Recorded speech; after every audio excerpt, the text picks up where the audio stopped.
Hi, welcome back guys. This is your friend, Cabbage Head Fanfics, back with amazing fanfiction. This is the series of What If Deku Became a Blind Vigilante. Now before starting, please give this video a like and subscribe to the channel if you want more videos like this. Now let's get into the fanfic. Aizawa turned his television off with a huff. It's been 2 years since the first appearance of Shadow, a mysterious vigilante that always manages to escape both the police and the hero's grasp. It's been almost 2 years since Aizawa, better known as the Underground Hero, Eraserhead, joined the pursuit of the vigilante. Shadow is one of the very few people that ever manage to escape him. Shadow always gets the job done, never lingers long enough to get captured, and most importantly never leaves any trace behind, except for the usual note that was either really useful in their cases or just another joke. Aizawa was getting more and more frustrated by the day. This vigilante isn't like the others. He's gained a lot of support from the public. He made a name for himself by patrolling the slums and the neglected part of the city, places where heroes don't usually go. Also, by taking down the villains that the heroes don't realize exists until they're caught. As time went by, people started calling out for him. They started calling for the Shadow, the hooded figure that somehow always manages to hear their call for help. He was a hero to most people, but a damn frustrating one and shout his opinion. He was cut off from his line of thought when his phone vibrated in his pocket. There, in bold letters on his screen, was the name of the detective in charge of the vigilante's case. Speak of the devil, I guess, he thought bitterly as he answered the call. Tsukauchi, is there a reason you are calling me at this hour? His usual monotone voice didn't betray the slight curiosity he felt. Eraserhead, Shadow was just spotted stopping a store robbery on 24th Street. If we go now, we can ambush him. I'll be there, he replied, his tone serious and calm. This was their chance. Maybe they can finally find out who he was. He'd make sure that this time this time would be different. This time, he was going to catch the slippery bastard. Aizawa picked up his capture gear, and with that, he was on his way. He had a vigilante to catch after all. Izuku believes that today was a good day. An exhausting day, but a good day nonetheless. Today he had finally put an end to one of the drug cartels that used to rule the streets of Musutafu. It's been 3 months since he initially started their pursuit, and he finally managed to put an end to their crimes. However, his day didn't end there, because not half an hour ago, he was caught up in an armed robbery down the 24th Street. Some idiots thought it would be easy to just steal from the old lady working there. Man, were they wrong. Izuku can still hear their high-pitched screams as they tried to run away from the granny with the knife quirk.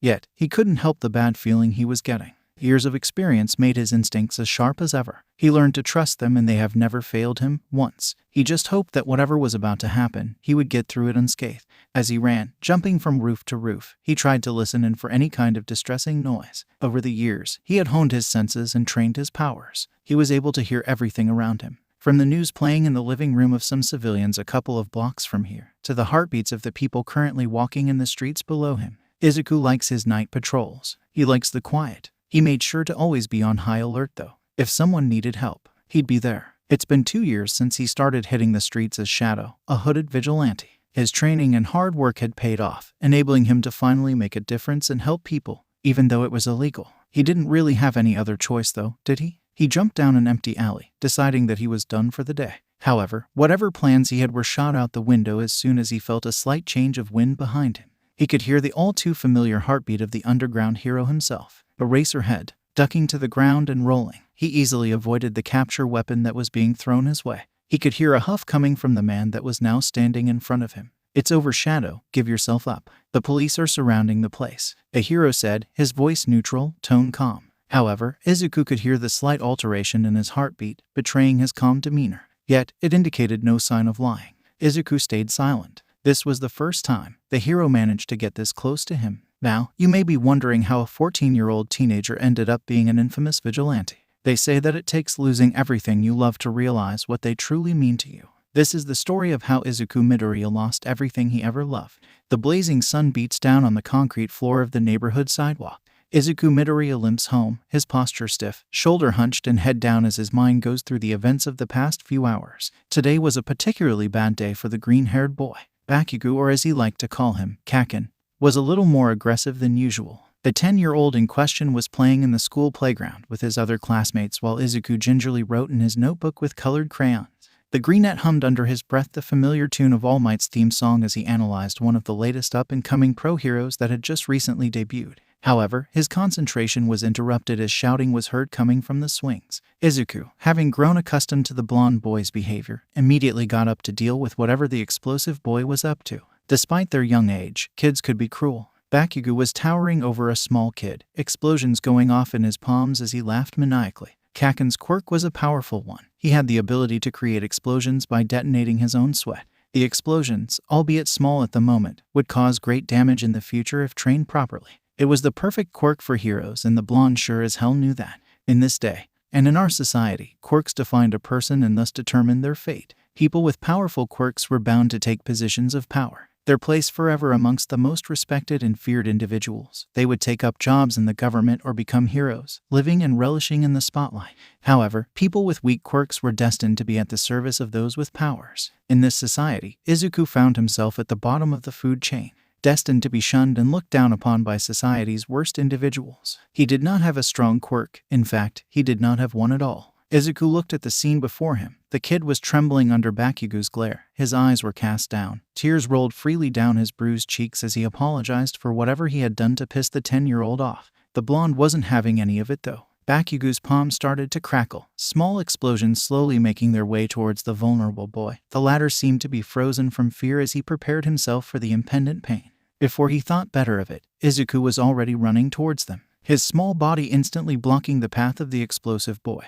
His arms were held up in front of him in a makeshift defensive stance as he acted as a living shield for the kid behind him. Now, staggering home from that exceptionally bad beating, he thought that maybe it wasn't the best idea to provoke the boy with the explosion quirk. He had no regrets though. At least the other kid got to run away mostly unscathed. He wanted to be a hero after all, and heroes saved people even if it meant getting hurt themselves. Izuku stepped inside their small apartment. He pulled on the hem of his shirt, making sure that all of his bruises were carefully hidden from his mother's gaze. He plastered on his most convincing smile and stepped into the kitchen, calling a brief greeting to alert her of his presence. He didn't want his mother to worry about him. She had enough on her plate. Her job was exhausting, her shifts long and tiring. However, she couldn't raise her son on her own otherwise. Being a single mother was hard. Being the single mother of a quirkless kid was even harder. Apparently, his smile wasn't as convincing as he would have liked it to be because as soon as she turned towards him, she froze. Her smile immediately faltered as her brows shut up in surprise. Many emotions swirled in her olive green eyes: shock, confusion, worry, and finally painful understanding. The emotions were quickly overlapped by the blatant worry she was feeling. Izuku felt a pang of guilt for being the reason behind his mother's frown. He tried to say something, anything to placate her worries, but before he could manage a single word, he was engulfed in a bear hug. His mother, despite her small and slim figure, was a steady and strong presence in his life. She always knew when there was something wrong with him, and she always found a way to make him feel better. "Hey sweetie, what's wrong?" she asked tentatively. Her voice was soft and gentle. She would not push if he didn't feel like talking at the moment. It's just, today was a long day, Mom. Can we talk later?" His words were barely above a whisper, but she heard them nonetheless. "Well, we will have to talk about it later, baby, okay?" A small nod was her only response. "How about we go out for ice cream? There's this new all-night shop that opened. It's a bit far, but I could drive us there. Put on your favorite music while we drive." The boy brightened up at that. His mother really did know how to cheer him up. He nodded feverishly before hugging her and rushing upstairs to put his bag down. The sun was setting by the time they reached the highway. The ride was silent, peaceful. Izuku listened to the soft tune coming from the radio as Inko hummed to the song that was playing in a low, soothing voice. He gazed onto the slideshow of pine trees and distant lights they were passing. The city illuminations and ambience were beautiful. He was so lost in thought that he barely registered the loud honk that startled him out of his reverie, followed by the blinding light that came from his mom's window, rapidly approaching towards them. It all happened so fast, yet it felt like everything was happening in slow motion, like someone had stopped the flow of time. The moment forever suspended and frozen. The next events would be forever engraved in Izuku's mind. The impact was abrupt and violent. The world swirled around them, turned upside down as the car swerved and tumbled on the road. Glass flew everywhere, multiple shards grazing his cheek and arms as he tried to cover his face. His attempts proved feeble as his whole body was being jostled and his stomach strained against his seatbelt. Izuku registers things in vague awareness. He feels his stomach twist as pain erupts in his side. His head throbs and he feels dampness spread on his shirt and down his forehead. He tried to open his eyes, but some kind of liquid was hindering his attempts. That proved to be the wrong thing to do though, because as soon as he opened them he regretted it. Pain flared in his pupils. His eyes stung horribly, the sensation excruciating. His eyes burned. It felt as if they were on. Tried to scream but no sound would come out. His breath caught in his throat as tears rolled down his face. His vision was dimming, black spots dancing in his eyes as he tried to make the aching stop. Slowly all light had left his eyes. The world quickly bathed in deep, endless darkness. He couldn't see. Why couldn't he see? Why were his eyes burning? Where was his mom? Whatever reasoning the boy tried to convey was overlapped by the overwhelming sense of pain. He tried calling out for his mother, but his cries were answered by painful silence. The pain in his eyes was increasing, the aching turning into pure agony as he tried to rub at his pupils, as he tried to find any way to make it stop. His breathing was getting more and more constricted by the second as he dissolved into a state of utter fear and panic. The pain was unbearable, more than a mere child could handle. Then it all stopped. Consciousness escaped the boy as he finally succumbed to his miserable state. Inko jolted into awareness with a start. Omnipresent scent of chemicals accosted her senses. Her first thoughts were hazy and confused. What had happened? Where was she? Realization dawned on her as she finally took in her surroundings. She had been driving when a truck swerved and crashed to the side of her car. Her eyes widened as she gasped in worry. She tried to turn around to check on Izuku, but her seatbelt was digging into her side. She tried taking it off, but her attempts were useless. The pain too much to handle every time she moved. However, this was her son and she needed to make sure he was okay. She tried calling out to him but got no response. Concern and fear gnawed at her insides as she thought of the possible states her son could be in. He was fine, right? He was alive, right? Oh no. What if no? Her movements were getting frantic. She needed to save her son. She needed to help him. She heard footsteps coming towards them and felt the car jostle slightly as a figure suddenly emerged from the window next to her. She felt relief flood her system. Someone was here. Someone could save Izuku. The man had long black hair and deep bags under his eyes. She couldn't see any emotions in the man's features, but somehow his calm and collected attitude reassured her that they would be okay. Yet, she couldn't stop worrying. Her baby wasn't responding, and what if he was badly hurt? He needed help. The man spoke. He was asking her to stay still so he could get her out and then get to her son. Did he want to get her out before Izuku? Anything else the man said didn't seem important. Her son comes first. And no, Izuku, you need to help him first. You need to make sure he's okay. He comes first. Please. The man seemed to think about it for a second before he merely nodded and got to work. She watched as the man carried a bloodied and battered Izuku out of the car, gently laying him on the ground a couple of meters away from the car. She could feel the heat coming from the back seat. Now, Inko seemed to realize what the man meant when he said that the car was at risk of catching fire. The chemicals that were spilled from the truck had seeped into the car. She couldn't bring herself to care though. Her baby was safe. He was going to be okay, and that's all that mattered after all, right? She smiled to herself, thinking of her sweet and loving son. She hoped he'd be okay without her. He was strong. He would be okay. That was her last thought as she felt the heat increase, and, in an instant, the car exploded. The chemicals, highly flammable, had reached the fire that erupted in the engines. Izuku was just 10 when he lost everything. Izuku wakes up with a jolt. His breath gets caught in his throat as he gets assaulted instantly by the strong smell of antiseptics and disinfectant.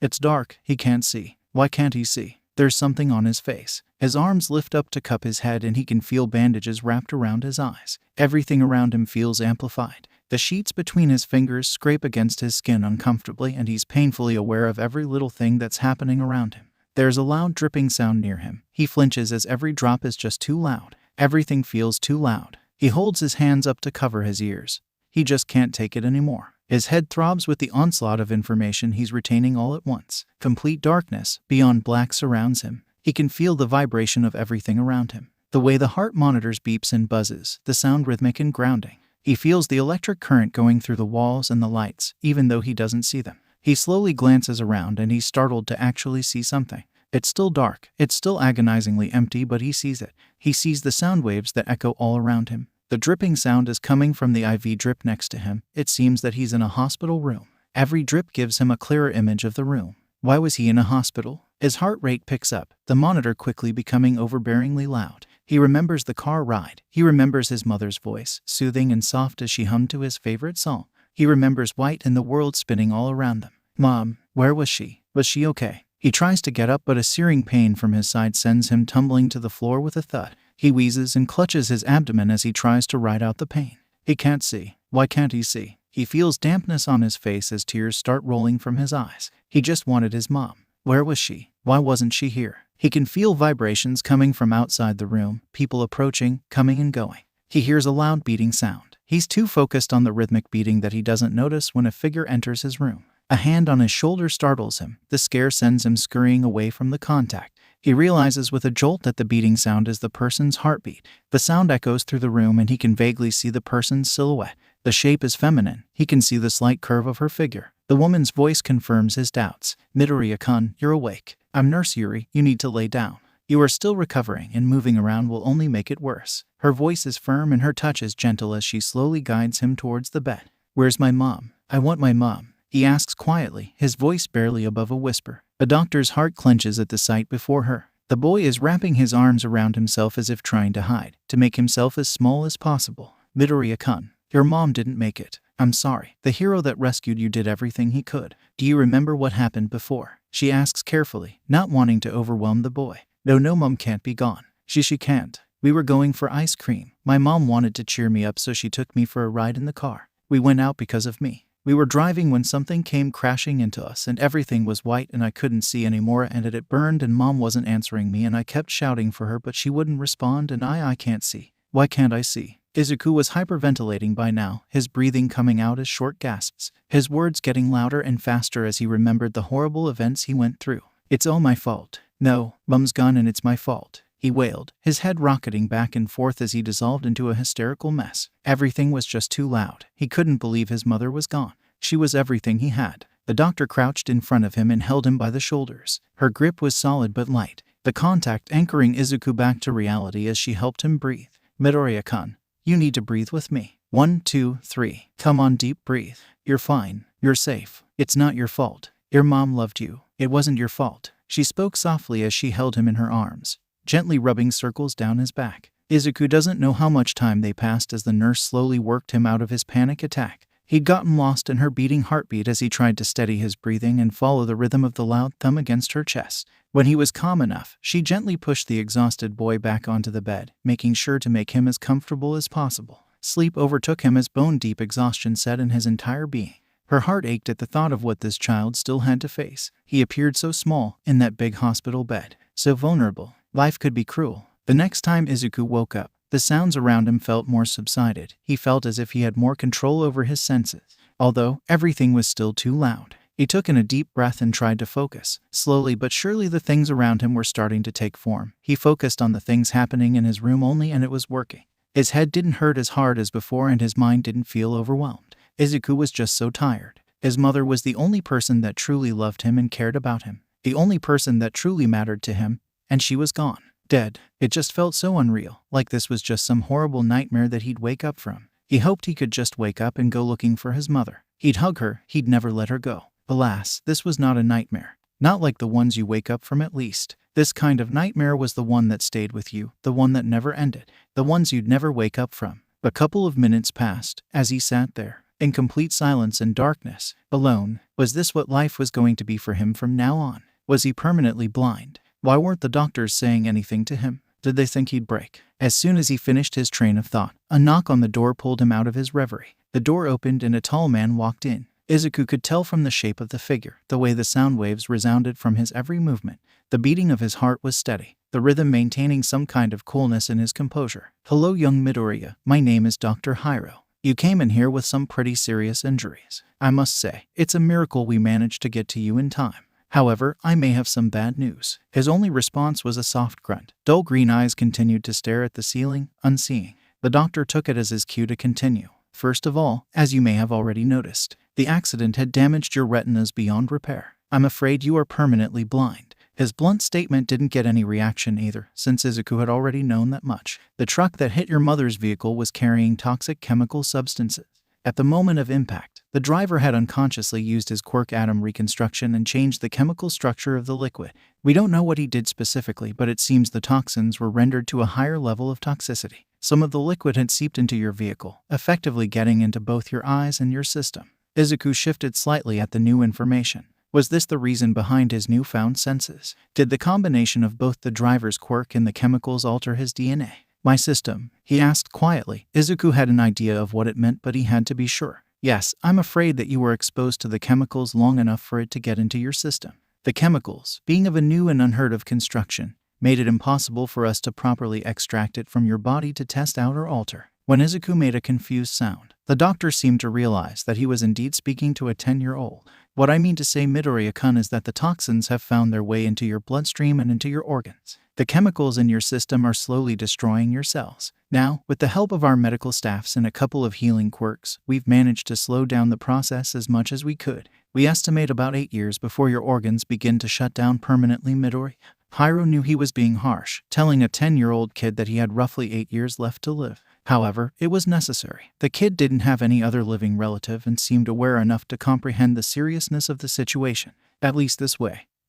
He'd know not to waste the precious time he still had. Izuku could only sit there as his life crumbled around him. He could only sit there, frozen as it shattered into a million tiny pieces that could never be mended. His mother was gone, his sight was gone. His future too, it seems. He let the tears roll freely down his cheeks as he wished for his mother to come back, to hug him and tell him that everything was going to be okay, that he'd wake up from this and that it'll all be just a nightmare. Alas, it wasn't. It wasn't a nightmare because this wasn't something he could wake up from. This was something worse. This he could never escape. Everything I loved became everything I lost. Izuku was 10 when he lost everything he ever loved. It dawns on you, one day, how beautifully fragile we truly are. A single moment is all it takes to alter who we are forever. Yet, we never know the value of a moment until it becomes a memory, destined to fade as time slowly ebbs away. Izuku learned just how precious life really was in that fateful night. It took losing everything he ever loved for him to finally see how truly short and priceless life was. Losing her was like having a hole shot straight through his heart, a painful, constant reminder of an absence he could never fill. He would henceforth walk this earth, if only for a short time, completely and utterly alone.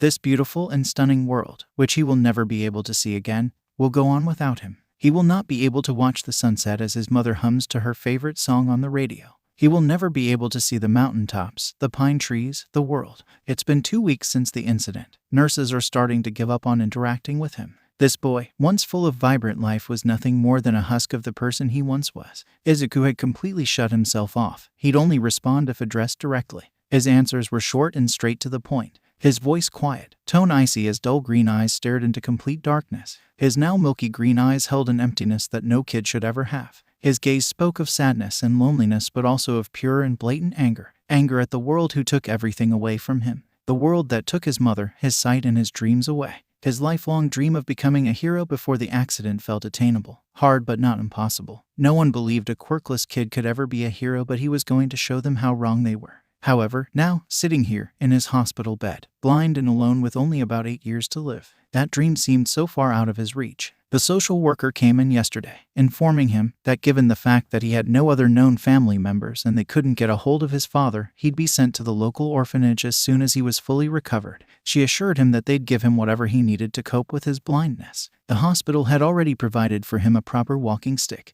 However, they didn't know that he didn't actually need it. Over the past few days, he'd gotten the hang of controlling his senses, at least to an extent where he wasn't constantly overwhelmed by the onslaught of information his brain was receiving all at once. They didn't know about the abilities he gained from the chemicals in his system. The chemicals that were slowly killing him had altered his DNA apparently. The doctors didn't know how it was possible and what would be the consequences, but it happened nonetheless. He was somehow able to visualize the sound waves coming from any movement around him. Whether it was the slow gust of wind coming from the window to the heartbeats of every living thing in his vicinity. He could smell the perfume of the head nurse even if she was at the other end of the hospital. He could sense the swift flow of energy and electricity humming in the walls, count the people present in the building by visualizing the heat coming from their bodies. His senses were heightened to an unnatural degree. He didn't know what else the chemicals had changed, but he'd make sure to find out as soon as they let him out of this place. He couldn't wait to leave the hospital. The people here were treating him like glass, and he hated that. He hated being handled as if he would break. "You're already broken," a voice in his head whispered. He shook his head, trying to kick those thoughts away. He wasn't broken, he couldn't be. He needed to be strong. He wondered what life was going to be like now, trying as hard as he could to ignore the dread pulling in his guts. He hopes whatever life had in store for him now, it won't be that bad, right? His life couldn't get any worse, right? He hoped so. Soon enough, he found himself being ushered into an old mansion. He could feel the dampness in the walls, smell the mold and weeds that were surely growing in the cracks of the building's walls. He followed the social worker up the stairs, leading to the main entrance, his walking stick clicking with each step. The woman opened the front door, the wood creaking as it scraped the floor with a hiss. Hesitantly, he walked into the house in which he'd stay until he was, hopefully, adopted. From now on, this would be his home. He hoped the people here were nice, that they'd care for him, maybe become his family. However, a part of him knew that no matter what, he'd never get back the feeling of being cared for, loved, as his mother once did. He'd never get back the feeling of pure and unfiltered safety. An old woman greeted them in at the reception desk. She stood quite tall and slim. Her short hair was styled in a neat bun. Izuku gulped as he felt her eyes land on him. Her gaze sent chills down his spine. Even though Izuku couldn't see the details of her features, he could feel the frown that adorned her face. "Hello, I'm assuming this is the boy you were talking about." Her voice was low yet stern, her tone cold and unwavering as she ignored him. Her attention solely focused on the woman beside him. "Yes, Miss Akane. This is the kid we informed you about. His mother recently died in a car crash. As you can see, the accident rendered him blind as well." "I see. Well, step forward, boy," she demanded in the same cold tone. He slowly made his way towards her, stopping short of a few steps in front of her. "Well, are you going to introduce yourself? Such manners will not be tolerated in my orphanage." "Hello, my name is Midoriya Izuku. It's nice to meet you, miss." His voice didn't waver, his tone rivaling the woman before him in its dullness. She hummed an acknowledgement. He could feel her eyes piercing through him, taking in his appearance, her gaze analyzing and judging him. "If you are to stay here, you will follow my every order, you will respect the house rules and make sure to do everything I say. I will not tolerate delinquents and disobedience. Understood?" she asked in a steeled voice, leaving no room for argument. "Yes, ma'am," he responded immediately, his voice lower than he would have preferred. "You will refer to me as Miss Akane. Am I clear?" His only response was a nod to the head. Clearly, the wrong thing to do. "You will speak when spoken to." "Yes, Ma, Miss Akane." Seemingly satisfied by his response, she called one of the receptionists over. "Now, you will follow Miss Luna here upstairs, to your room. Make sure to pay attention, boy. She will not be there every time you need to move.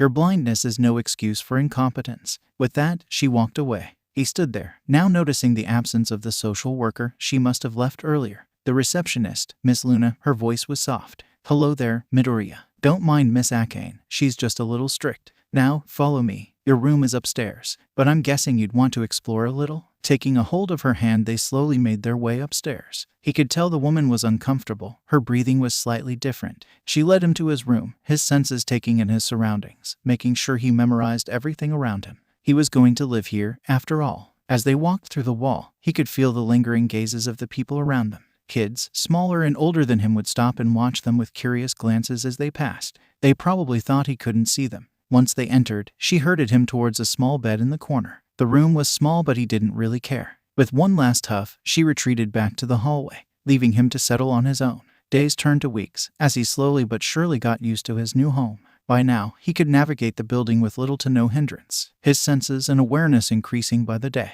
The kids there were mostly avoiding him, though. At first, they had tried talking to him, but no one had the courage to get close to the creepy new kid, the blind green-haired boy that never seemed to smile or laugh. They were intimidated by dull green eyes and the scar that adorned the left side of his face, crossing vertically, splitting his eyebrow and going all the way down his cheek. He could sense their nervousness whenever he walked in the room. He could feel their lingering gazes following his every move as if he was a wild animal on display. Their looks made him uncomfortable, but he couldn't get himself to care. Soon enough, they had gotten used to his presence and opted to just ignore him. However, not all the kids acted like that. There was one group of boys that weren't satisfied with just staying away. Rumors had spread in the orphanage about the blind kid that didn't interact with anyone. Somehow, they had found out about his quirklessness, and some of the older boys took it as some kind of challenge. The leader of the group, Denji, one of the oldest kids of the orphanage, was particularly adamant on making Izuku's life a living hell. He'd find one way or another to torment him. Whether it was senselessly beating him up with his friends or just making fun of him and his disability and his worthlessness. Izuku cursed under his breath as he recognized the figure that was marching straight towards him, followed by two other boys.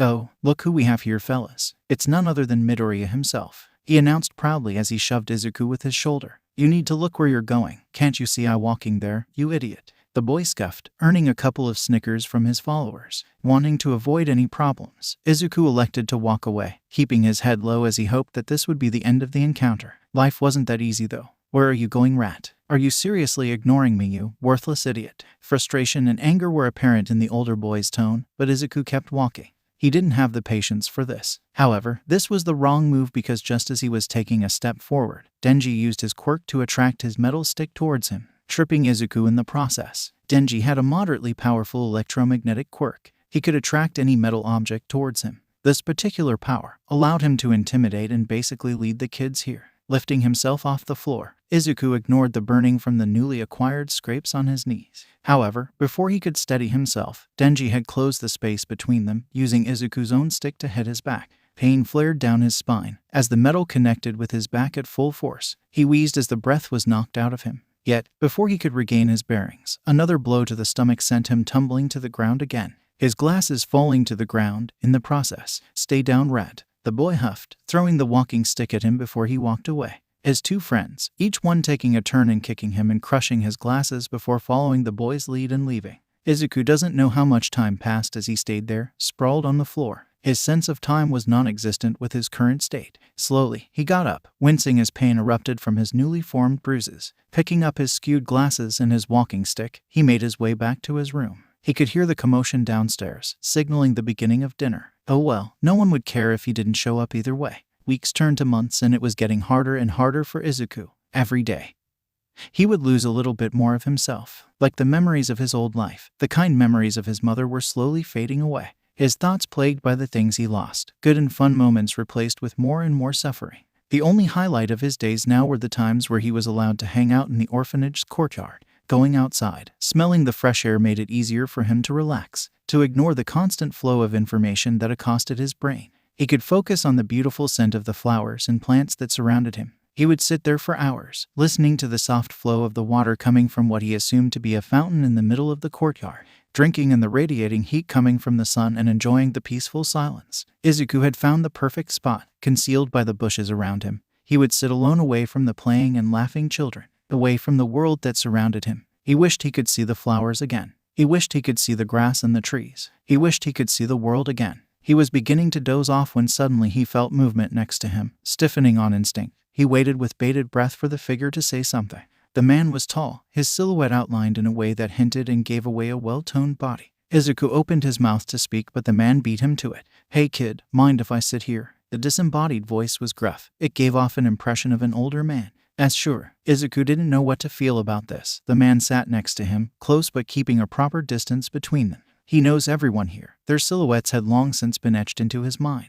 However, he had never seen this man before. "The name's Ryuu. What's yours?" Midoriya. Izuku's silence hung between them as the man hummed under his breath, the tune oddly familiar. "You know Midoriya," Ryuu began slowly. "It's a really nice day today." His tone was light and uncaring. Izuku didn't know how to respond to that. "Would you like me to describe it to you?" he asked earnestly. With a little bit of hesitance, Izuku nodded. He would be lying if he said that he didn't yearn to be able to see the sky again. Gaze at the onslaught of bright and vibrant colors that painted the world around him. To see, well, the sun is brighter than usual. The flowers surrounding the yard are made of every color you could imagine. There are roses and sunflowers. Beautiful, red and yellow are the most prominent colors here.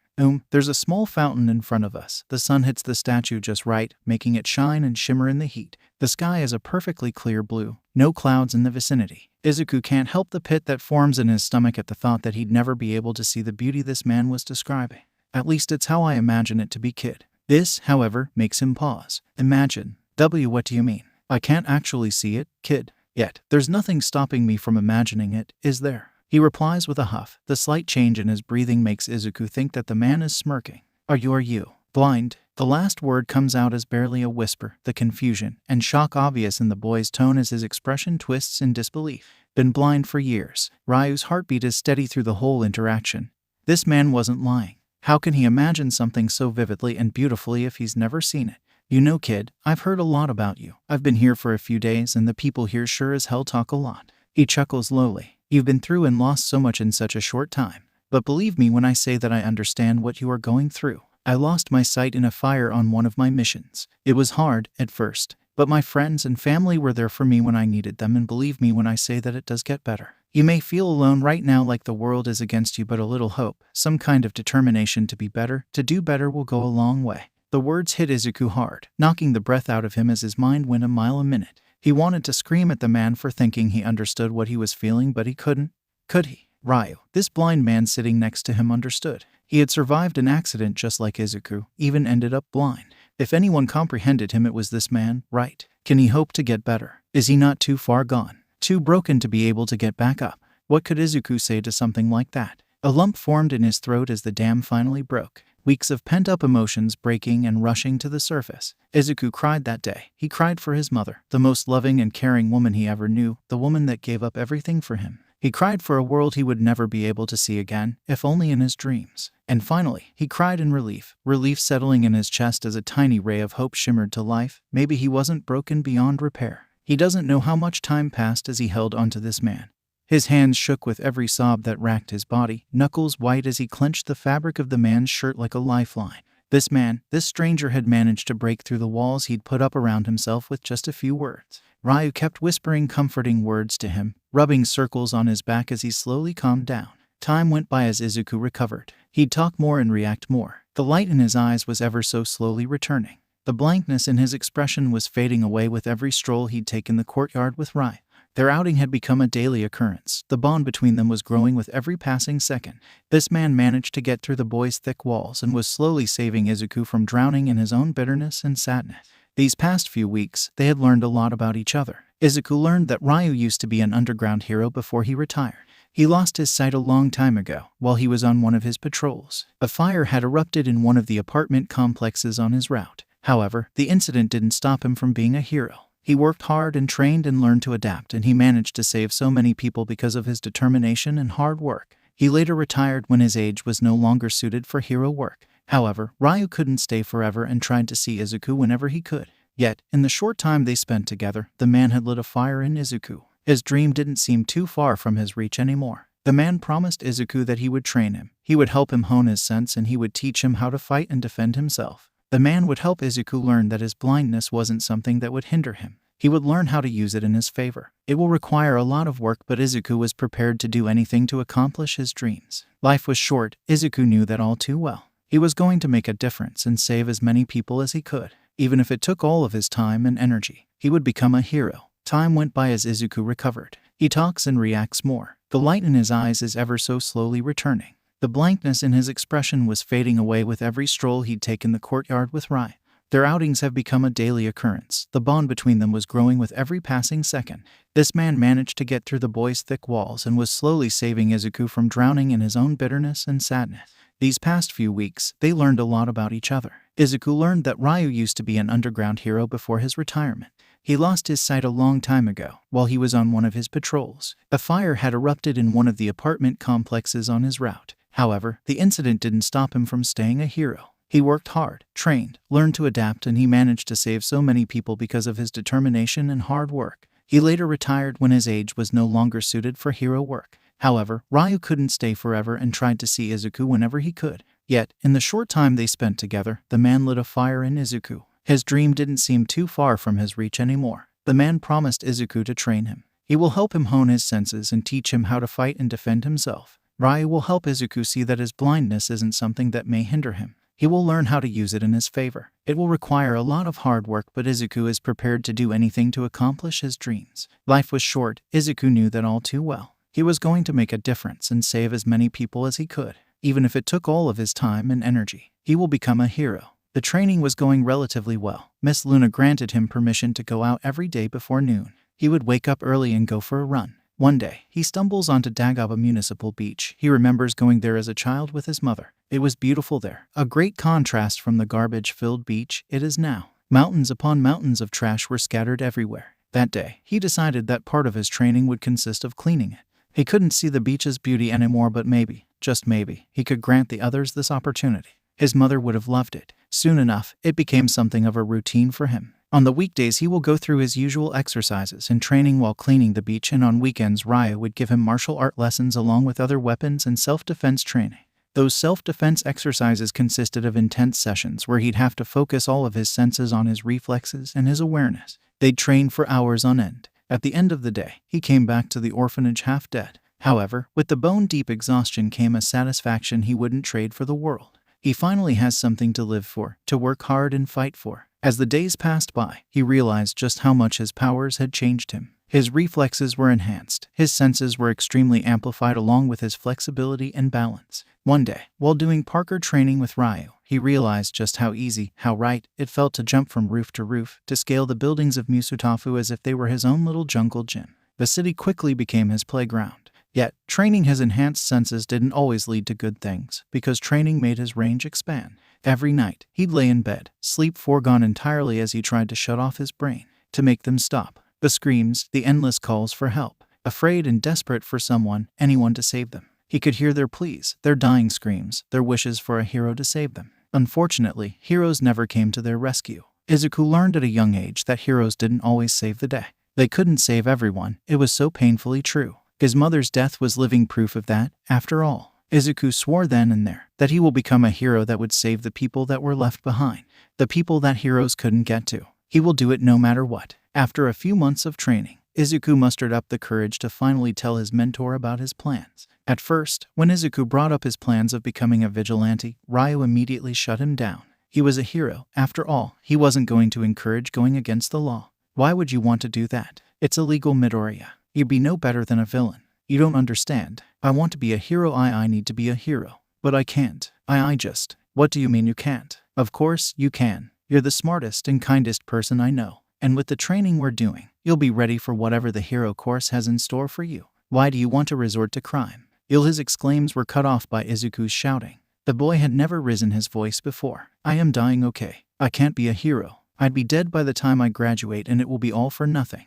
I can't. Can't you see? I need this. What is the point of me surviving? Of my mother dying for me if I can't amount to anything? If I die anyway. The raw emotion in his student's voice makes his heart clench. He's never seen the boy this broken before. What do you mean you're dying? He asks carefully, dread pooling in his guts at the mere thought of this child's life ending. I am sorry I didn't tell you before. The doctors said that the chemicals that got into my system the night of the accident are slowly killing me, destroying my cells one by one. They say I have until my 18th birthday before my organs shut down for good. Izuku's voice is strangely devoid of emotion as he informs Ryuu about his sickness. It's unsettling, to say the least, to see this boy, this child, that he's come to consider as his own, talk about his own death in such a manner. Without another word, the man hugged the kid, sorrow and sadness filling his insides as he tried to remain strong for his student.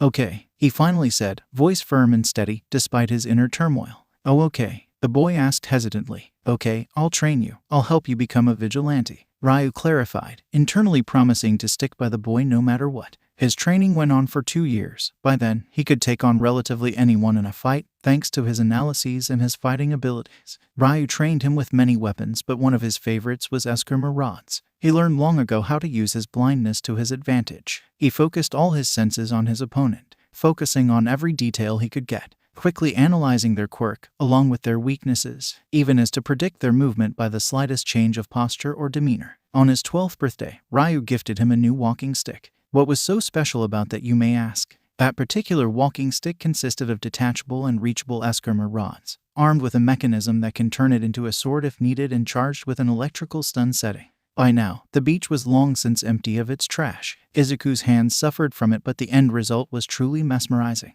He could finally smell the ocean on his morning runs, hear the laughter of the children as they played on the sand, and feel the easy atmosphere that settled on the beach. It was all worth it. Izuku hit the ground with a heavy thud, wheezing as the breath got knocked out of him. His head spun as he tried to regain his composure. 2 years have passed since Izuku first met Ryuu that fateful day. The now familiar voice of his mentor brought his attention back to their sparring match. Quickly rising to his feet, Izuku tried to form some kind of plan to win against his mentor. The man has decades of experience and a pretty powerful stealth quirk that also gave him a form of ultra vision. In order to defeat him, Izuku needed to be both stronger, faster, and extremely focused. Given that without being able to hear or sense his opponent, Izuku would be fighting blind. Using everything he has learned until now, the boy charges at the older man. He can feel the way his opponent's heart rate speeds up as he prepares to move, feeling the slightest shift of air and sensing the other's movement.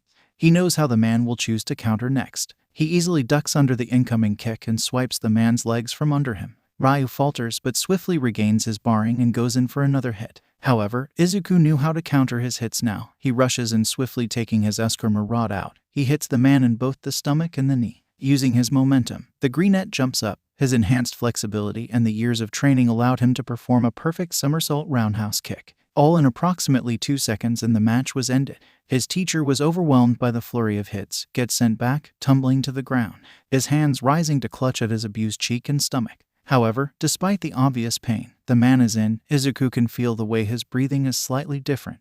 He's not talking about the wheezing breath, nor the irregular heartbeat from the adrenaline rush either. He's referring to the grin the man has plastered on his face, the proud smile he's currently sporting. Because, in those 2 years, this is the first time Izuku has managed to win in one of their sparring matches. This is the first time Ryuu has ever been defeated in over 3 years. The man clambers to his feet and approaches his student.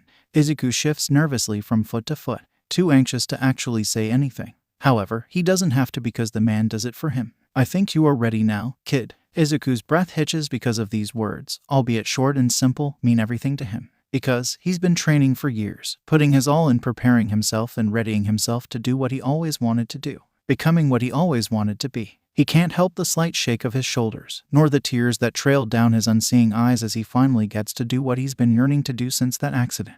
He will finally be able to do something, anything to help, to put an end to the desperate screams at night, those cries for help. He'll finally be able to make a difference. His life, despite inevitably having to be cut short, will mean something. He'll be able to leave his mark in this world. He feels the familiar grip of his mentor on his shoulder, firm and steady. A gesture meant to reassure him that everything will be okay, that he's worked hard for this and that he deserves it. For once in his life, Izuku believes it. So, where are we going? Izuku asks as he tries to follow the man to the best of his capabilities as they speed walk to whatever place they're going to. It must be pretty weird for the other people, seeing 2 blind individuals basically running through the streets. You'll find out when we get there, Ryuu replied in his usual deadpan voice. However, Izuku notices the way his heart rate is slightly faster. The man certainly doesn't seem like it but is apparently excited. Izuku just hopes that whatever the man has in store for him, it will go well. So, lost in thought, Izuku doesn't notice when the man abruptly stops walking. This leads to his full-on collision with Ryuu's back. His extensive training and enhanced agility are the only things keeping him from falling. Oi kid, pay attention. We're here. His mentor sighs in exasperation. Midoriya takes a moment to scan the area. They're standing in front of an abandoned warehouse. At first glance, it looks relatively normal and deserted. However, when he focuses, Izuku can feel the flow of electricity humming through the walls. Maybe a storage space of some kind. Why did Ryuu bring him here? He doesn't get to pounder on it though because Ryuu is already stepping inside. So, you know Izuku, I'm not going to be around forever. I'm going to have to go back to America soon. The man says offhandedly. Yes, Izuku does know that. Ryuu told him a couple of months earlier that at the end of their training he is going back to America. He has people there counting on him, after all. Izuku would be lying if he said that it didn't hurt, knowing that in a few weeks he'll be back to being on his own. However, he couldn't always rely on Ryuu. He needed to be able to do this alone. Still, I wasn't going to leave before I made damn sure that you were prepared. So, he pauses as he slowly opens the door. This is my old operation base. Underground heroes don't always get to join agencies. I use it for storage now. However, I'm going to be heading to America anyway. So, I thought that it would serve a better purpose for you. Izuku's eye widens comically as he realizes the implications. Do you mean that? Yup, it's yours, kid. Ryuu replies casually as if this wasn't a big deal at all. But I couldn't possibly, you've already done so much for me. I can't take any more from you, Izuku exclaims, incredulity and confusion dripping from every word. Nonsense, kid, you deserve it. You're my student, it's only logical to help you. This way, you'll have a place to go to train, prepare and plan your outings. You're going to need a place to hide your gear and your costume after all. Izuku may be blind, but the grin on his mentor's face is painfully clear as he rummages through a supply closet and pulls out a duffel bag. See costume, Izuku whispers in disbelief as he catches the bag, trying not to squeal in excitement. Yep, I asked one of my old connection to make you one. It's made of reinforced shock-absorbing fabric, accompanied by 2 shoulder holsters for you eskrima rods and support pouches for your gear. The rest is up to you to make though. I didn't want my friend to realize who you are. Anyway, the support gear is also in there. I also added my contact's number. He owes me a favor, so anything you need, you contact him. He already provided you with some throwing knives, smoke, and flashbang grenades. I even got him to add in some quirk-suppressing syringes. He declares nonchalantly as he throws Izuku some of the mentioned needles.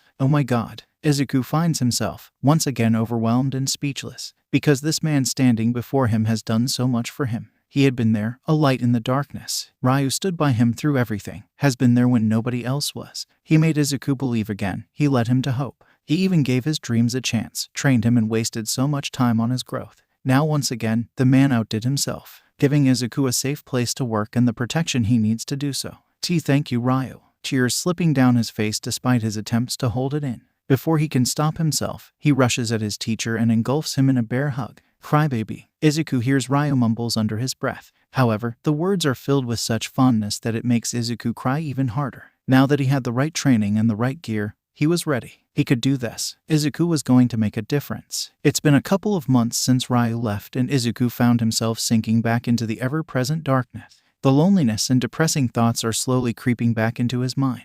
He thinks that somehow he was destined to go through whatever short life he has, completely alone. Every day, he tries his best to get by, to keep moving. His life may be short, but he'll do his damn best to live it to its fullest. It's becoming a sort of routine for him to sneak out late at night from the orphanage. People don't notice the way he carries himself differently now. Even if they do, they don't mention it. Although, after a while, Izuku decided that it was time to just leave the place. Denji's tormenting was starting to get out of hand, and Izuku didn't have the patience anymore to just take it and move on. So, a couple of weeks earlier, he moved all of his stuff, which weren't many, to the warehouse, officially making it his home. He'd go out every night, dancing across the rooftops of Musutafu as he listens for any sign of distress. It was strange how calming it felt for him to be out there. People around the neighborhood where he patrols started to know him, his name quickly spreading across the streets of the prefecture. Shadow was rapidly gaining the support of the public. However, this wasn't a good thing. With the recognition came the extra pursuit. The police is becoming a nuisance, and he hasn't been doing this for more than a few months. It was all worth it though, knowing that his mother didn't die in vain.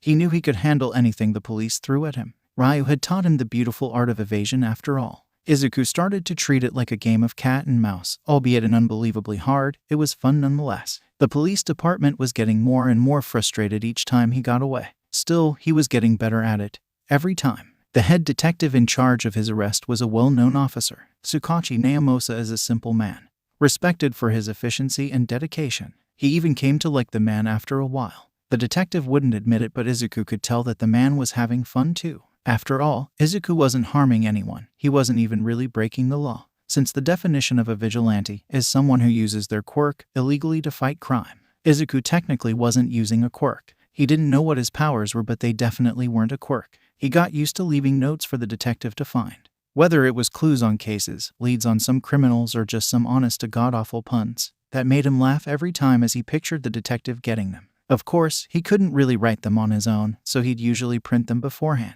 The warehouse Ryuu offered him was proving to be essential in his late-night escapades. Honestly, Izuku didn't know what he would have done without it. Most nights, he'd finish his patrols with at least 1 or 2 injuries. He was still getting used to the whole fighting bad guys thing, and things didn't always go smoothly. So, having a place to take care of his wounds and rest was a blessing. Not to mention that the warehouse was a great space for storage, since his arsenal was only growing. The contact Ryuu gave him was more than willing to make him whatever he wanted. However, the man couldn't keep doing it for free, so Izuku opted to find a part-time job. It was hard at first. No one wanted to hire the blind quirkless kid, but after helping the owner get rid of some less than pleasant customers, the lady gave him a job at her bookstore. The bookstore was a relatively small cafe, yet it was welcoming and cozy. It had an ever-present calm atmosphere that was perfect for relaxing and enjoying a good book. Miss Alina, the owner, has even decided on turning it into a cat cafe. It was a place where people got to enjoy their coffees as they read or just played with the cats. It was perfect. The woman had also gone out of her way and brought some books in Braille for him to pass the time with. His shift was finally over and his other job was waiting. After waving to Miss Alina goodbye, he quickly ducked into one of the nearby alleys, the night sky basing the world in darkness and hiding him from the world as he promptly changed into his costume. Going through the now familiar motions, he was done in a few minutes. He scaled the alley's building and swiftly took off running. The fresh air and the rush from the adrenaline made his heart leap. Soon enough, he found the perfect spot to check out the area. Settling himself in a seated position on the roof's edge, he strained his ears for any kind of unusual sound. At first, he picked up normal sounds: the barking of a nearby dog, the laughter of some children, honking of a few cars, screaming of a girl. Wait, what? He focused on the sound and quickly zeroed in on it, his senses all working in overdrive as he pinpointed the incident's location. Without a second thought, he took off, following the screaming like a beacon as he hoped he wouldn't be too late. From what he was hearing, it sounded like a young woman being robbed. As he finally arrived on the roof above the alley in question, he realized that the woman was actually not older than himself. Her figure was small and thin. He wondered what a girl her age is doing out alone at this time of night. He didn't have time to think about it though, since he is deemed to act before anything serious happened to the girl. His attention focused on the man assaulting her instead. He was bulky and his posture stiff. His right arm was raised and the form was distorted as if he had changed the physical form of his hand. Maybe a transformation quirk. Now, big guy, why don't you pick on someone your own size for a change? He cooed darkly, his voice steady and menacing. He'd learned a long time ago to conceal his emotions in a fight. The man froze mid-swing, his head snapping up to look at the vigilante in shock. "None of your business, midget. Go find someone else to bother." The man scuffed as he readied himself to proceed with what he was doing. His first mistake was thinking he could get away with hurting an innocent girl, turning his back on Shadow. Now, that was his second mistake. Izuku swiftly jumped from his place on the roof, landing in a rather brutal hit on the man's back, knocking the air out of him as he was pushed to the ground. Quickly, positioning himself between the man and the victim, he stood in a fighting position. "Run," he ordered, his voice leaving no place for discussion. "Hide behind the trash cans, I'll get you when it's over," he whispered to the girl. His only response was a small whimper and the sound of running footsteps. The man grumbled as he tried to get back on his feet, barely making it halfway before Izuku kicked him down again. "Give up yet?" Shadow asked innocently, his head tilting to the side, reminiscing of a curious cat. "Damn brat," the man spat, rushing at the vigilante, a war cry resounding through the alleyway. "I'll take that as a no," Izuku quipped as he swiftly sidestepped the man, dodging the angry bull with little to no effort. "I'll kill you for this," the criminal yelled once more, making another move to run at the vigilante. Izuku at least has to give it to him. The man was stubborn as hell, getting bored with the whole interaction. Izuku took out one of his eskrima sticks, charging it with electricity.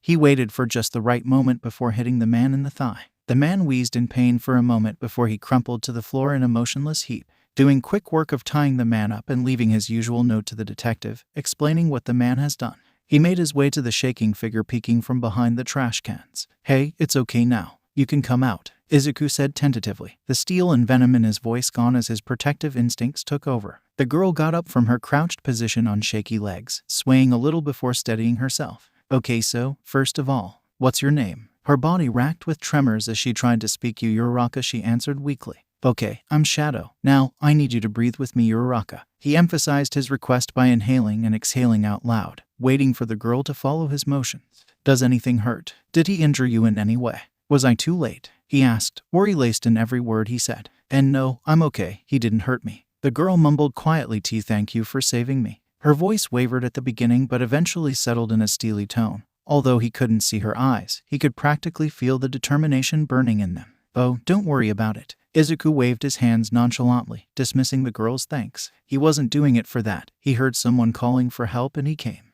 "Do you have a phone on you by any chance?" Oh, yes," she stuttered, not expecting the change in subject, quickly taking out her phone from her front pocket. "I need you to call the police and tell them what happened. I'll stay with you until they come. But I can't be here when they get here, okay?" Izuku knew that waiting for the cops to come would be risky, but he couldn't leave the girl alone.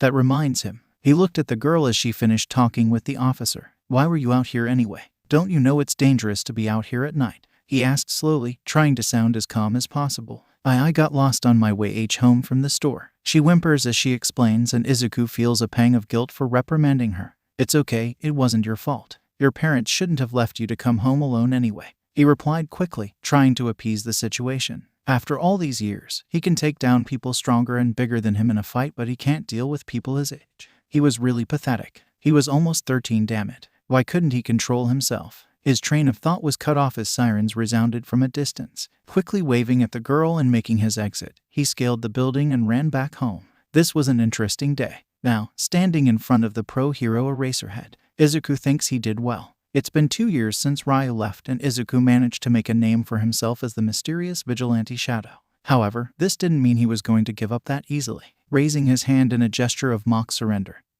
he slowly edges backward. Each step he takes, the hero takes too. "There's no way out this time, Shadow. Give yourself up, it's over." Eraserhead's eyes are glowing red. Previous encounters and his research on the man tells him that the man is trying to use his quirk on him. "Yeah, that won't work on me, so you can blink or whatever." He finally speaks up, a tinge of amusement in his tone. Shock envelops Eraserhead's features, but the hero manages to steel himself again, his face going back to its blank expression. Izuku curses himself internally for forgetting his voice modifier. What do before the hero can even finish his sentence? Flash grenades are tossed in his direction, the light blinding the hero and making him blink. Eraserhead tries to erase Shadow's quirk as the vigilante swiftly scales the building's wall, but to his surprise and confusion, nothing happens. Shadow didn't even falter at having his quirk erased. "Sorry to cut our little meeting short, Eraserhead. See you around, hero," he calls out as he retreats into the darkness. Unknown to him, the underground hero had finally managed to learn something about him. Namosa knew this was a long shot.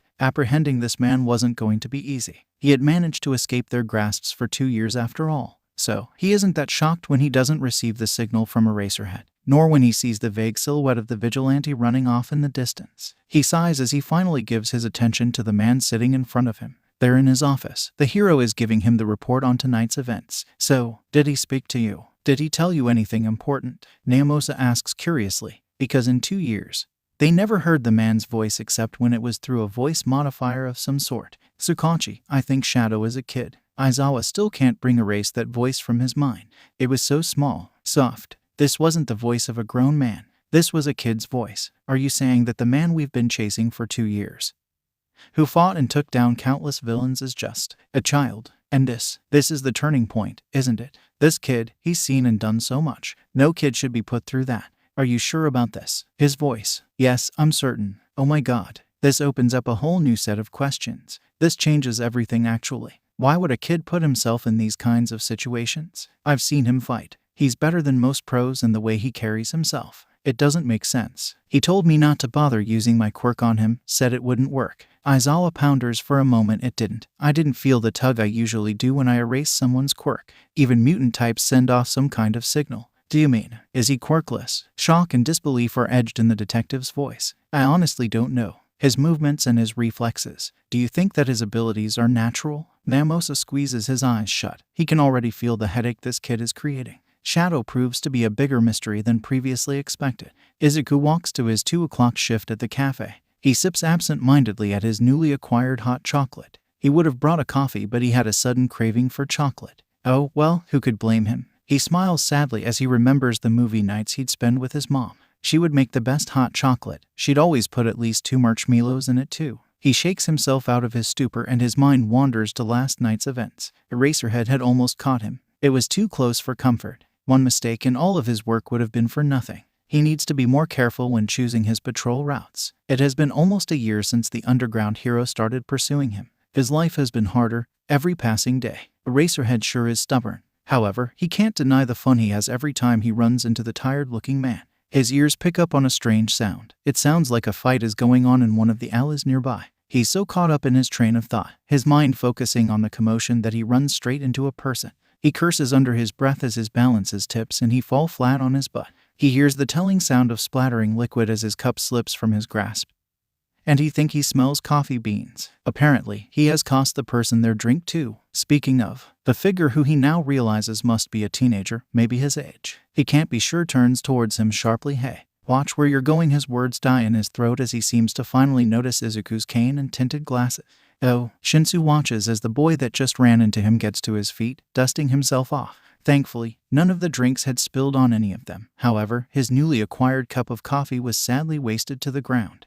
I'm sorry, I wasn't really paying attention. He apologizes, bowing slightly, and Shinso can't help but feel like a complete jerk. I should have been paying more attention to my surroundings, and I'm really sorry. The green-haired boy rambles as he shuffles from foot to the other. The boy has messy dark green hair. He's short but seems to be well built. Muscles can be seen even under the black hoodie he's wearing.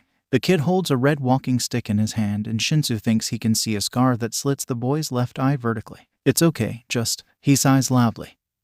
He's never been good at social interaction, and outright yelling at the blind kid didn't really make the interaction less awkward. Be more careful next time. Izuku nods his head profusely, trying to convey his regret and apology. However, the scuffle he heard just a few seconds ago has stopped. Silence was never a good sign in a fight, so he had to go. Yet, it felt like he owed the boy in front of him something. It was his fault that the kid's coffee was now spilled and wasted on the ground.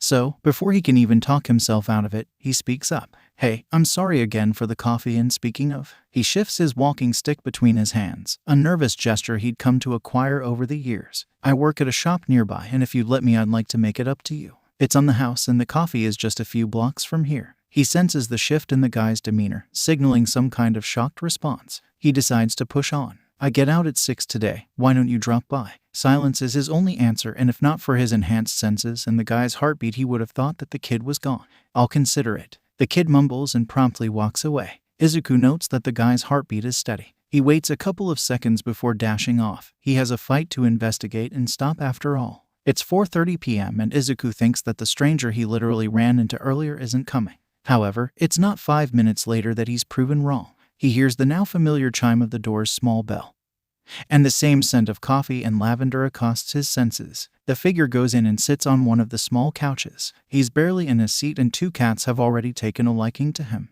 One of them finds a perch on his shoulder and the other uses his lap as her personal naptime bed. The boy doesn't seem to mind and just picks up the menu from the table and reads it. Shinso doesn't know what he expected when he decided to check out the place. At first glance, Murakuru, the shop's name, seemed to be a regular cafe. However, what pleasantly surprised him was the fact that the cafe turned out to be a cat cafe. He went inside and looked around, deciding on a seat on one of the comfortable-looking couches, happy that the cats here seemed to like him instantly. He picks up the menu and decides on what drink he'll have. Yet, he can't help it when his eyes wander from the menu he was looking at and towards the counter. There, a familiar mop of green grates him. The boy seems to be washing something at the sink and Shinso's respect for him increases slightly, because he can't believe how hard it must be to work at a place like this, blind. He watches as the boy works in smooth, fluid motions. His hands and body move as if he knows exactly where everything is and isn't hindered in the least. Not long after, the greenette walks towards his table, a small tablet in hand that has the cafe's logo on it. "Hey there, I'm glad you came," comes the way too cheerful voice of the semi-stranger. Shinso is flabbergasted for a moment, because what the hell? How did this guy know it was him? He expected him to treat him like any other customer, since he didn't even speak yet.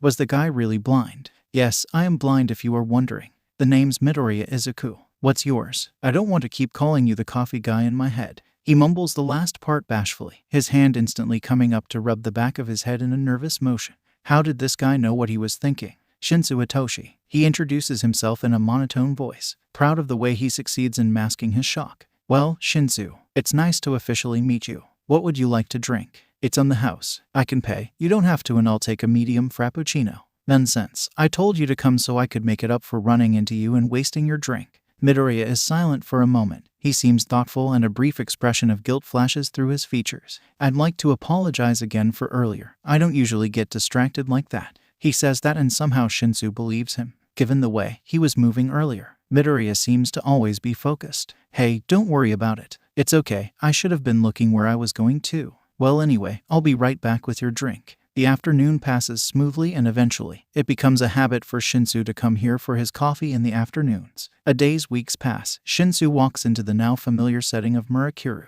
However, he's surprised that Midoriya isn't here today. He orders his coffee from an old lady at the counter. She tells him that Midoriya's shift was in the morning this time. Instead of sitting in his usual spot, he opts to go to one of the nearby parks. He kind of was looking forward to his small interactions with the other teen. Every time he went there, they would make small conversations. They'd talk about simple things, sometimes going on and on about the Hiro Society. They never talked about anything too personal though. Midoriya seemed just as privy and sensitive about some subjects. He doesn't know what he considers Midoriya. Was he his friend? Could he really call him that? The green-haired teen didn't know yet about his quirk. Shinso couldn't help but think that once he found out, he'd want nothing to do with him. In the society they lived in, people judged a person by their quirks. They'd decide their fate as soon as they turned 4. A powerful quirk leads to having a good life. People respected you. They'd judge people on whether the power seemed heroic and useful enough for them. A person like Shinso was considered villainous. People feared him and deemed him destined to be nothing more than a criminal. Ever since he turned 4 and got his quirk, he had a brainwashing quirk after all. The ability to control a person based on a verbal response. Shinso learned a long time ago not to expect much from people. Why would Midoriya be any different? His mind blanks as he suddenly notices the mop of green hair that's sitting on the park bench in front of him. The boy was wearing the same cloth he had on when they first met. It left Shinso wondering if the boy had any other clothes. Midoriya is sitting alone on one of the wooden benches. In his hand is the red walking stick that Shinso's gotten used to seeing and a small book. His shoulders are hunched forward and he seems to be lost in thought. However, when he gets a closer look, he realizes that Midoriya is actually reading. His expression focused as his fingers move over the braille in his book. Shinso's feet move before he can stop himself. He finds himself walking towards Midoriya. However, as soon as Shinso takes a few steps forward, Midoriya's head turns sharply to his direction and he can't help the shivers that run through his spine. Because, at that moment, it felt as if Izuku not only looked at him but looked through him. Sometimes, Shinso wonders if the boy was really blind. "Shinso," comes the hesitant voice of the barista. He gets up and somehow meets him halfway. "Hey, how did you know it was me?" Lucky guess. The answer didn't really satisfy Shinso's question, but he moved on anyway. He didn't have any other explanation after all. "So, what are you reading?" he asked as he took a seat next to the green-haired teen. Quirk theory, the evolution of heroes, Izuku mumbled, his cheeks flushing in embarrassment.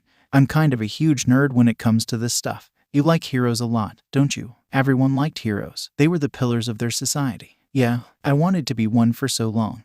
It's impossible now though. Shinso noticed the way Midoriya's posture stiffened, his shoulders hunching down and his voice taking a dark tone. The teen spoke as if it was the absolute and irrefutable truth. They sat in silence, Shinso not really knowing how to respond. Because what would he say to this? The boy in front of him seemed like he'd lost any and all hope of ever accomplishing his dreams. However, before he could even come up with some sort of response, Midoriya spoke again. What about you? Do you want to be a hero? It was his turn to stiffen now. Because he did. Didn't he? He wanted to be a hero more than anything, but with his quirk. Shinso guessed that now was as a good time as ever to tell him. I do, but I can't. He settled on this response. Why not? Well, for starters, my quirk is brainwashing. I can control people if they respond to me. Shinso turned away after that, not wanting to see the inevitable change in his new friend. He'd seen it so many times before. The exact moment people decided that he would never be anything more than a villain. The exact moment fear overtook their expressions and their friendship was ruined forever. He didn't want to see that look on Midoriya.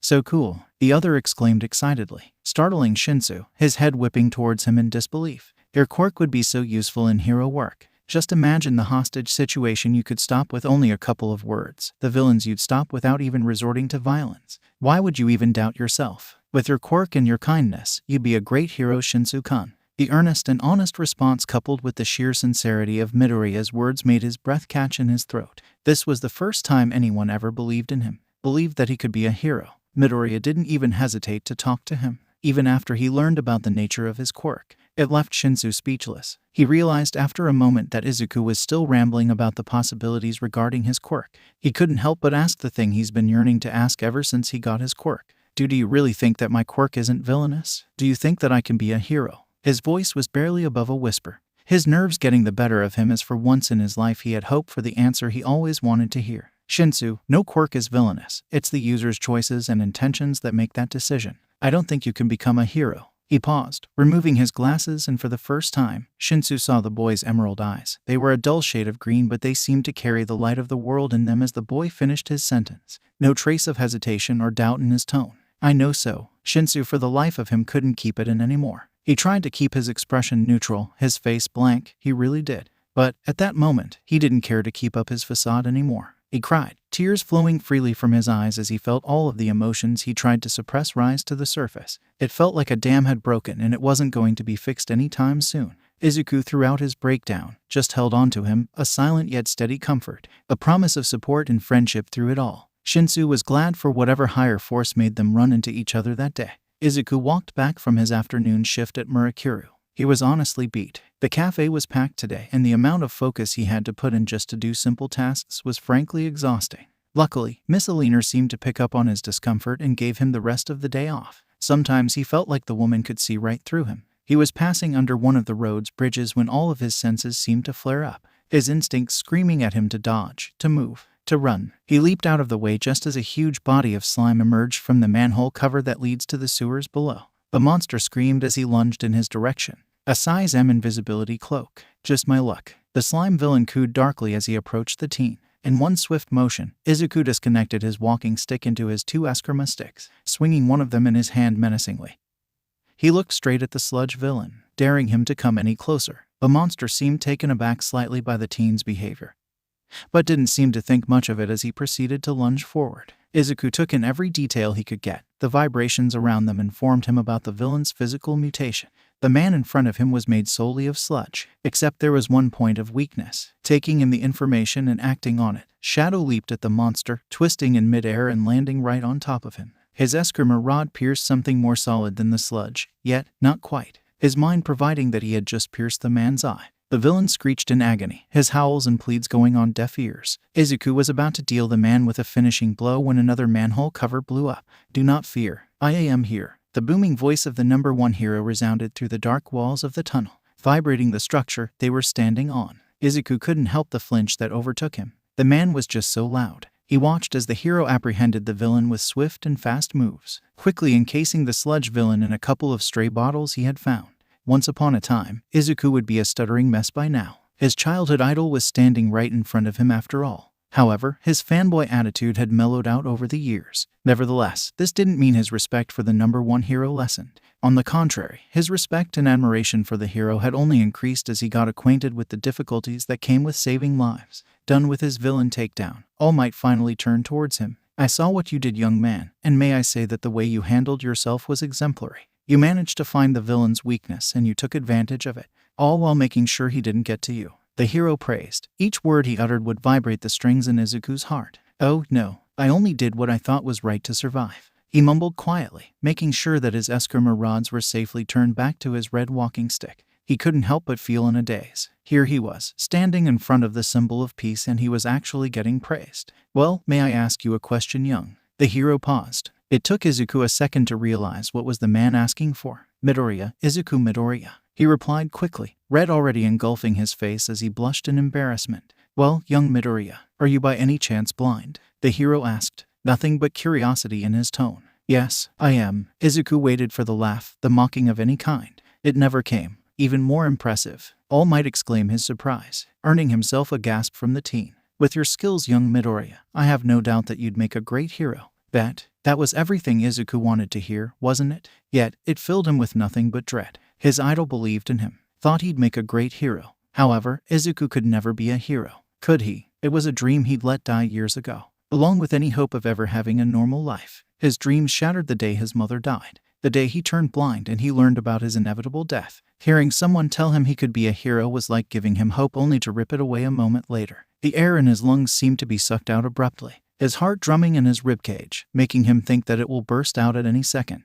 The ringing in his ears increased as his mind screamed at him to go. He couldn't take it anymore. "I am sorry. I have to go. I'm sorry, but I can't. I can never not a hero, no," he stammered in his haste to gather his items before he took off running. Ignoring the calls coming from the older hero, Toshinori didn't know what to make of the encounter he had with the green-haired boy. He had arrived at the scene expecting to fight a villain and defend a scared civilian. Yet, what he witnessed made him pause. In front of him, he watched as a blind teenager took on a villain single-handedly, fighting him with calculated and efficient movements. It was impressive, to say the least. However, the crestfallen expression the kid wore after he mentioned his potential in a heroic career made him pause. He knew the moment he saw the kid's change in demeanor that he had said something wrong. But what was it? In all his previous run-ins with fans or even heroes, people would beam at any encouragement he gave. So, why did young Midoriya react that way? From just a few seconds, he knew the kid had potential. The kid was blind for Pete's sake. He can't even imagine the amount of work the teen must have put in to acquire such efficient combat skills. All Might just hopes that whatever the kid's reasons were, that he will reconsider. Their society needed people with drives such as his after all. 2 days later, the rain bore down mercilessly upon the heart of Musutafu, pounding on the rooftops and turning the streets into a den of slick stone and muddy waters. It was at times like these that Aizawa regretted getting out of bed in the morning. He groggily left the warmth of his living room's couch and the coziness of his yellow sleeping bag in order to go through his night patrol. Now, jumping from roof to roof, slightly limping and utterly exhausted from his previous encounter with a villain, he promised himself a nice and long hot bath once he got back home. However, his plans were ruined when a figure slammed into him, sending him toppling into one of the dark alleys below. He cursed himself for his moment of distraction. Years of experience had taught him to always be on guard. Yet, the villain still managed to surprise him. For the past 2 days, Izuku had immersed himself in his vigilante work,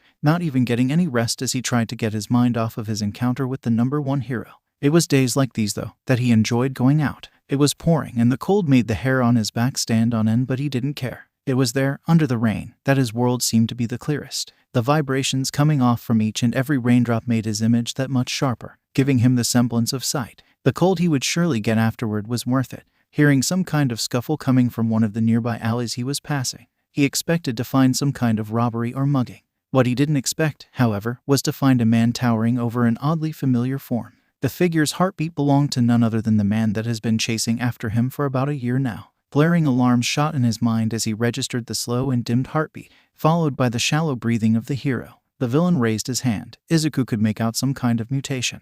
The arm was the form of a stinger, sharp and piercing, and it was aiming straight for the fallen hero's heart. Before he could think twice about it, he charged forward, going straight for the towering figure. He could vaguely smell the remnants of some kind of substance on the man's body, previous experience informing him that the smell belonged to a scorpion's venom. This was Sting, the infamous villain that has been shaking the underground world for a while now. The man was known for his mutated quirk, Scorpion. It gave him the properties of a highly lethal scorpion. The mutated quirk was probably the reason why Eraserhead couldn't erase his quirk, Izuku noted. The man's heartbeat was erratic. And if the blatant smell of blood coming from the man's body was any indication, Eraserhead seemed to have put up a good fight despite the clear disadvantage. This was all the information Izuku needed. He instantly aimed for the place where the man seemed to be bleeding the most, ramming his leg into the man's side with a force to rival that of an angry Ryuu. He quickly went in for another hit to the man's stomach, the force of the blow making the man yell in both agony and surprise at being caught off guard. Izuku dodged as a kick was aimed towards him.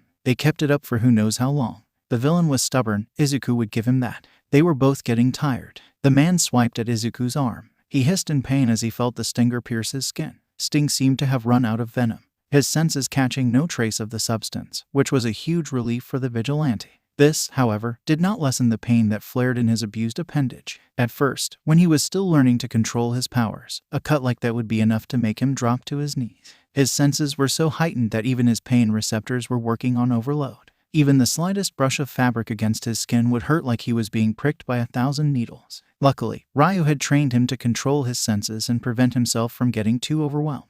He could still feel the pain though. He retaliated with a punch to the man's throat. It was a dirty move and he knew that. But years of experience has taught him that in a fight, he needed to use everything to his advantage. The man stumbled backward, the air knocked out of him. Izuku took the opening he provided to deal a finishing blow to the back of the villain's head, effectively knocking him out. After doing quick work of calling the detective and tying the villain to one of the nearby poles, he made sure to leave a small note addressed to the detective. With that done, he quickly made his way to the fallen figure of the underground hero, sighing in relief as he heard the man's pulse. It was faint, but it was still there. He assessed the man's wounds, using his powers to find the source of both the smell and cause of each injury. It seemed that Eraserhead had taken a harsh blow to the head and was stabbed in the side. There was what looked like a big puncture wound in the place where he sensed the blood. He hoped that Sting didn't poison his stingers. Still, hope wouldn't get him anywhere. With practiced ease, he wrapped the man's head with bandages he carried in his utility belt. To his horror, the hero chose that moment to wake up. The man groaned, his head lolling to the side as he tried to move, to stand up,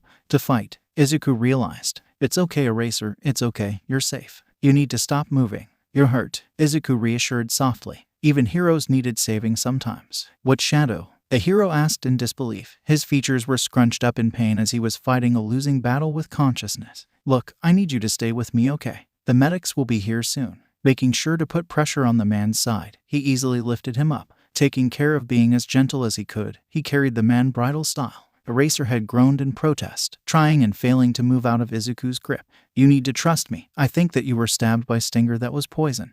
The medics won't get here soon enough. We need to meet them halfway." He could hear the distant sound of sirens coming their way. He needed to take him to them fast. If what he gathered about Sting was true, the hero had about half an hour before the venom took its full effect. Making sure to not aggravate his wounds, he ran to the front road. Distant sounds of sirens could be heard. His mind was running 100 miles per second. The heartbeat of the hero in his arms was slowly fading. The venom was rapidly taking effect. They were running out of time. A hand on his shoulder startled him. He turned around sharply, fight or flight instincts taking over as the adrenaline slowly faded. He was met with the piercing gaze of Detective Tsukauchi. The man seemed to be torn. Looking quickly from Izuku to the man in his arms, Izuku assumed that he was deciding whether it was worth it to arrest him here. "Look, Detective, Eraserhead is dying. We can continue our very fun game of cat and mouse some other day. But right now, we need to act fast. There's poison in his system from Sting's attack and I don't know how much time he has left." Izuku didn't even care that his voice modifier was turned off at the moment, nor did he care for the way his voice was so obviously in a panic. The detective's eyes softened as he wordlessly gestured for the medical cart that was stationed just a few feet away from them.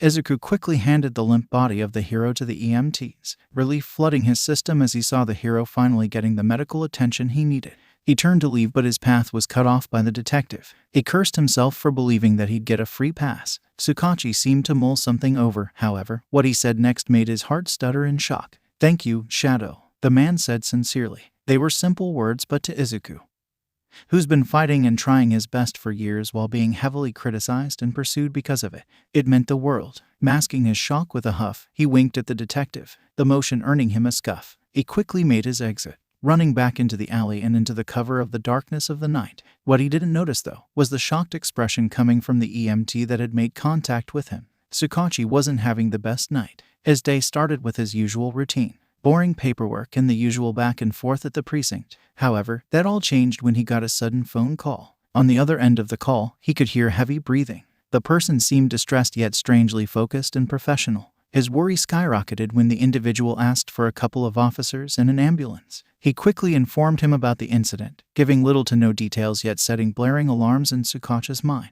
The villain mentioned having saved Aizawa from Sting and even managing to win against the villain in a fight. This in itself was an impossible task to accomplish since the villain has been on the loose for weeks now. Yet, the person had mentioned it as an after detail. He had focused on getting help for the underground hero. The call ended as Tsukauchi suited up to go to the scene. Time was running out. Aizawa was injured and he had a villain to arrest. To his surprise, the individual was revealed to be none other than the infamous Vigilante Shadow, the kid that had them chasing their tails for 2 years now. The Vigilante seemed on high alert. He spoke in a hurried and desperate tone. The thought of arresting the Vigilante right then and there crossed his mind. Yet, seeing the way the kid held onto the wordly limp form of Aizawa as if his life depended on it, he decided that leaving him be for now would be okay. The kid had saved Aizawa after all. Without him, the underground hero would be dead right now. His mind couldn't even wrap around the idea yet of Shadow, after everything the man had accomplished, being nothing more than a child. Tsukauchi couldn't believe it. However, the man's voice was proof enough. His heart clenched as he heard the crack in the Vigilante's voice. It was the voice of a scared child. He was still going to try his damn hardest to arrest the kid later. Nonetheless, he made sure to thank the Vigilante before the kid took off. He turned around, his mind set on going to the hospital. However, in front of him was an alarmed EMT. "Detective, was that Shadow?" the woman asked, worry clear in her tone. "Yes, it was. What's wrong?" The EMT lowered her gaze to the ground, many emotions flashing through her expression. Finally, as she regained her composure, she looked up, her gaze solemn. "It's just my quirk. It allows me to see a person's stats, vitals, and medical status." She paused, looking towards the empty space where stood the Vigilante mere moments ago. "Shadow, he's dying." "What do you mean he's dying?" Aizawa couldn't help the anger he felt as Tsukauchi told him about the newly acquired information. "Aizawa, you need to calm down. You're still healing. The nurses glared at me enough when I asked to see you." The detective muttered softly, slowly helping the man back down into the hospital bed. It has been 2 days since the incident. The doctors were baffled by Aizawa's survival. They informed him that if he'd been brought in just a few seconds later, he'd be dead. Sting's venom was known to be highly lethal. Shadow had saved his life. How can he be dying? A dying man wouldn't have the energy or power to do what he does every day. Aizawa asked again, his voice quieter now. Solemn, he just couldn't believe it. Didn't want to. Yes, the Vigilante was a pain in the ass. The boy was a problem child. Yet, that's all he was in the end. A child. He didn't deserve this. The EMT that spoke to me has a quirk that allows her to see a person's health status. All the information she was able to provide was that the kid was dying. She explained it as though it would take a couple of years, but he was indeed dying. "Do you?" Aizawa paused, mulling the question in his mind a little bit. "Do you think that's why he's a vigilante?" That was the question, wasn't it? The fact that this dying kid put his life on the line every day to save others. "I guess we will have to ask him ourselves." Aizawa nodded. The detective was right. This wasn't something they could guess. This kid seemed more of a mystery to them every day. Every time he thinks he's starting to figure the kid out, something comes up and he finds himself digging deeper. Just what the hell has this kid been through? Whatever was going to happen next, Aizawa needed to find a way to thank the problem child. He wouldn't be here if it wasn't for him, after all. Izuku thanked whatever genius created the speaking option on his phone as he scrolled through his newsfeed. He was oddly surprised at how many times his name had been mentioned in the past few months. When he first started out as a vigilante, the public was in an uproar. People feared and mistrusted him. However, as time went by, the people had grown to rely on him. He was surprised at the amount of support he got from the public. People put their faith in the vigilante, put their faith in him to be there when they needed him, to save them. As time went by, cries of help, of random pleads were turning into shouts of his name, shouts for him to come. Somehow, they knew that he would hear them and that he'd try his damn best to be there. It warmed his heart every time someone called him their hero. He knew he was far from a true hero. He was an outlaw, a criminal. The government saw him, nothing more than a mere villain. Yet, it was all worth it. The feeling he gets every time he saves someone. His mother sacrificed herself for him that night. He was going to make damn sure that it wasn't for nothing. He hoped that wherever she was now, that she was looking over him, a proud smile on her face. Probably a worried one too, yet a proud one nonetheless. It saddened him, the way the memories were close to fading away permanently. He couldn't remember his mother's voice, yet he could remember her smile perfectly. It was one of the only things he remembered from the world.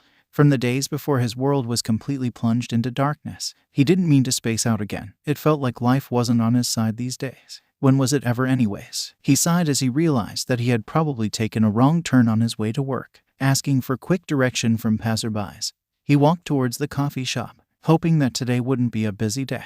Life can never let him catch a break, can't it? He huffed dramatically as he tried to sneak into one of the bathroom stalls, trying his hardest not to bring the villain's attention towards him. It was a relatively slow day. He was preparing Shinso's usual coffee when the front door burst open, a masked villain rushing into the shop and taking the first person he laid his eyes on as a hostage. It just had to be Shinso, didn't it? Why was this his life? Quietly backing away from the counter, he did his best to run into the bathroom and change into his costume. He tried to ignore the pang of guilt he felt at leaving the customers and Shinso alone with the guy. He needed to suit up though. Izuku was glad that he always brought it with him. You never know when a psychopath was going to take your friend as a hostage. Right? Yeah, this was totally normal. Making quick work of changing, he quietly made his way back. Taking a peek around the corner, he assessed the situation before him. The robber had one of his hands over Shinso's mouth as his other hand held a gun to Shinso's head. There goes Shinso's chance of using his quirk, Izuku thought bitterly. Sirens could be heard outside. The police were surely chasing the guy when the bastard decided that adding armed hostage taking to his sentence was rational. Izuku took his time to scan the guy's figure. The man's posture was stiff, clearly on high alert and desperate. Fighting him now was going to be tricky. A cornered man was a dangerous one. Izuku could probably take the guy out fast.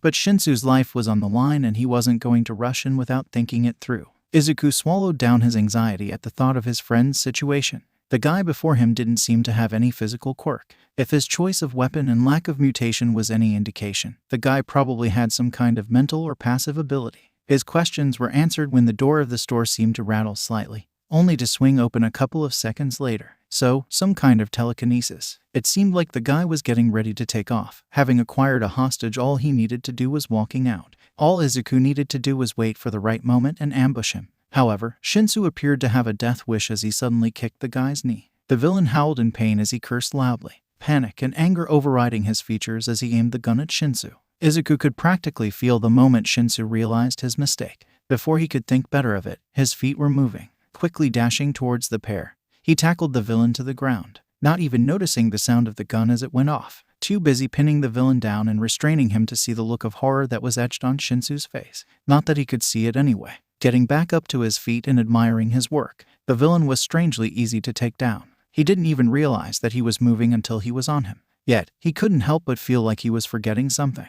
"Are you okay?" came a hesitant yet familiar voice from behind him. Izuku turned around to face him, his action eliciting a gasp from the teen in front of him. He chose to ignore it. "Am I okay? Shouldn't I be asking you that?" He countered cheekily, vaguely aware of the stinging pain he was feeling in his shoulder. "You're bleeding." The panic and worry in Shinso's voice was evident. "Bleeding?" He patted himself off, only stopping when his hand came in contact with his shoulder. He hissed in pain as a new wave of pain hit him. Now that the adrenaline from the fight was wearing off, he could feel it. The pain. So, that's where the gun went off. He got himself shot. "Do not worry, troubled citizen," he exclaimed loudly as he tried to ignore the now searing pain emitting from his wound. "I will be off now." He quickly ducked out of the shop, winking at the detective as he bolted to an alley and scaled the building, hoping that today wouldn't be the day he would bleed to death. Thankfully, the bullet had gone through and out. Nothing some gauze and wrapping wouldn't fix. He'll feel it for the next few weeks though. Shinso didn't know what to think about his savior. Shadow was a mystery to everyone. The man was famous for his accomplishments and saves. Some even call him a hero. They talk about exploits and skills, the way he always shows up. Shinso has been following the man's activities for a while now. He'd come to admire the Vigilante's actions. The man always helped when he could and never asked for anything in return. No fame, no fortune. He was chased by the whole police department and countless heroes constantly, viewed by the government as a menace and a criminal. Yet, the man-boy, from the vaguely familiar voice he heard today, kept going out there and kept trying to save people. Today, he saw it firsthand, the way Shadow practically threw himself in the line of fire, literally, in this case, just to save a random guy from getting shot. Just to save him. He even got shot. However, this didn't mean that Shinso supported vigilantism.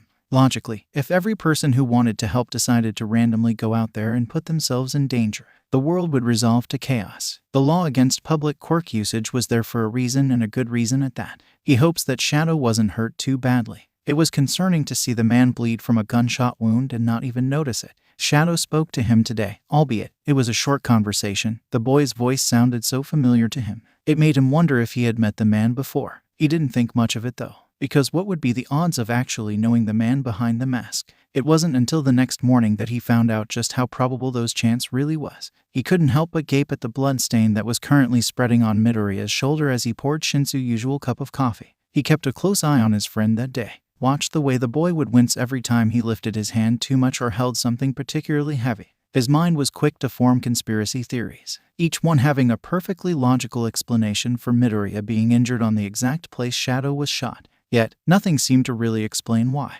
Izuku couldn't be Shadow, right? The kid was blind for God's sake. How could he possibly be the roof-jumping, crime-fighting, ass-kicking badass that went out every night? He decided to let it go for now. He was running on 1 cup of coffee after a particularly bad all-nighter. His insomnia just made him paranoid. Yeah, that was it. This, however, did not prevent him from keeping a close eye on Izuku for the next few weeks. It only now occurred to him how much he wasn't noticing before. He'd see the way Midoriya's movement somehow always seemed strained. The days when he'd come with a slight limp or a bruised face, covering multiple gashes and injuries with long sleeves and his usual worn-out black hoodie. Every time he would ask the teen, Izuku would shrug and make up some sort of lame excuse. Things like, I fell down the stairs or I tripped. This was coming from the kid that seemed to see better than Shinso himself, despite being blind.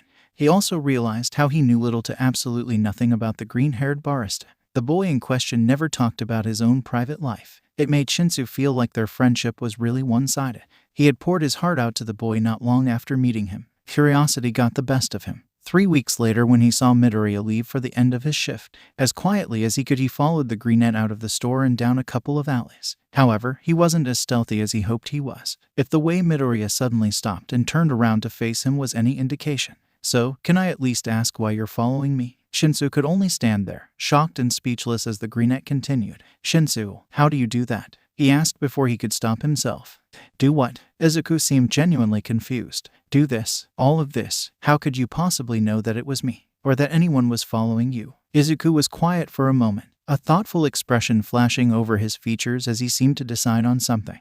Well, it's my quirk, Shinso, he finally said, making Shinso freeze in place. Because yeah, why didn't he think of this before? He never asked to know Midoriya's quirk after all. Your quirk, Shinso repeated dumbly. What is it actually? Well, it allows me to kind of feel things around me. I guess I can't really describe it. I'm blind, but my senses kind of work better than normal people. I can hear and smell better. Stuff like that. The boy replied simply. Oh, I can also see the sound waves that resound from things. That way I can make out the outlines of the world around me. Oh, this made so much sense now. But he still had questions. One, in particular, that has been eating at him for a while now. Shinso debated if he should use his quirk or not, but thought better of it. If he was going to get answers, he would do it by getting Midoriya to tell him willingly. Before he could even ask his question, Midoriya spoke. Do you trust me? The question was surprising, to say the least. Shinso didn't expect the teen to be the one asking such a question. Izuku noticed the way Shinso's eyes were always on him for the past few weeks, always following his movements and looking at him closely. At first, Izuku panicked at the idea of Shinso suspecting him. However, after a while, he decided that it wouldn't be so bad. This, however, didn't mean that he was going to tell him straight away. If he could save his friend the trouble and burden of knowing, he would. I do. Well, if you really do. Trust me when I tell you, not ask many questions. My past and future aren't something that'll be fun getting to know. What do you? I know you've figured it out. You're smarter than that. But this isn't something you should get yourself into. My life is complicated. Shinso, for the life of him, didn't understand Midoriya. That's the thing, isn't it? I trust you, Midoriya. But you don't trust me. He paused, frustration and anger welling up inside of him. I've poured my heart out to you. I've trusted you with my past and my troubles. Yet, you don't trust me. I know absolutely nothing about you and we've been friends for months. Shinso, you don't understand. Then tell me. Make me understand, Midoriya. He yelled, his emotions getting the better of him. Shinso, you're Shadow, aren't you? You saved me at the shop that day. You've been saving so many people. So why? Why are you doing this? I can't know. It's not right. It's not right for you or for me. You should stay away from me, Shinso. Trust me. Just stay away.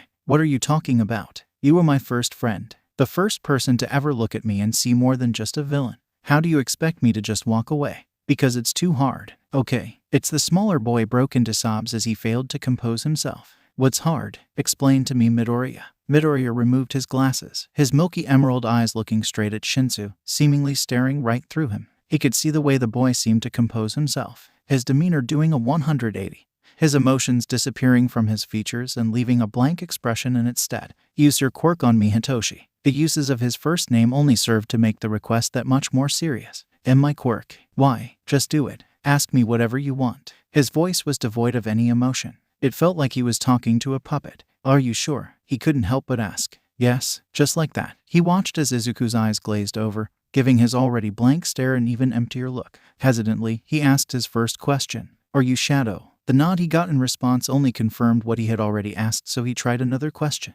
Why did you become a vigilante? Heroes don't always save the day, and I didn't have a choice. The answer was short and simple, yet it opened up too many other questions. What do you mean? Why don't you have a choice? He feared the answer he was going to get. I'm dying. These two words left the vigilante's lips, and Shinso felt like he was being hit by a truck, a shock big enough to make him lose his hold on the other teen. The latter seemed just as distressed at having revealed his reasons for being a vigilante. What do you mean you're dying? He felt dampness spread on his cheek and chose to ignore it. I'm sorry that you had to find out this way. I'm sorry for letting you get too close. It's all my fault. Izuku seemed so small at that moment, like on touch, and the teen's demeanor would crumble. The doctor says I have 4 years left, give or take a few. He laughed quietly. The sound was so wrong, so broken. Now you know why you should stay away. Shinso looked at Midoriya and felt like the biggest asshole in history. He watched as Izuku quietly walked away, passing him by without another word. His body moved before his mind could even register the action, making him grab Izuku's arm before the boy could walk away. You're an idiot if you think that I'm letting you walk away. Shinso, I'm a ticking time bomb, and if you get too close. The boy put on his tinted glasses again. I'd like to keep the casualties as minimum as possible. His voice was unwavering, his demeanor changing back to the emptiness from earlier. Shinso didn't relent when the greenette tried to remove himself from his hold. If you think distancing yourself from me is going to lessen the pain I'll feel, then you can't be any more wrong. Shinso, don't. Listen to me, Izuku. It was his turn now to use the first name card. If the way the boy stilled was of any indication, it worked. You are part of my life. You've been for a while now. It's only fair that I'd be a part of your life too. I don't want to hurt you. Izuku's voice was so small. It spoke of years of doubt and fear. Then don't push me away. They looked at each other for a few seconds. Izuku seemed, for the first time, to be really considering him. Shinso watched as the greenette's eyes lit up ever so slightly before a soft, "Oh, okay," was uttered.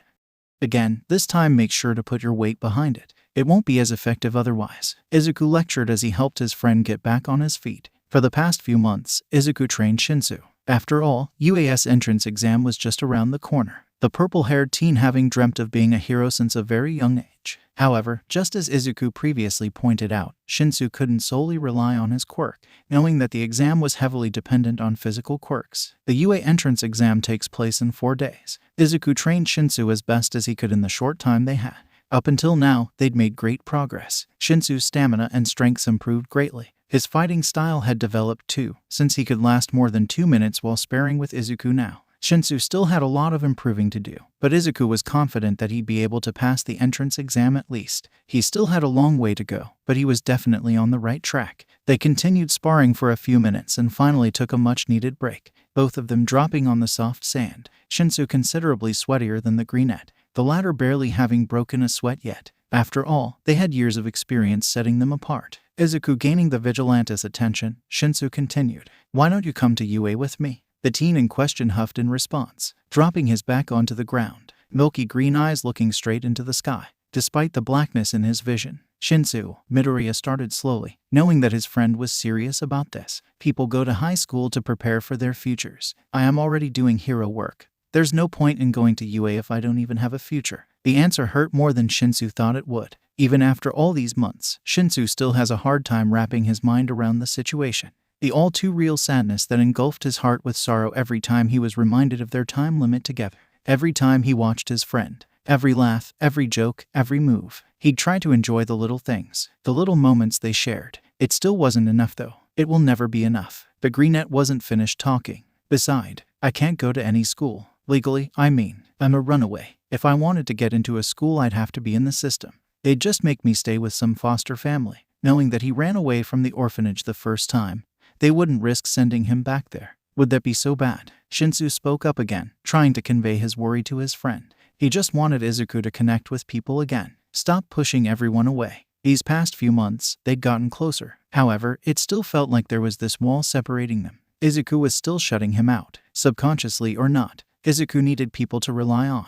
He can't keep doing all of this alone. Silence met his question. He'd thought his friend had fallen asleep if not for the slow blinking of his unseeing eyes. It's unfair, isn't it? Midoriya said after a few minutes. However, before Shinso could ask about his statement, the vigilante continued. I mean, it's unfair for them. I can't just barge into people's lives, Shinso. Join their family only to check out eventually. Only to hurt them afterward. The teen's voice was calm, as if stating facts. Pure, unarguable facts. I'm going to die, Shinso. When I do, I'd like for it to be as painless as possible, for everyone. What about your pain? His throat felt clogged, his eyes burning as he looked into the passive expression on his friend's face, his voice coming out sharper than intended as anger built inside of him. Do you ever think about that? My pain is irrelevant. Sitting up, the teen made sure to face his friend. I had a lot of time to get used to the facts, Shinso. Now please drop it. Whatever fight Shinso had in him evaporated as soon as his friend finished the sentence. The emotion flashing in the greenette's face showed the desperation behind his words. Same time tomorrow, Shinso asked quietly, knowing that the greenette needed to leave soon.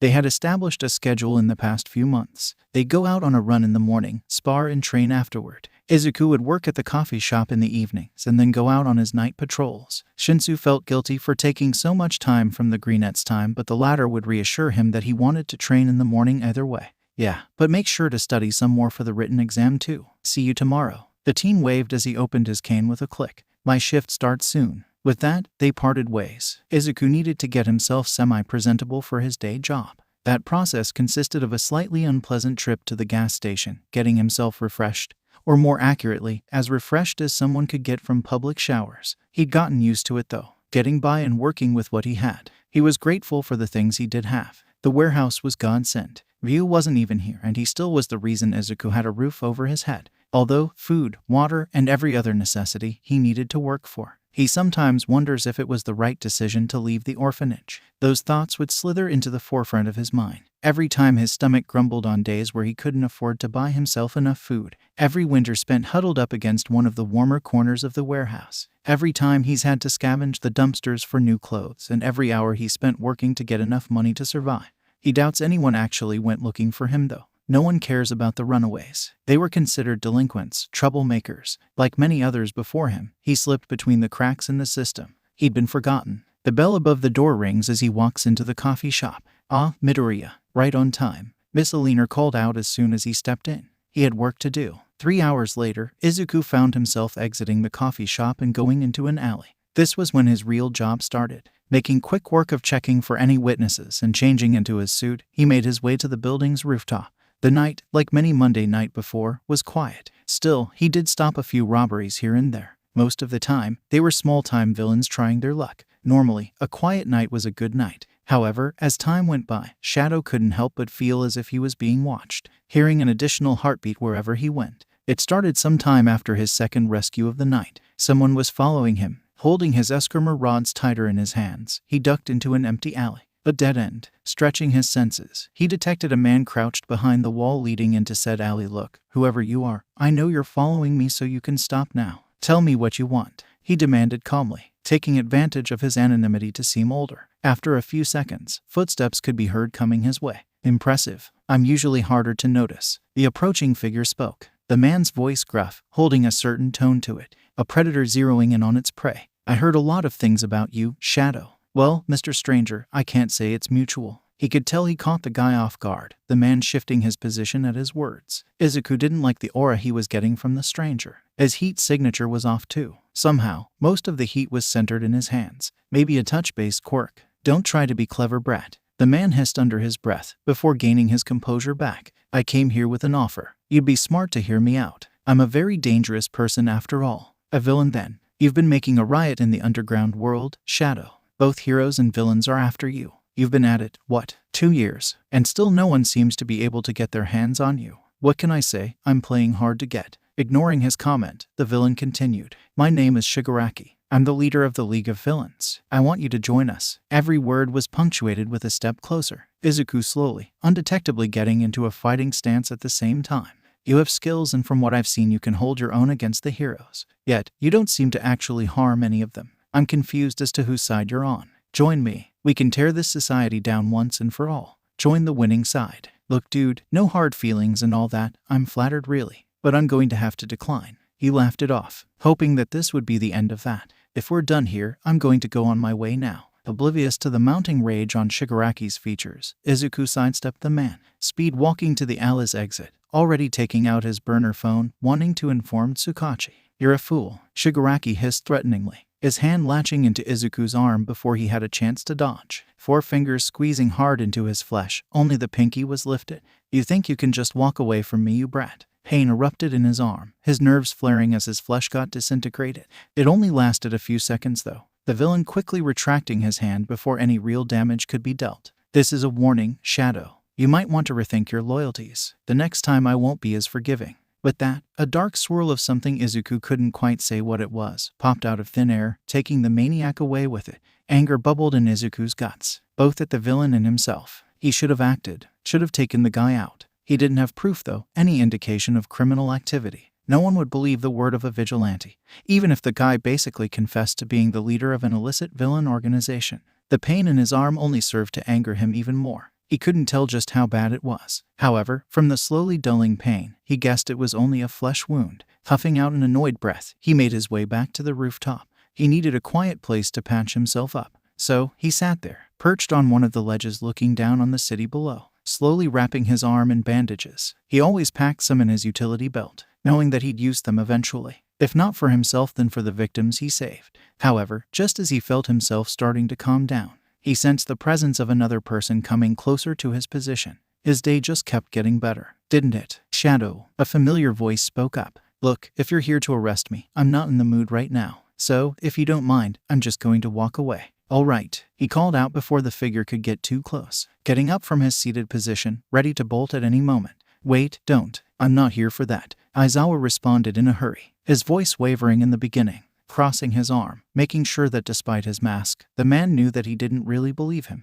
What do you want then? I wanted to thank you for saving my life, Shadow. Without you, I wouldn't be here right now. Izuku didn't quite believe what happened next. The vigilante was pretty sure his mind was playing tricks on him. According to his heightened senses, the hero was bowing. Eraserhead was actually bowing to Izuku. Him of all people, the vigilante who's been nothing but a pain in the hero's ass. Coughing under his breath, he urged the hero to straighten up, the man rising back to his full height in response. Don't feel too special, Eraser. I would have done that for anyone. He tried to level the hero with a smirk or some kind of glare, despite his eyes being covered. Yet, Eraserhead seemed to see right through his act. You would, wouldn't you? The underground hero whispered in something that Izuku didn't want to admit was close to all. Why not become a hero then? You'd obviously get into the hero course. Again with that. Why were people that stubborn today? I'm no hero, Eraserhead. Now if you'll excuse me, I'm going to leave now. You're dying. The phrase wasn't spoken as a question. The man uttered the words as if they were nothing but undeniable facts. He knew. I think I'd know if I was dying, Eraser. Feigning a look down at his body, as if to look for any obvious injury, he continued his way off the roof. A medic with a health quirk saw you.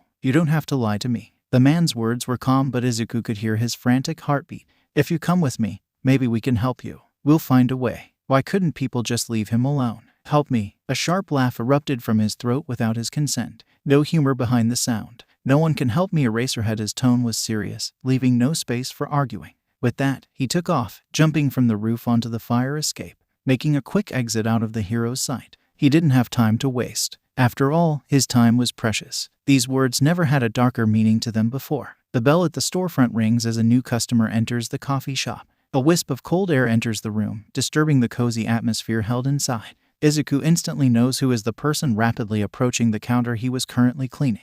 I'm in, the boy shouted excitedly, his voice holding a giddiness Izuku loved to hear in his friend's voice. Yes, Shinso, I kind of figured that out. You know, with my senses and everything. He gestured vaguely to his face, emphasizing on the word senses. Besides, the bell blew your cover. The greenette snickered lowly. What? Shinso's steps seemed to falter for a minute, before he straightened out, excited once more. No, I don't mean here, you idiot. The exasperation in his tone was palpable. I got in. I passed the exam. In Izuku's mind, he liked to picture Shinso as an over-enthusiastic puppy, at least every once in a while, when the teen wasn't acting like a tired house cat. You got in? Wait, as in do you mean? Yue, I got into the hero course. Oh shit, you got in? I got in. They kept screaming their heads off until Miss Alina threw them both out of the store, yelling at Izuku to calm down if he wanted to keep his job. They were both too happy to pay her any mind though. Shinso had passed the exam. He was going to go to UA. He was going to be a hero. As much as he wanted to celebrate with Shinso,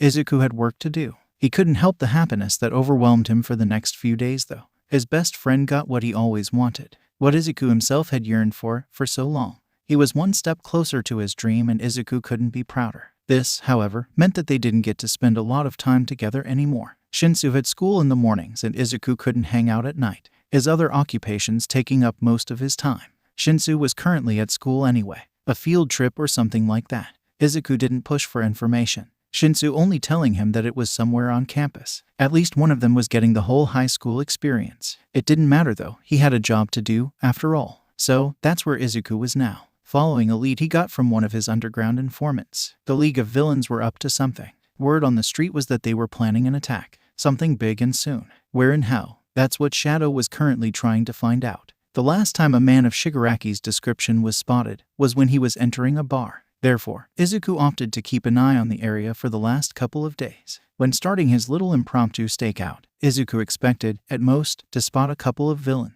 Shigaraki and a couple of his lackeys. However, what he didn't expect was to see at least 4 dozen villains begin filling into the small building in groups. Something big was definitely going down, and it was happening sooner than he thought. Narrowing his eyes at the building in concentration, Izuku realized that everything was not as it seemed. The villains' heat signatures were all wrong, given the sheer number of people who entered the bar. The heat signatures marring the insides were supposed to be twice as many. Something wasn't right. On a closer look, the heat signatures seemed to be dwindling in numbers too. The number of people inside was decreasing. Yet, no villain was spotted actually coming out of the building. His mind flashed to the events from a few weeks ago. Shigaraki had vanished by getting into some kind of mist, a teleportation quirk Izuku's mind supplied, which meant, if Izuku was reading this correctly, the villains were getting into the bar, only to teleport to another location shortly after. The attack had already started. But where? Hopping down from his perch on the roof of the building adjacent to the bar, he made his way closer, his ears straining to catch any bit of planning going on inside. "And wait to kill those kids," an unknown voice spoke darkly. "Yue won't know what hit them." A familiar gruff voice responded, glee and pride dripping from Shigaraki's tone. "Tamura, are you sure that they're going to be at the USJ?" The voice was distorted, the words echoing as if they were spoken from a hollow space. He supposed that it belonged to the mist villain. The man's heat signature was deeper and wider than the others, his form flickering in and out of existence as if he was made of burning flames. The sight would be quite mesmerizing if it weren't for the fact that Izuku's heart was currently hammering in his chest. The thought of Shinso being in danger made his blood boil. Hyo was under attack, and Izuku would be damned if he let the villains hurt these kids. His feet pounded against the concrete rooftops as he ran at full speed, leaping from one building to another. His heart thrummed against his chest, his breath coming out in frantic huffs, a great contrast to the rhythmic tapping of his feet as he tried his hardest to reach the fight in time, his mind going through 1,000 possible outcomes he might stumble upon, each one harsher than the last. Flashes of his friend, dead and invisible to his eyes, no heartbeat, nor heat to detect, no rise of his chest, nothing. He picked up the speed, his heart stuttering for a second as UA's campus came into view. Shinso mentioned that the field trip was on campus. He couldn't be too far away, right? Hoping his plan would work, he took in a deep breath and concentrated. At first, he focused on finding the place with the most heat signatures. Ignoring the main building full of students and teachers, his senses zeroed in on a building in the shape of a dome. He could feel the headache starting to overwhelm him, but he pushed through anyway. He could hear multiple voices now. Class 1A students were all on guard, their heart beating faster than normal in their chest. This meant the villains had arrived. Finally, his senses landed on the familiar heartbeat of his friend. He didn't wait a second longer before he took off, ignoring the nosebleed he was sure he was currently sporting. "Detective Naomosa speaking," came the familiar voice on the other end of the call. "Detective, I need you to send heroes to this address," he started, trying to get his voice as even as possible to get his point across. "Shadow, wait, slow down. We don't have time. UA is under attack from the League of Villains. Class 1 is trapped at the USJ. I'm going to go in as soon as I end this call, but I'm going to need help if we want to save everyone." He could hear the detective's sharp intake of breath, along with the curse he unknowingly hissed out. "I can feel something surrounding the dome. Someone is blocking the communication lines. You won't be able to reach me after I go in." "Shadow, wait. You can't go in there alone. Wait for the backup I'm requesting." Interrupting the detective again,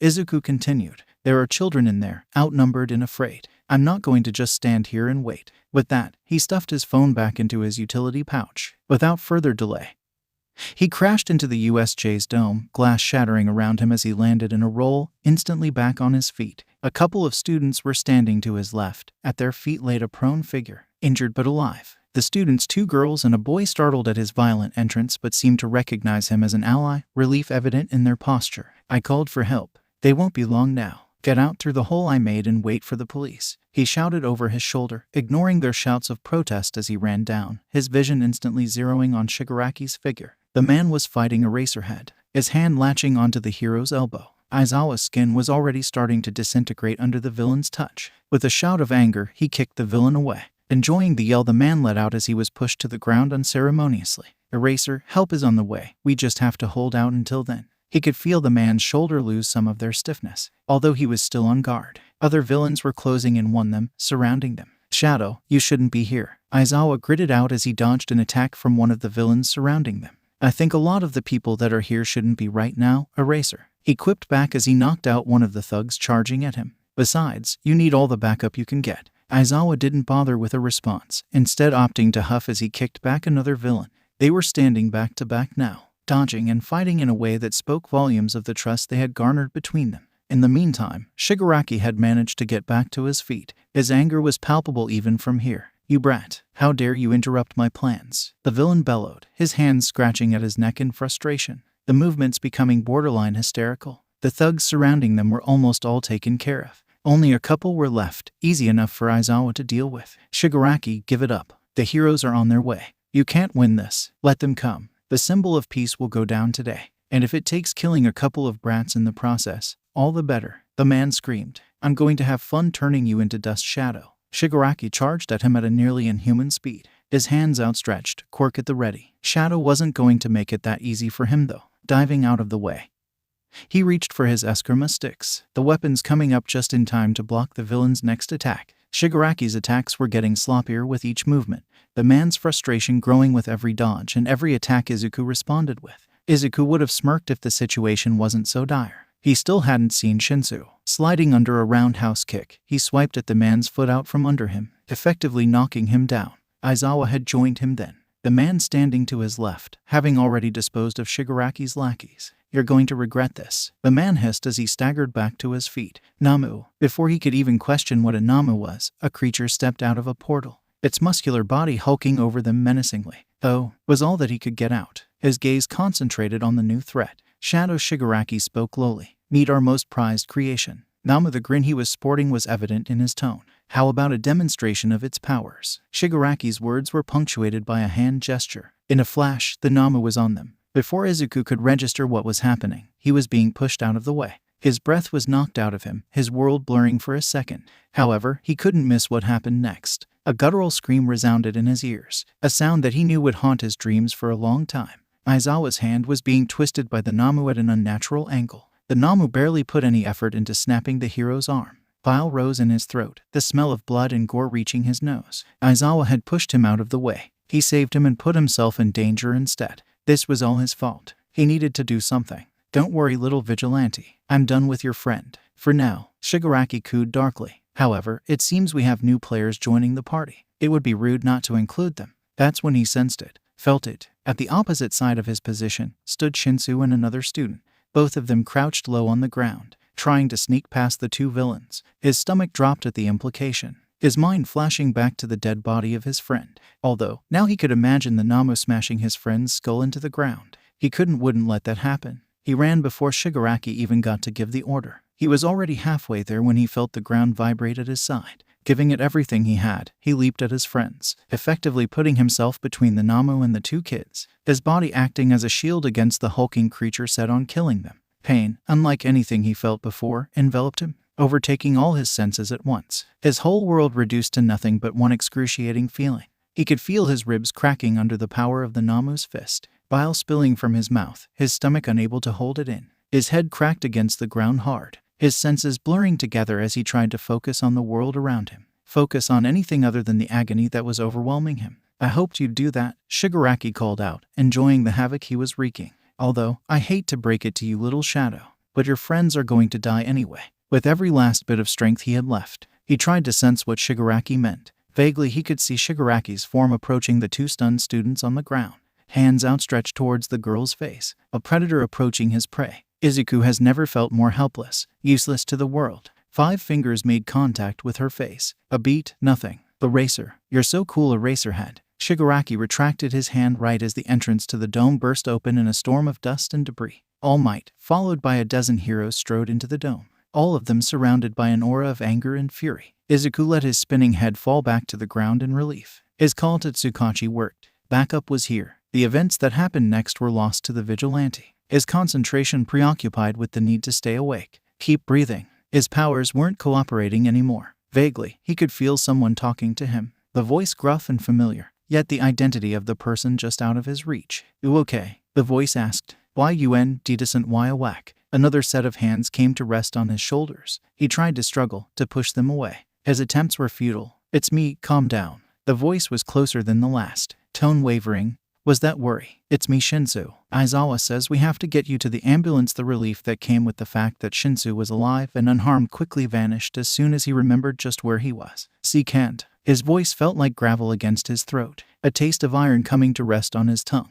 "And no hospital. I need to get out." Before wet coughs fought their way out of his mouth. Heroes. "Shadow, you're injured and bleeding. You need help." Eraserhead's voice sounded pained, a hint of anger in his tone. "I'm fine." Disregarding the shouts of protest and the hands trying to hold him down, he got up to his feet, trying his best to ignore the searing pain flaring in his ribs and head. He doesn't know how he got out. He doesn't register his body fighting against anything getting in his way. He just knows that the next time he gains a little bit of awareness, he's staggering into an empty alley, his back hitting the side of a dumpster. He knows he can't stay here. He knows that he needs to get back to the warehouse and tend to his wounds. Yet, his limbs are unresponsive. His body feels like lead, too heavy to move, and his mind screams at him to rest, to just let go. The only thing he can do, before both his mind and body give up on him, is get his phone out of his pocket. He barely has it in hand before it slips right out, hitting the ground with a resounding clang. His arm flops uselessly to the ground next to it. He's then plunged into a darkness deeper than any he's ever known. "Please be okay." Like a mantra, Tsukauchi repeats that sentence in his mind as he speeds towards the USJ. He's probably broken a dozen speed limits and laws. He doesn't care though. Not now. Not while a class full of teenagers are in danger. Not while Shadow, another kid, his mind adds, is risking his life for said class. To think that, when Shadow called, Tsukauchi was thinking about how he was going to spend his lunch break. He sees the USJ's dome from a distance and instantly knows that Shadow's been there. There's a hole that goes through the middle of the dome. A fairly small, shadow-sized hole. The glass surrounding it glimmers under the sunlight, and Tsukauchi can't help but pray for everyone to be okay. His prayers go unanswered that day. He's hurt. Aizawa barely manages to cough out as soon as he sees Tsukauchi approach. It's bad. Before he can say anything else, he's being carted away by paramedics. His mangled arm is still bleeding heavily. Although, other than the disintegrated elbow, the hero doesn't have any more injuries. Tsukauchi's eyes widen and he freezes. It can't mean anything good if Aizawa is that worried. Before he can think twice about it, he's already sprinting down the structure, trying to find the runaway vigilante. The students said that Shadow fled the scene as soon as the villains were all taken care of. Depending on the information he got, Shadow was hurt, disoriented, and bleeding heavily. They said he was reacting to everything on instinct, as if he wasn't really present while making his escape.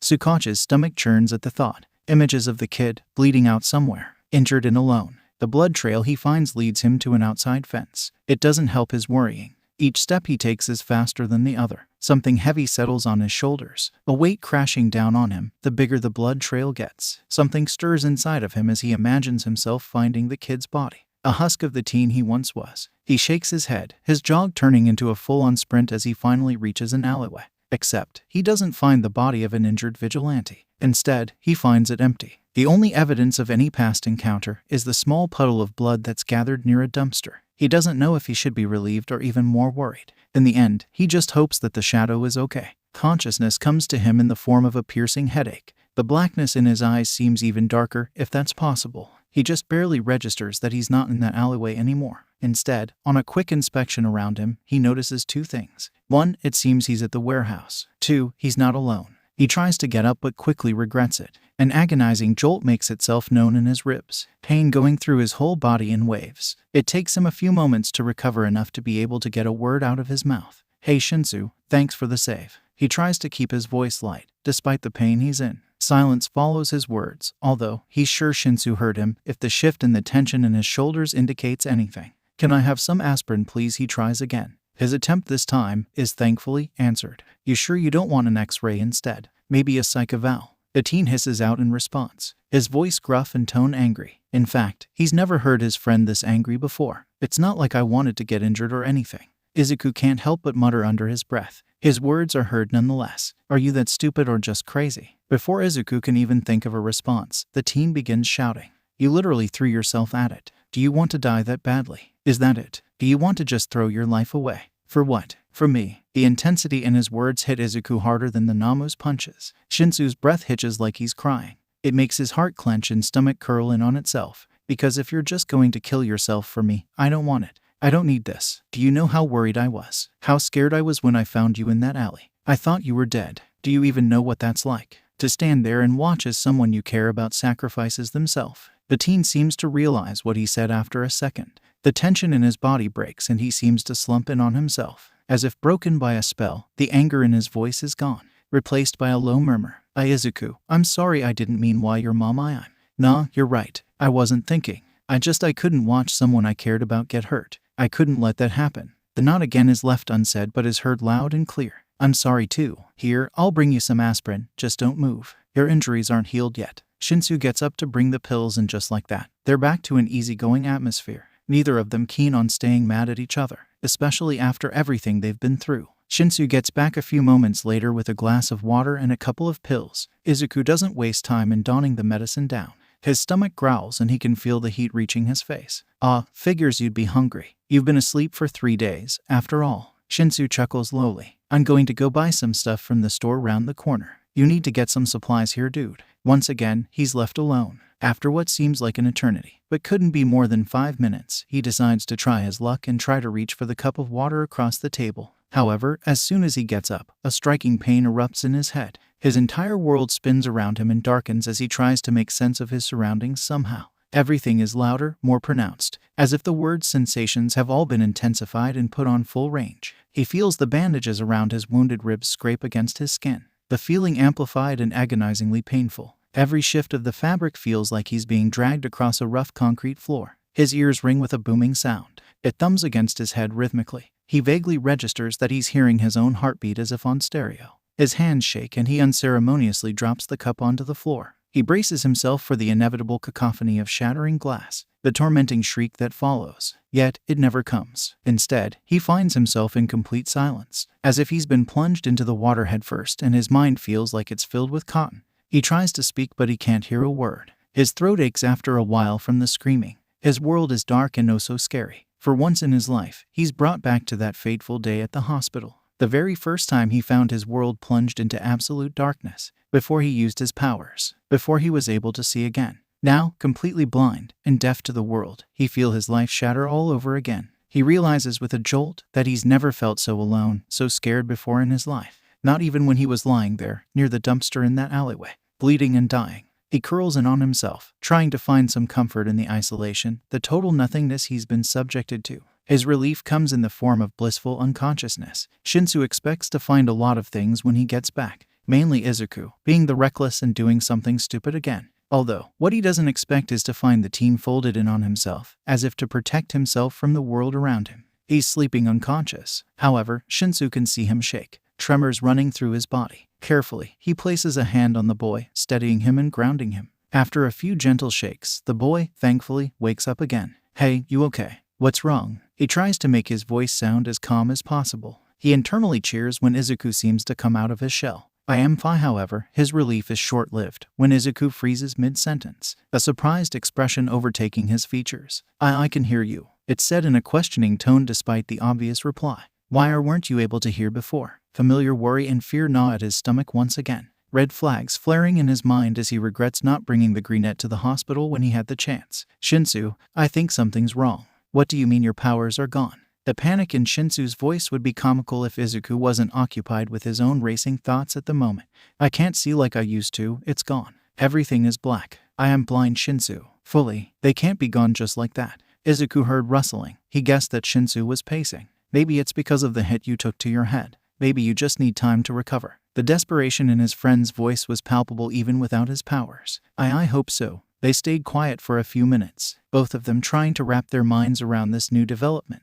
While Shinso was worried about his friend's health, the fact that he might have some serious brain damage, Izuku was thinking more along the lines of how he was going to proceed with his nightly activities. "You can't be serious," Shinso exclaims in exasperation. "What? I didn't say anything. You didn't have to. I know that look. It's your when am I going to go on patrol look." The teen is pacing now, his movements scream disapproval. "You are not going to go out there until you get better. Who knows what this could mean for your health? What if you have internal bleeding? You could have brain damage for all we know." His words leave no place for dispute, and Izuku knows better than to try and argue. "Okay, I get it. Promise I won't go on patrol until I have my powers back." This seems to placate the teen, if only slightly, although he can hear his friend groaning. "I'm going to have to go to work. Food doesn't appear magically, you know." "Okay, but don't overwork yourself. And if you feel that anything is wrong, you call me." "Deal, deal." It's 3 days later that he's able to get up without doubling over in pain. His ribs ache, but the medicine Shinso brought him makes the pain bearable. The walk to the coffee shop is hell. He barely manages to get there without bumping into too many people and walking into too many lampposts. However, he does make it there in the end. He's grown so used to living with the help of his powers that the sudden loss leaves an emptiness in his mind. The world is dark and empty, and he hates it with his entire being. He walks into the shop. His walking stick is basically an extension to his hand by now. He doesn't put it away like usual. Instead, he uses it to get to the counter safely. The vague memory of the shop's layout does help him though. He hears someone walk up to the counter behind him. He doesn't know who it is until they speak up. He ignores the unnerving vulnerability he's feeling without his abilities. "Midoriya." The leaner's voice is even, measured. "Where have you been? Do you honestly think you can disappear on me for weeks and just get back to work like nothing happened?"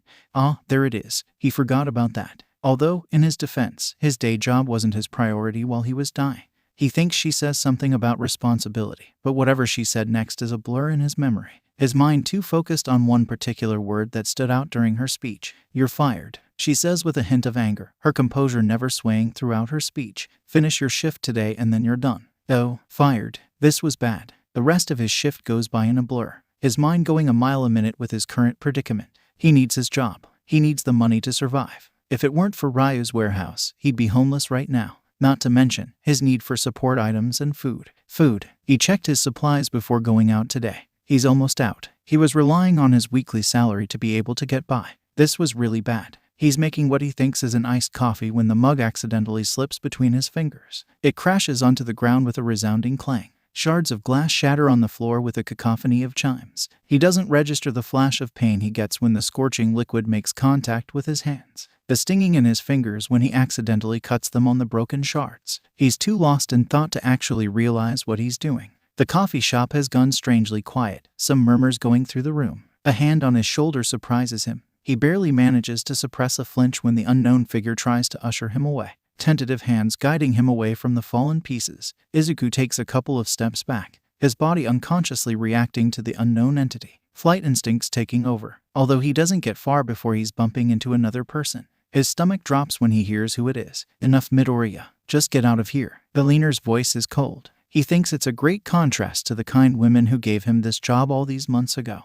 He supposes he can't really blame her though. He hasn't been the greatest employee. She hands him his discarded walking stick and he doesn't linger a moment longer before bolting out of there. He thinks he hears someone calling out to him, but he can't be sure. He doesn't have it in him to care. It's been a long time since he's felt this useless. Weak. He walks in no particular direction. A vague whisper in his mind warns him about getting lost. He doesn't pay it any mind though. His feet hit the asphalt in tandem with his walking stick. The clicking is grounding. He wills his mind to focus on the familiar sound, trying his best to clear his thoughts. He doesn't need panic right now. He needs to get another job. He needs to find some kind of solution. He bumps into someone on the sidewalk and his mind takes him somewhere he hasn't been in a while. It happens again, and this time he can't help but dwell on the memories. He remembers his first few weeks at the orphanage. He remembers his uncontrollable powers, the unbearable sensory overloads he used to go through, the blackouts that would follow afterward, the days of complete blindness when he couldn't get his senses under control. He recalls the 2 loud nights when his hearing acted up. He thinks of Denji's attempts at humor, the days he'd get cornered in the boys' locker room.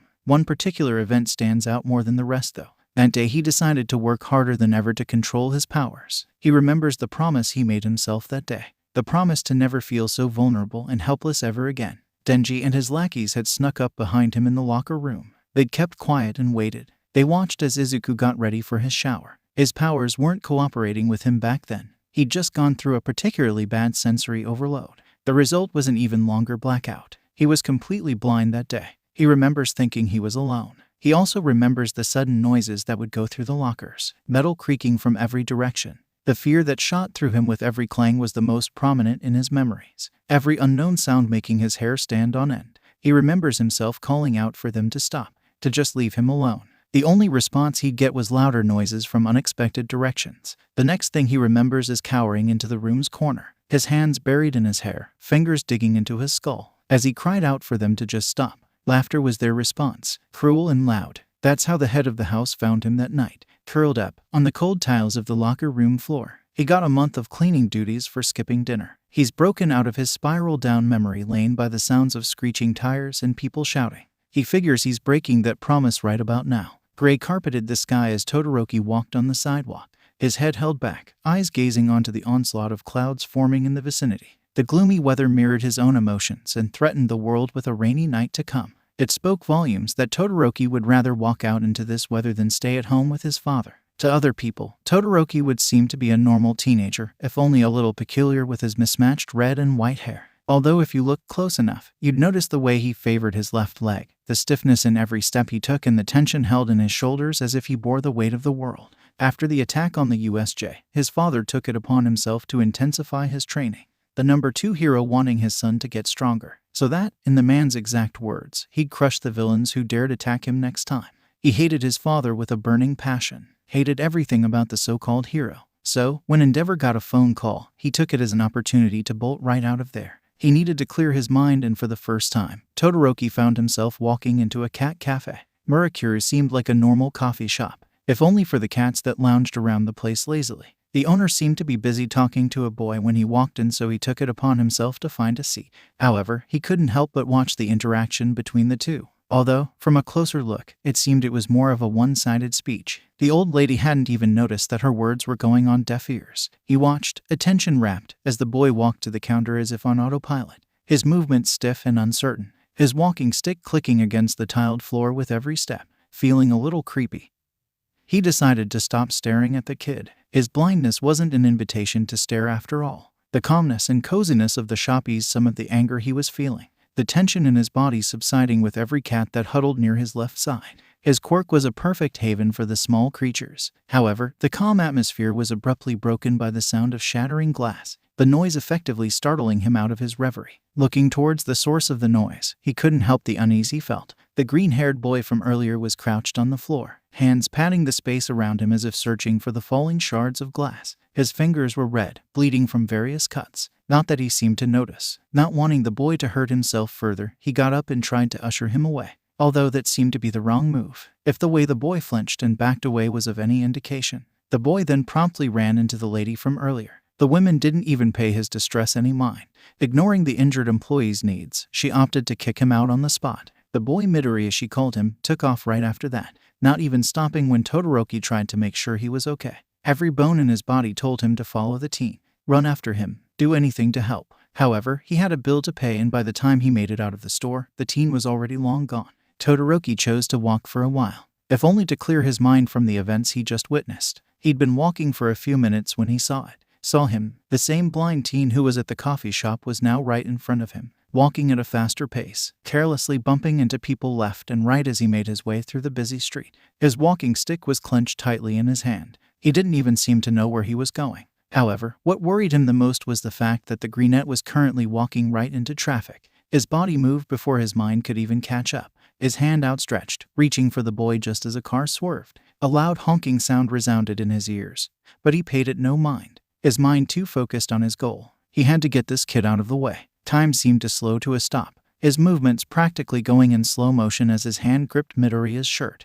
What happened next could only be described as a blur of movement. He remembers pulling the kid back, putting all his strengths in the action. A screeching sound resounded through the street, people screaming as they watched the scene before them. Pain flares in his shoulder as he hits the ground, the rough landing knocking the breath out of him. The car stops a few feet in front of them, right past the same spot they were standing on only a few moments ago. He looks to his left, towards the kid he'd pulled down with him. The teen's milky green eyes are blown wide, frantic and confused. His glasses lay discarded a few steps in front of him. cracked from the impact with the concrete ground. Someone speaks to them, asking them if they're okay. Yet, Todoroki can't bring himself to answer. He's too focused on the boy next to him, watching the teen's shuddering breath, noticing the shake in his shoulders, the fear buried deep in those unseeing eyes. "Are you okay?" he asks quietly, not wanting to startle him any further. The teen flinches anyway. His head jerks to look in his direction, his eyes missing him by just a few centimeters, as if looking over his shoulder. He opens his mouth to answer, but closes it after a few moments, not seeming to find his voice just yet.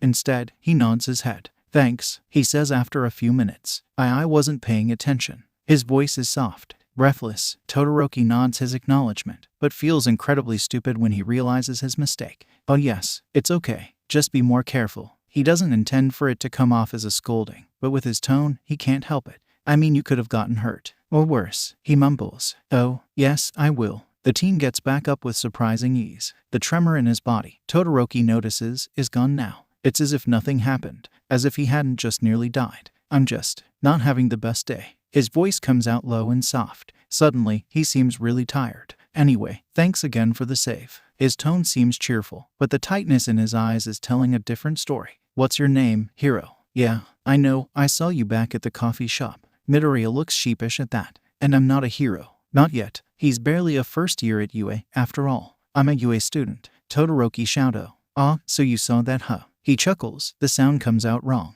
empty of any distinct emotion. "Well, it seems you chose the right course, Hiro." He smiles a little at that. Todoroki goes to correct him again, but the teen is already walking away. "Although I gotta be honest with you, not a big fan of your father." Shouto's shocked expression goes unnoticed. "Well, anyway." The greenette continues before the fire and ice user can comment.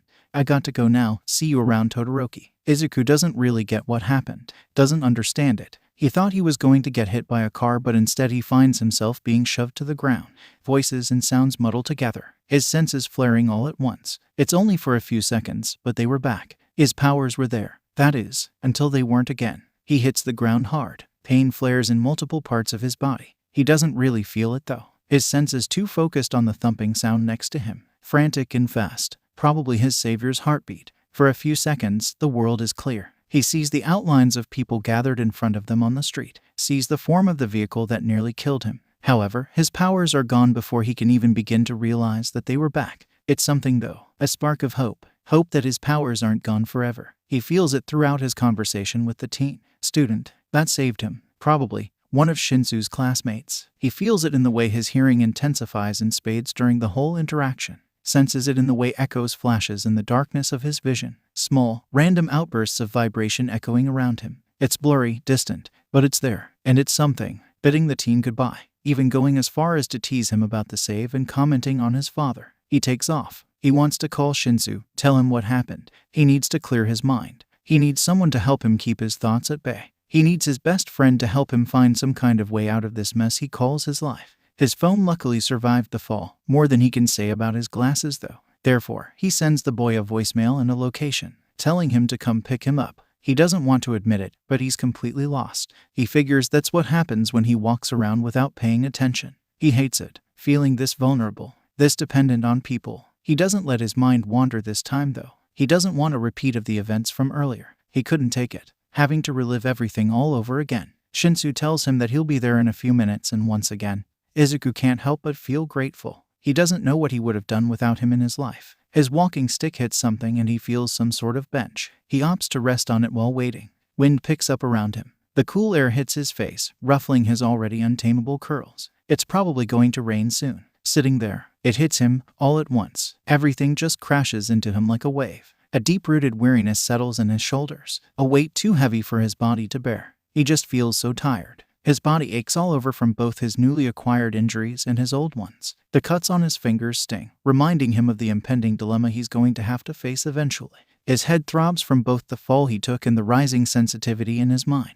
He hears someone walk up to the bench he's sitting on, the person stopping short a few steps in front of him. "You look like hell." He doesn't know if he should feel offended or relieved at the new arrival. He goes for the latter. Shinso's company reassures him. "Shinso," if the lavender-haired teen hears the slight crack in his voice, He doesn't comment on it. Instead, he simply and wordlessly takes a seat next to him on the bench. He feels the weight next to him slump further down, and he knows what the teen is waiting for. Slowly but surely, Izuku leans backward and settles his head on the boy's shoulder. They sit there, in comfortable silence as Izuku takes his time to form his thoughts. His friend is a constant and solid presence next to him. "I got fired today," he speaks up finally, letting the words and their meaning hang in the air between them for a moment before continuing. "I don't know what happens next." Shinso, ever the rational thinker, doesn't freak out or get mad. He just sighs and leans on him a little more. "We'll get through this. Don't worry, we'll find a way." As Shinso says that, Izuku feels a couple of raindrops hit his skin. It's definitely going to rain on them. "Don't freak out, but I may have also almost got run over by a car." He feels the shift in his friend immediately. The way his shoulders tense, his breath catching as if he's about to yell out something.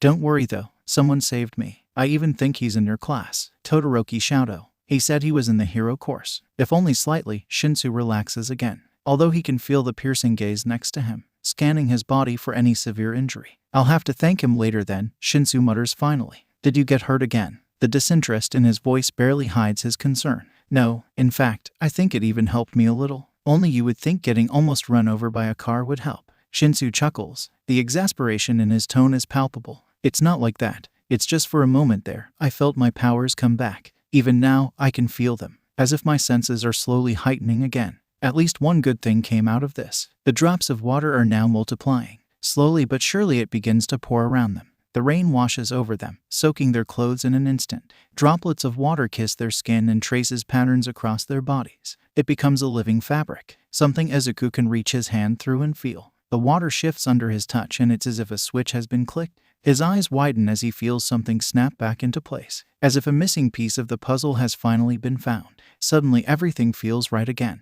The world around him bursts back into life. It hits him so hard that he has to close his eyes. "Hey Izuku, you okay there?" Even with his eyes closed, he sees his best friend form, feels the concern radiating from his posture, hears his increased heartbeat. He feels each droplet of water hitting his skin, hears the distant footsteps of strangers rushing through the rain to find shelter, feels the buzz of the city wash over him and overwhelm his senses. It shouldn't be normal. It isn't, but it's his normal, and it's as if the world is back on its course. It takes him a few minutes to readjust to the sudden influx of information being thrust at him. When his breathing settles back to normal, when everything isn't as loud and as intense as before, he slowly opens his eyes back up again. What he sees takes his breath away. It's not the usual scenery he was used to. It's not the vague form he sees amid the void and darkness. Instead, for the first time in his life, he sees something more than a vague shape. He can't help the tears that form in his eyes as he sees for the first time his best friend's face. He's still blind. He still can't see, but it's different. It's something more. He realizes with a start that he's never used his powers under this much rain before. Usually the world around him is somewhat clear. However, it has never been like this before. Each droplet of water creates a ripple of vibrations that echo and spreads. Each raindrop makes a sound as it hits the surface, and for the first time in forever, Izuku can see. "Oh my god," he whispers breathlessly, happiness and wonder overwhelming him as he gazes into his best friend's eyes. He sees the exact moment Shinso seems to understand what's happening. See the apprehension and awe in his expression. He can't help but think that it's the most beautiful thing he's ever seen. The way the rain falls and glimmers in a million pieces as it touches his skin. It's as if the world is shining, small sparks of light filling his darkness for the first time. His hand unconsciously goes up to touch Shinso's face, outstretched and shaking. His hesitation is cut short as the teen in question meets him halfway, taking hold of his hand and guiding it all the way to his face. Shinso's hand is warm against his as he helps him trace his features, allowing Izuku to map out every inch of his face, committing to memory every detail as if it's the last time he'll ever see it. It's probably the case after all. His powers are back now. They're in full force now. The rain helps too. However, it won't be like the case for long. Izuku's probably never going to get this chance again. They stay there for a long time, frozen in time as the rain falls around them. Every drop of water adds a whirlwind to their world. By then, Shinso is crying too. Their tears are mixed with the water that pours over them, both of them too overwhelmed to pay the cold any mind. For the first time in the past few weeks, Izuku's world doesn't feel as dark anymore. As they sit there, he finally believes that maybe, just maybe, he's going to be okay. Wind rushes at his face. The cold air hits his skin, sending thrills down his spine. The breeze whistling in his ears as he rushes down the streets of Musutafo's slums. The crime rate has gone up as of late. He's only been off the radar for a few weeks, and the villains have already taken it as a green light for their less than savory activities. Today was his first day back on the job. Recovered in both mind and body, Shadow was out and hitting the streets again. He needed to show the people that rumors of his death were greatly exaggerated. Unfortunately, his patrol happened to coincide with UA's sports festival. He remembers the resigned acceptance in Shinso's voice when he told him he couldn't go. More specifically, he remembers the underlying disappointment in his friend's tone. However, it's not as if he could actually watch the tournament after all. With all the people and noise, it would be like trying to decipher static on a lost radio station. Even hearing the show on television wouldn't make up for his lack of sight. Therefore, Izuku found himself using the sports festival as a distraction. Most of the heroes would be attending, so he'll have free reign over most of the streets. Still, this was also the case for the villains. It was going to be a long night. The first incidents he encounters were mostly petty crimes. An armed robbery that was quickly handled, followed by a petty car thief he'd caught red-handed. The man was trying to open the door to a parked sedan in the middle of the day with a crowbar. Criminals weren't always masterminds, it seemed. Nonetheless, Shadow made sure to stop them and turn them in, leaving a small note for his favorite detective to find. The man probably thought he was dead, given his absence as of late, although maybe he hadn't even noticed. Who knew? Running across the rooftops once more, he decided to change his usual patrol route. Less heroes meant the slums weren't the only place villains took over. Not really knowing the name of the district he was patrolling, but recognizing the layout, he got to work. One by one, he went over the alleys of the area. The darkness surrounding them provided a perfect cover for any criminal activity. Naturally, when you go out looking for trouble, it has a funny way of finding you. It went like this. The sky was rapidly losing its light, the darkness of the night swiftly taking over the streets. Not that it changed anything for Izuku. The benefit to his blindness was the way he thrived in the shadows. It's fitting, really, the name the people chose to call him by. Ironic even. He's currently passing a lone alley when he hears it. The sound of a scuffle reaches his ears. 2 heartbeats. One is calm and collected, sound steady and rhythmic against his ears. Yet, the other one is frantic, beating fast and wild. Izuku has come to learn one thing in his time in the field. It's usually the calm ones that are the most dangerous. Slowly creeping into the passage, he perches himself soundlessly on a fire escape nearby, making sure to settle his eyes on the 2 figures in front of him. There aren't many sound waves being generated, but there are enough for him to make out the position of each individual. He feels his own heart rate picking up as he realizes what exactly he is dealing with. There's a weirdly shaped man lying on the ground, body still and motionless. If not for the frantic heartbeat, Izuku would have thought he was dead. On a closer inspection, it seems the man is wearing armor. A hero most likely. From the smell of copper in the air, the man was bleeding badly. What makes him pause is the man's apparent opponent. The calmness of his heart greatly betrays the intimidating aura he emits as he towers over the fallen figure. There's a sharp weapon in his hand. A sword, Izuku concludes. His scarf sways with the wind as he speaks, voice low and threatening. You're nothing but a fake ingenium, unworthy of calling yourself a hero, the villain says. Shadow is instantly reminded of a news report he'd heard a couple of days ago. The hero killer, stain, quirk, unknown, weakness, unknown. When you go looking for trouble, it ends up finding you. Getting out his phone, he dials the number he's been avoiding. He waits 30 seconds and then hangs up. Naomosa should know who exactly is calling. The detective left him this number personally, telling him to call if he ever found himself in a particularly bad situation. He's never used it before tonight, not wanting anyone to trace his location, always electing to do things alone. However, this hero's life rested in the balance. He'd rather call for backup. Stain had already taken down many pro-heroes. A teenage vigilante wasn't exactly a threat to the man. His strengths alone wasn't going to cut it this time. Besides, Shinso did tell him to be careful. I'll cleanse this society from the likes of you, even if I'll have to kill you with my own hands. Stain continues, hands rising with every word, sword gleaming in the sky as he prepares himself to strike. As he readies himself to plunge the weapon down onto the hero's unprotected back, Shadow doesn't give him the chance though. The element of surprise is in his favor, so he goes for it. No clear plan in mind. Only one thought plagues his mind as he moves. No one was going to die tonight. He climbs the fire escape, feet running soundlessly until he's right above the 2 figures. Finding the opening he needs, he jumps. It happens so fast, the hero killer doesn't get to react in time. Shadow's feet hit the man's back with a hard thud, sending the villain tumbling onto the ground. Sword discarded a couple of meters ahead of him, taking the momentary distraction in his favor. He gets hold of the hero's fallen body and drags him until he's a good distance away from his attacker. He has a deep gash cutting through side. Otherwise, he's not fatally injured. Izuku does take the time to press some gauze onto the wound anyway. Better safe than sorry. It's okay. I called the cops. They should be on their way, he whispers, not really knowing if the man hears him. Grimly, he realizes that he won't be able to take him and run. With the man's added weight, he'd be too slow. Stain would catch up in an instant. Therefore, there was only one option left. Fight. Fight long enough for backup to arrive. Stall for time and hope that it's enough. The hero killer falls with grace. It speaks of experience and practice. Instantly, the man regains his balance and turns to face his new opponent.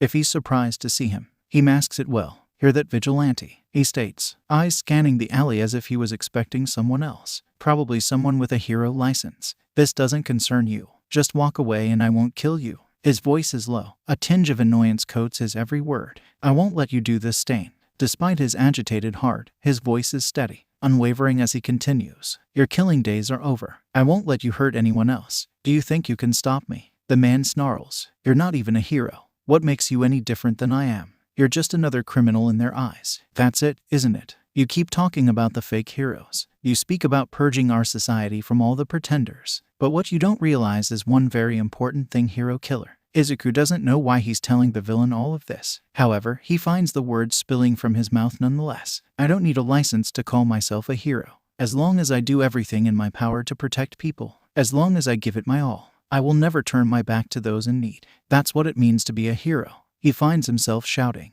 raw and sincere emotions clawing to the surface of his mind as he speaks. It doesn't matter if the heroes today want money or fame in return. As long as they fight and protect, that's all that matters. As long as they never put their own gain above the safety of others. The last thing he expects at the end of his speech was to detect some sort of grin forming on the killer in front of him. He hears the man's breath hitch in his throat, feels his whole demeanor changing. "I'm impressed, Shadow," the man says after a moment. "I might just let you live." Whatever hope he has that the villain will go down easily shatters a second later. Him, on the other hand, "I won't," he growls menacingly, head turning to the limp body behind Shadow. "Then you'll have to go through me." He responds with just as much intensity, knowing that whatever hope he had at an easy fight was just wishful thinking. "You don't have to do this. Run." For the first time since Izuku joined the scene, Ingenium speaks. His voice wavers as he shouts, desperation evident in his tone. "You're just a kid. He's going to kill you." Izuku really needs to buy a new voice modulator soon. Ignoring the hero's pleas, Izuku charges at the villain, taking out his 2 escrimer rods in the process. He blocks the sword aimed at his arm, quickly jabbing the stick in the man's side. The hit doesn't have much force behind it, but it does the job anyway, distracting the man long enough for him to parry his sword and jump back once again. Stain had both experience and strengths in his corner, not to mention his quirk. Given the motionless, yet conscious hero behind him, he concludes that it must be a paralyzes-inducing quirk. "Don't let him cut you. The moment he got me, I couldn't move anymore." This made things harder. He hears Stain getting more and frustrated every time they charge at each other. Shadow's senses make sure he's aware of every move and hit coming his way before it's even close, thus giving him ample time to react. Stain was running out of time. Stain is getting desperate. Although, a cornered animal is usually the most dangerous, so Izuku should probably have seen it coming. The knives flying in his direction at an impossible speed. He barely has time to dodge one before the other embeds itself in his right shoulder, tearing through his flesh with a sickening crunch. His body doesn't drop though. He waits for it to happen, even expects it to. Yet, he's still standing. Not contact. Maybe another requirement then. He doesn't get to ponder that new development. Stain charges at him the moment the knife hits. The man swings his sword, reaching for the left side. It's a hoax. The man wants his right side. Izuku didn't want to wait and find out why. Instead, he elects to flip backward, a kick aimed at the man's face. It doesn't make contact directly, but it does create some distance between them. "Please, you're bleeding. Just run before he gets you too." Ingenium once again implores, the hero in him, not wanting to witness the death of a kid, even if it was a law-evading vigilante. It was proof enough that Stain was wrong about him. Yet, the anti-hero was still adamant on taking him down. Sirens could suddenly be heard getting closer to their location. He could sense the way Stain's body seems to stiffen for a moment. He could even feel the unadulterated anger that was currently being directed at him. The unseen glare aimed his way. "This isn't over, Shadow. I'm going to let Ingenium be a warning to society this time. But if you ever get in my way again, I'll kill you." With that, the man jumps on the same fire escape Izuku was using earlier and disappears into the night. That went well. Shadow can't help but mutter under his breath. The wet huff that comes from behind him startles him, reminding him that he wasn't alone. Turning towards the source of the sound, he crouches in front of Ingenium. "The police will be here any minute now, so I'm going to get out of here," he informs curtly, knowing that if the hero could move right now, he'd probably be trying to arrest him. "I don't think his quirk will last long, so you should be gaining motion back any time now." With that, he takes his leave. not giving the hero a chance to say anything else. Tensei doesn't know what to think anymore. He's heard about him on the news. The infamous Shadow. The man who has been stringing along both heroes and police officers alike for more than 2 years. Japan's most wanted vigilante. Looking at the form standing in front of him now, acting as a living shield between him and the bloodthirsty killer out to get him. He thinks that they may have misjudged the man. If Shadow could even be considered a man. He was shorter than he expected. Voice high and reminiscing of a teenager's growing voice. No trace of the menacing criminal most of the media made him out to be, although the vigilante did have many fans. He was also known to be acting against the law. He can only watch helplessly as this vigilante, this kid, risks his life to protect him. A fully fledged pro hero. Shame and worry pool in his guts as he lays there, completely useless to the fight happening in front of his eyes. Shadow moves swiftly, dodging and avoiding hits left and right. He's impressed. He himself barely managed to fight for more than a couple of minutes against the hero killer. Yet, this kid was able to fight him head on, not once getting paralyzed. He does get hurt though. It was bound to happen. Despite this kid's strength, Stain must have years of experience on him. The knife plunges itself into the kid's shoulder, and he doesn't even react, barely flinching at the contact. This alone generates unwanted thoughts in Tensei's mind, thoughts of the society they live in, a society where a kid doesn't flinch away from pain, a society where kids are forced to grow up too soon. His mind immediately flies to his younger brother. How, if not for this child's help, he'd probably be dead, leaving his brother behind, to take on his legacy in his stead. It makes his heart ache with both gratitude and sadness. He shouldn't have to rely on others to keep him safe. He should be the one protecting others. What kind of hero was he? Sirens blare in the distance and a silver lining presents itself, a ray of hope in the darkness of the night. Somehow, Stain takes off, electing to flee instead of facing possible defeat. Relief immediately overwhelms him. It's only now that he feels the gnawing pain that erupts from his left side. He's been bleeding for a while now. That wasn't good. That night, he vows to find out who Shadow was underneath the mask, not to arrest him, nor to take him down, but to thank him. Thank the kid that acted more heroically than many heroes he's encountered throughout his life. And maybe, just maybe, he'll return the favor and try to save him too. After all, he owes the kid his life. He owes him everything. How do you feel? Tsukauchi asks the hero lying on the hospital bed in front of him. Machines beep and ring in the background. I'm fine. The doctors healed me up. Although they said if Stain had managed to get my back, I would have ended up either paralyzed or worse. Tensei responds, a grim expression on his face. That was a close call. I owe Shadow my life. That kid keeps getting himself in trouble. The detective mutters, an exasperated look on his features. Tensei is surprised by the casual way the man speaks about Shadow.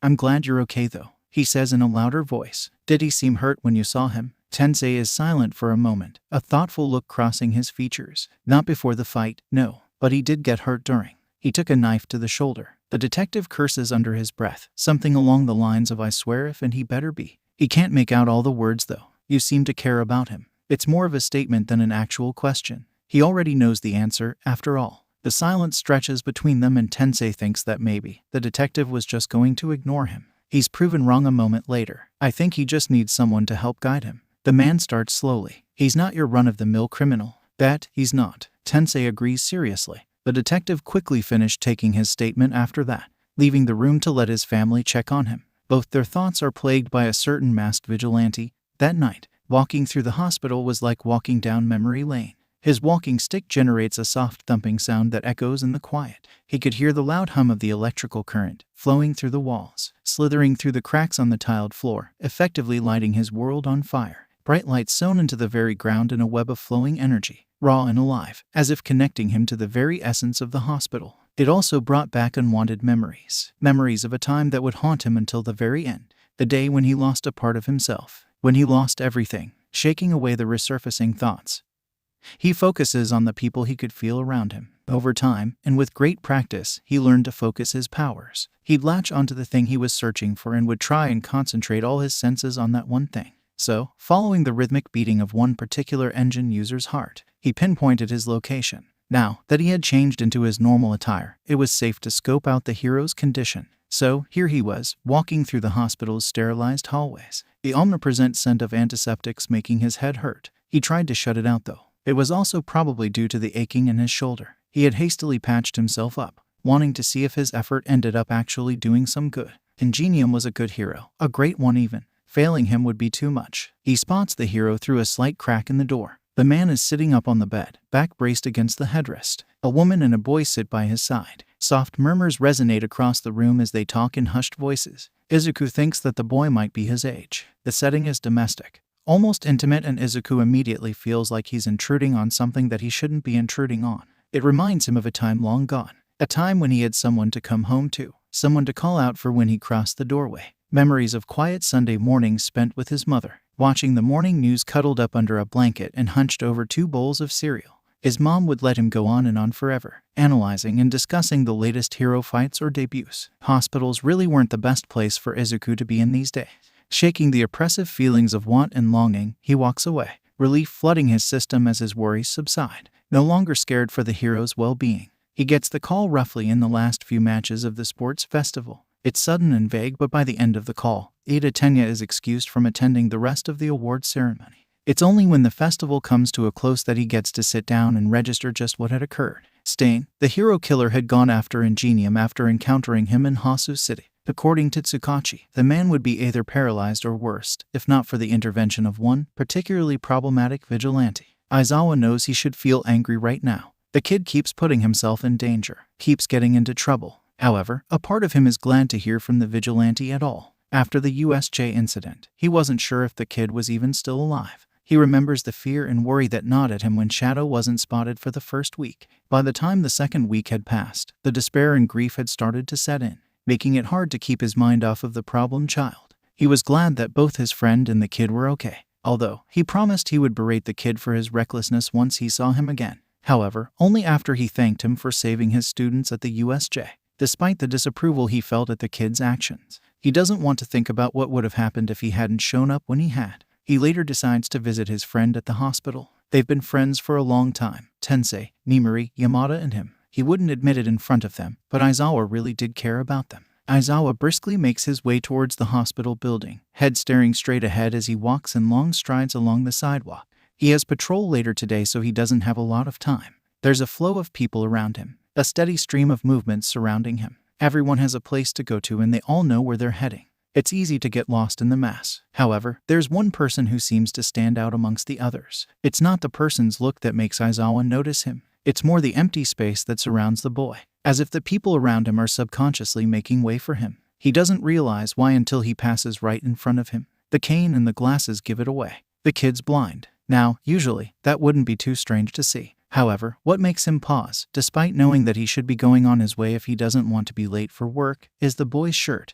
It's a plain dark gray t-shirt that has the words "See You Never" on it. Normally, Aizawa would be slightly amused by the t-shirt. However, the bloodstain that's currently growing on the kid's left shoulder makes it harder for him to focus on anything else. His mind immediately goes into high alert, red flags instantly presenting themselves in many different ways. For one, the kid seems to have a slight, almost unnoticeable limp, not to mention the slowly darkening bruise on the right side of his face. Despite his usual indifferent demeanor, Aizawa can't, with a clear conscience, overlook these flags. So, he does what any self-respecting hero would do. "Hey, kid, wait," he calls out, walking back up to the kid. To his credit, the boy doesn't show any reaction. He just calmly turns around, finding Aizawa with impressive accuracy despite the cane that's sitting motionless in his hold. He even manages sidesteps a fire hydrant blocking his path.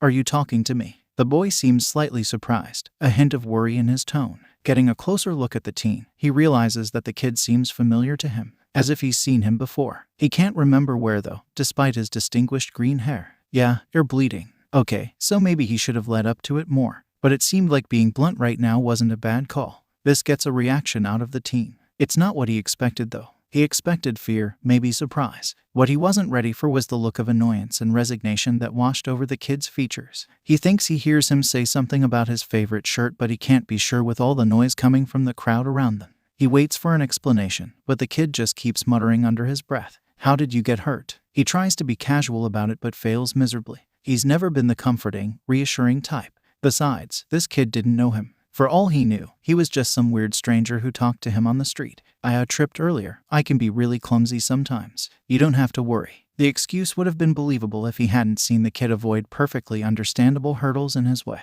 Another red flag. "You tripped." He deadpans slowly, knowing he must sound so done with the world right now. Sighing heavily, Aizawa decides on a new course of action. "Look, kid, I'm a hero, so if someone is hurting you at home or if your parents are, He doesn't get to finish his inquiry before he's interrupted. As if a click had been switched, the kid's whole demeanor changes. His shoulders seem to lose some of their previous tension and his back straightens up, giving him a few additional inches to his height. His voice is cold when he speaks. "I'm fine. Please don't make assumptions, Mr. Hiro. I need to go now so." With that, the kid walks away, not even looking back when Aizawa tries to call out to him. Aizawa thinks, as he watches the kid walk away from him, that he just made a mistake, his mind already forming multiple scenarios that could explain the kid's injuries. He should have gone after him. Looking at his wristwatch, he decides to head straight for patrol. He'll have to visit Ida some other time. He does, however, take out his phone on the way, electing to talk to Tsukauchi about his earlier encounter and find something more about the kid he spoke to. Maybe. That way he can also find out why the kid seemed so familiar to him. He tries to ignore the paranoid thoughts screaming at him that he messed up, that he let his emotions take over him and that he made Aizawa suspicious, focusing on the smaller, rational part in his mind that tells him to calm down. Aizawa was probably just being a concerned hero, trying to help a blind injured child. Yeah, that was it. It had to be. That's what he tells himself as he steps into the warehouse. Not all that surprised to find Shinso sitting on the windowsill, waiting for him. The purple-haired teen seems to perk up at his entrance, immediately turning to greet him. Izuku vaguely notes the smell of smoke and ash surrounding the boy. He decides to chalk it up to a sports festival occupational hazard. "Hey, Zuku." Shinso greets him, way too cheerfully for his usual bored demeanor. "How was your day?" he asks, swaying from foot to foot. Izuku can already tell that his friend is dying to tell him about the sports festival. Uneventful, just the usual, he decides to say, taking pity on his excited companion. Shinso seems ready to burst anyway, so he gives him a nudge towards the anticipated subject. "How is the sports festival?" Shinso tries to respond casually at first. The teen almost succeeds in sounding uninterested. However, the more he talks, the more excited he gets. Soon enough, the words are tumbling from his mouth at a speed that rivals Izuku's own muttering. Shinso apparently got first in the obstacle course, electing to go through it quirkless. The teen goes into a tirade about the landmines he used in order to give him a boost. "I actually got the idea from our training at the beach," he says. He then proceeds to tell Izuku about the hellish second round, which he barely managed to survive thanks to the target they put on his back. 10 million points. Izuku can't imagine the pressure the teen must have felt. He's glad he got through it though. Eventually, they get to the one-on-one matches and Shinso tells him that he got eliminated in his second match. His first was against Kaminari Denki, an electric-type quirk user that gravely underestimated Shinso's powers. Izuku isn't surprised though. Not many students had intensive training prior to their acceptance at UA. He's kind of proud of his work. Finally, Shinso tells him about his loss in the second round. However, despite everything, the teen still sounds as cheerful as he did before. He was pitted against Todoroki Shoudo, telling Izuku about the boy's insistence on only using his eyes. "It just made me feel so angry. You know, I don't know why I did it, but I really wanted him to give it his all." Shinso speaks quietly, voice low and determined. "He'd told me something personal about him earlier that day and I just wanted him to realize how stupid he was being." The boy sighs heavily as he continues. "One thing led to another and I actually managed to convince him, Izuku. He used his fire and it was amazing." He says earnestly, real happiness shining in his lavender eyes. "I'm just proud of myself, you know. I mean, I didn't win, yeah, but I feel like I did some real change back there." Pride swells in him at his friend's growth. The teen sitting in front of him has come a long way from the closed-in, spiteful boy he met in what feels like ages ago. "I'm glad," is the only thing he says, a soft smile forming on his face, knowing that the boy understood the deeper meaning behind his words, without even having to say them. "I'm proud of you." It's a couple of hours later, when they're both distracted by their phones, that Shinso suddenly speaks up. "Yo, you lied to me. You told me that your day was uneventful." The teen accuses indignantly. "What's this news article about Shadow saving Ingenium from the hero killer, huh?" Busted. That's my kind of normal." He spends the rest of the night apologizing while Shinso fusses over him, demanding every single detail about the fight. Later that night, Eraserhead sluggishly opens the door to his apartment, his other hand holding his phone up to his ear, listening for any new messages he got while he was working. One particular message stands out. It's from the detective. "Hey Eraser, I got your message. I've got the kid's file right here. It didn't take long to find it since there aren't many green-haired blind kids registered in Musutafu. I'll think you'll want to come see this." Dread was a feeling he was all too familiar with. In his line of work, it came with the job. This sense of wariness and anticipation that followed him every time he hit the streets. Underground hero work wasn't as clean nor as straightforward as general hero work. The underground industry dealt with the darker side of society. the villains that thrived in the darkness, making the city's streets their playground.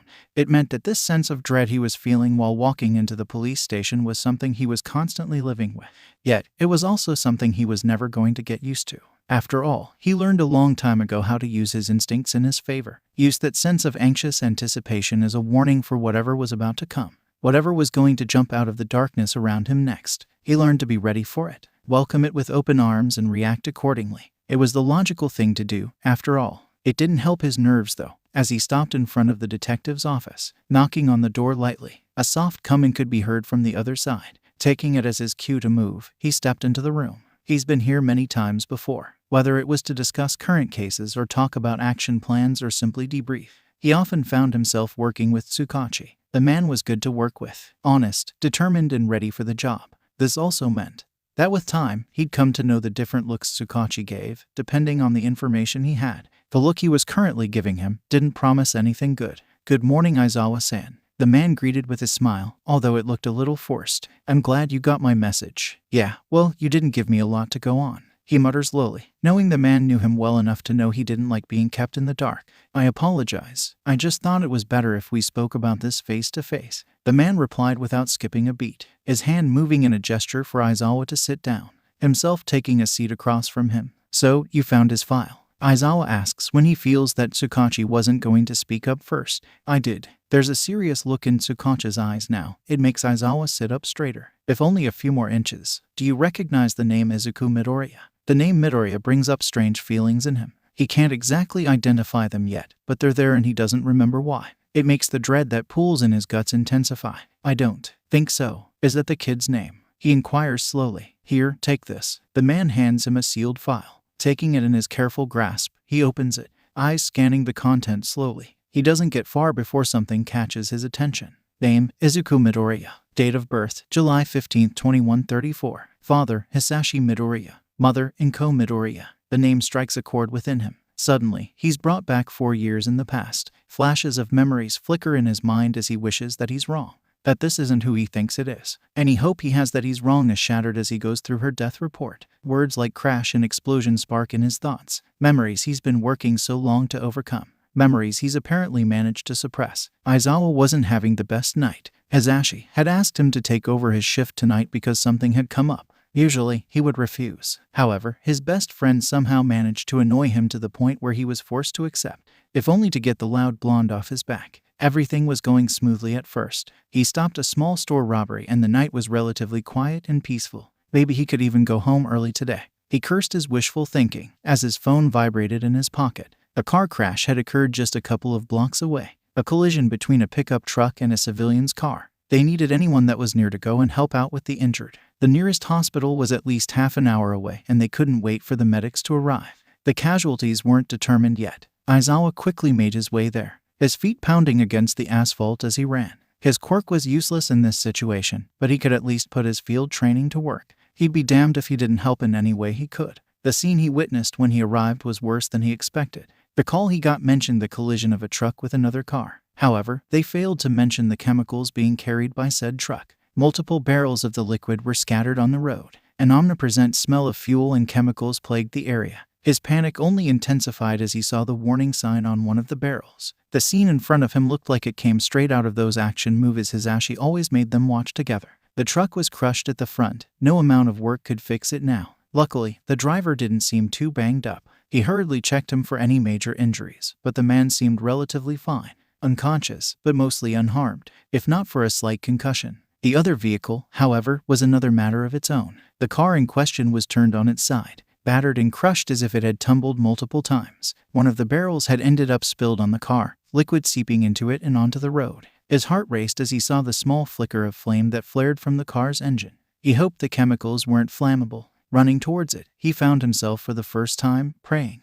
pleading with everything he had that the person inside was still alive. He climbed onto the side swiftly, hoping with all his might for them to be okay. Looking at the driver's seat, he was met with wide green eyes, staring back at him with a mix of both relief and panic. "It's okay, ma'am, help is coming. You need to stay very still for me." "Okay." He spoke in a tone he hoped came out as reassuring and calm. The last thing he needed was to cause her more panic. Promptly ignoring him, the woman struggled against her seatbelt. Her movements were frantic and urgent. Fat tears rolled down her face. The mix of both blood and tears made her look miserable. Blood oozed from a gash on her forehead. Yet, she didn't seem to pay it, or the pain she was surely feeling, any mind. She kept mumbling under her breath and straining against her seat to turn her head. Following her gaze, Aizawa's heart nearly stopped. There, in the back seat, was a small boy. He seemed no older than 10. He sat there, motionless, his head lolled to the side. Blood covered his stomach and forehead, his face drenched in some kind of liquid. His stomach churned as he realized the boy was drenched in the same chemicals that had spilled on the car on impact. This was bad. This was really bad. Izuku, baby, are you okay? Izuku, answer me. The woman's mumbles turned to pained whimpers as she called out for her son. Listen to me, ma'am, we need to get you both out. The car is in high risk of catching fire. We need to move you before this happens. He watched as her eyes widened and she struggled harder against her seatbelt. I'm going to get you out and then I'm going to help your son, okay? And no, Izuku, you need to help him first. You need to make sure he's okay. She pleaded, her tone desperate as she pleaded. His life comes first. Please. Aizawa looked around. The fire was spreading. They needed to act before it reached the spilled chemicals. He needed to do something, and he needed to do it fast. Please, she whispered finally. At that moment, he could see it in her eyes. The pure and unadulterated love she held for the boy.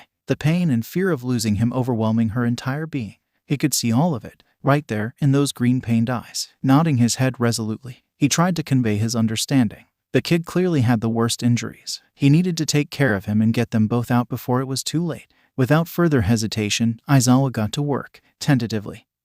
He moved towards the backseat's window. The glass was cracked, but he needed it to be out of the way in order to reach the boy. Wrapping his arm in his capture weapon, he hit the window with all the strength he could muster. It took a couple of hits, but soon enough, he'd broken into it and cleared the frame from any remaining shards. Leaning his upper body in, he reached for the kid's seatbelt. Slowly, carefully, he unplugged it, his capture weapon instantly shooting to hold the kid in place. All the while, he made sure not to move him too much. The last thing he needed was to aggravate his wounds. It took more time than he was comfortable with, but once done, getting the boy out was relatively an easy feat. Holding the boy in his arms, he quickly ran to a safe spot at the side of the road. Tearing a piece of fabric from his clothes, he wrapped it around the boy's stomach. They needed to stop the bleeding as quickly as possible. Once the boy's main injuries were somewhat tended to, he dashed to get to the woman. He wasn't going to get there in time, though. He knew it. He could feel it. He remembers the exact moment the fire spread to the fuel tanks, the exact second before it all went to hell. The look in Izuku Midoriya's eyes as she stared ahead, eyes focused on her son, out of the vehicle and safe. The smile on her face as she accepted her fate, as she accepted his failure. He was going to be too late. The car exploded just as he was about to reach for the window. The shockwave sent him skidding across the floor, back scraping against the pavement as he tumbled backward. He was too late. Sirens could be heard coming from a distance. However, Aizawa paid them no mind. As if he was drowning underwater, the only thing his mind registered was the scorching red flames that danced in his line of vision. The overwhelming feeling of utter uselessness gnawing at his mind. The guilt eating away at his insides as he gazed at the destruction. He gazed at his failure. Aizawa, blinking rapidly. He found himself back in the detective's office, his eyes stinging with unshed tears as he looked on ahead, staring into the worried eyes of the man in front of him. Are you okay? His throat felt like lead, mouth opening and closing as if to form any kind of response but failing miserably. It's him. It's that boy, from all those years ago. He finally says, feeling the familiar dread turning into something else, something worse. I know. You were sighted at the first responder. Tsukauchi speaks quietly, as if afraid that if he'll raise his voice, Aizawa will break. He's blind, is all he can bring himself to say. Multiple thoughts forming a whirlwind in his mind as he tried to settle his racing heart. It wasn't your fault. The seriousness is back now. Tsukauchi's eyes bore into his own, trying to convey his sincerity. You did the best you could. I know, and he does. But still, he can't help but think that, if only he'd been stronger, faster, a better hero. After a moment, a thought occurs to Aizawa. Where did the kid end up? He asks, afraid of the answer he'd get. He was registered at a local orphanage a few years ago. Social workers picked him up from the hospital in which he recovered directly. For the second time in his life, Aizawa prays, wishes for a silver lining. Maybe the kid was adopted. Maybe he's happy now. He ran away about a year and a half ago. It's worse than he expected. The words hit him harder than he's ready for. Do we know why? He barely succeeds in keeping his voice steady. He has a feeling that Tsukauchi sees right through him anyway. The reports from his stay there suggest that he was being bullied, maybe abused. We can't know for sure, though. The admission is quiet. The detective sounds defeated. Aizawa feels the guilt increase tenfold. He should have checked on the kid himself. Should have at least dropped by. I made sure he was okay. Made sure he was being cared for. How does a blind kid survive on the streets on his own? He asks slowly, despite the knowledge that the kid can probably take care of himself. From what he's seen today, I don't know. However, what we do know is that the missing persons report was completely overlooked. No one actually looked for the kid. We need to find him, Tsukauchi. He hears the desperation in his own voice. He can't bring himself to care though. He'll find this kid. He'll make this right. At least, he'll try. We will. Shadow was currently perched on top of a pillar of an abandoned building near the city's docks. The silent air of the night made it easier for him to focus. It was a perfect place for him to listen in. His ears picked up many different things. Mundane conversation between civilians, a dog barking, car engines rumbling on the roads. He did his best to shut it all out, willing his mind to focus on any weird noise, cries for help of any kind. At first, all he could hear was a couple shouting from what he assumes is their apartment building. His mind's eyes taking him further away into dark alleys and overlooked spots.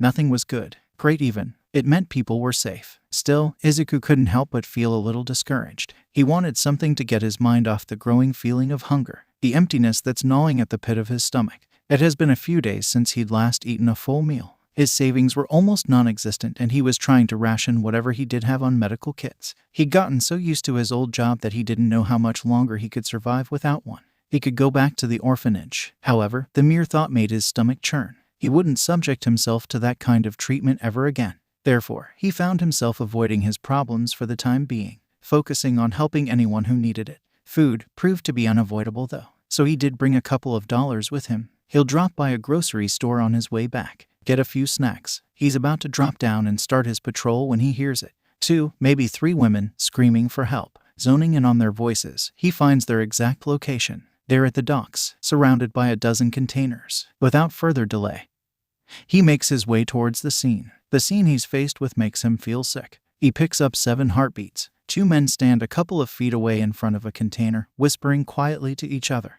while the third drags a girl into the metal box. There are 3 girls already tied up inside. With quiet, cat-like movement, he climbs on top of the opposite containers, hiding himself in the shadows, surveying the scene. Let us go. The girl whimpers. Please. The man only seems to get angry at that, pushing the girl harder into the container. A satisfied laugh erupting from his throat as she falls on her knees. The anger Izuku feels intensifies. He won't let them get away with this. Shut up. The villain shouts, making the 4 girls flinch at his words. If you stay quiet, I'll give you some water for the trip. He offers as if it would make everything feel better, as if he was being a kind, generous person. The girls only cower in response. One of them screams even louder. It doesn't sit well with the kidnapper, for his next move is to raise his gun at the woman. I gave a choice, lady. This is on you, he says while cocking it and aiming it straight at her head. The woman lowers her head, pure terror evident in her posture. Her whole body trembles in fear and anticipation. He doesn't get to shoot, his gun getting knocked from his grip as the escrima rod hits his hand.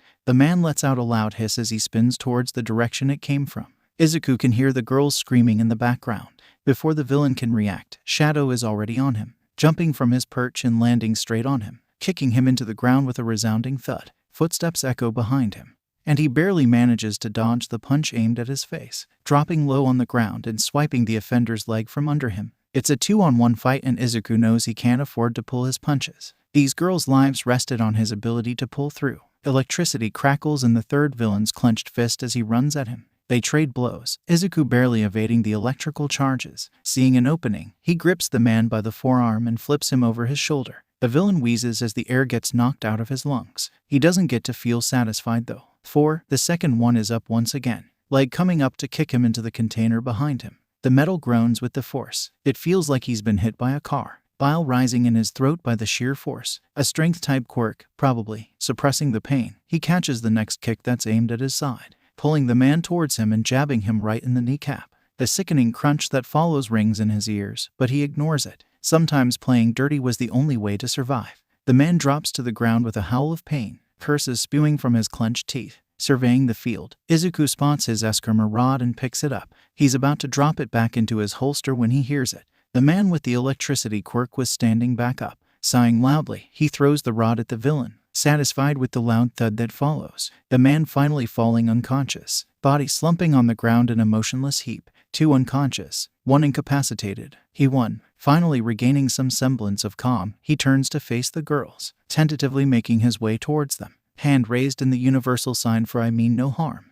It's over. You're safe. He calls out, making sure to keep a safe distance away from them. He's seen too many similar cases in the past 2 years. It never ceased to disturb him. The girls seem to relax slightly at his words. All of them are still in shock though, tears streaming down their faces as they try to regain their composure. Only one of them speaks up, her voice barely above a whisper. "Your shadow," she says. The awe in her voice makes him feel strange. He decides to ignore it, opting to hand her his burner phone. She seems to get the message, her fingers immediately moving to make the call. It's only when he hears the sirens that he leaves. By then, all 3 men are tightly tied up, placed in the same container they were going to use. The world really was a dark place. A bone-deep tiredness settles on him as he makes his way to the nearest convenience store. He's back in his civilian clothes now, his costume safely stored in his backpack. It feels heavier than it is, the weight of the night's events only now crashing down on him. The store is fairly empty when he walks in. The only occupants of the room are the clerk, standing behind the counter, and a boy scanning through one of the shelves on the 3rd aisle.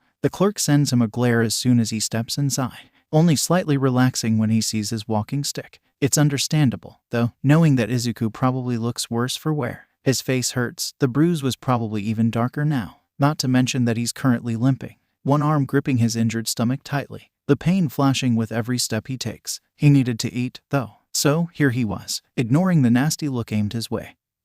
He picks up 2 sandwiches from a nearby fridge and drops them onto the counter. After rummaging through his pants pockets, he finally gets a hold of the few dollars he had saved for this. The bell of the storefront rings, but neither he nor the clerk pay it any mind. The old man is too focused on Izuku to actually pay any other formidable customer extra attention. He hears it before he knows what's happening. The click reaches his ears, just as he feels the pressure on his back. His night just kept getting better, didn't it? Give me the money or the kid gets it. The robber growls at the frightened clerk, gun pressing into Izuku's back harder. In his defense, the clerk, despite the previous looks he was sending Izuku, immediately gets to work, not even hesitating to collect the money. Huffing slightly, Izuku turns slowly to face the robber. "You really shouldn't have done that," he says, expression bored as he faces the gun that's now aimed at his head. "Huh, you want to die, that bad boy?" The man shouts at him, gun straying with every wild gesture he makes. Taking this as an opportunity, he strikes. His walking stick twirls in his hand and hits the man clean on the stomach, leg immediately coming up to hit him on the chin.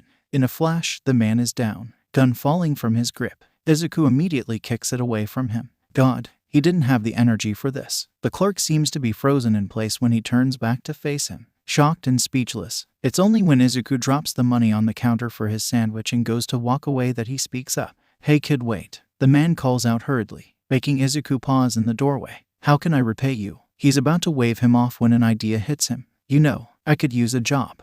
3 days have passed since that night at the docks. Slowly, Izuku is starting to feel better. He's eating and sleeping more, his energy slowly but surely increasing with time. With his new job at the convenience store, restocking and shelving the aisles, he's finally getting the amount of money he needs to keep going. For once, it feels like he's got all his cards in check. Granted, he didn't get to tell Shinso yet about his new job. The boy has been gone on his internship for 2 days. He went with Eraserhead of all people. It made sense though. Aizawa was a very proficient underground hero. Besides, Shinso's quirk works best in controlled circumstances. Underground hero work was the perfect field for him. Deciding that dropping in on the pair would be fun, Izuku opts to go to Hasu tonight too. Although, the main reason for his visit has nothing to do with that. He's analyzed the hero killer's attack pattern through some of the news articles he found. Depending on whether his findings are accurate, Stain's next victim should be in Hasu City, either tonight or tomorrow. He won't let that man hurt anyone else. Shinso's internship was going great so far. He spent the best part of the last 2 days training with Aizawa.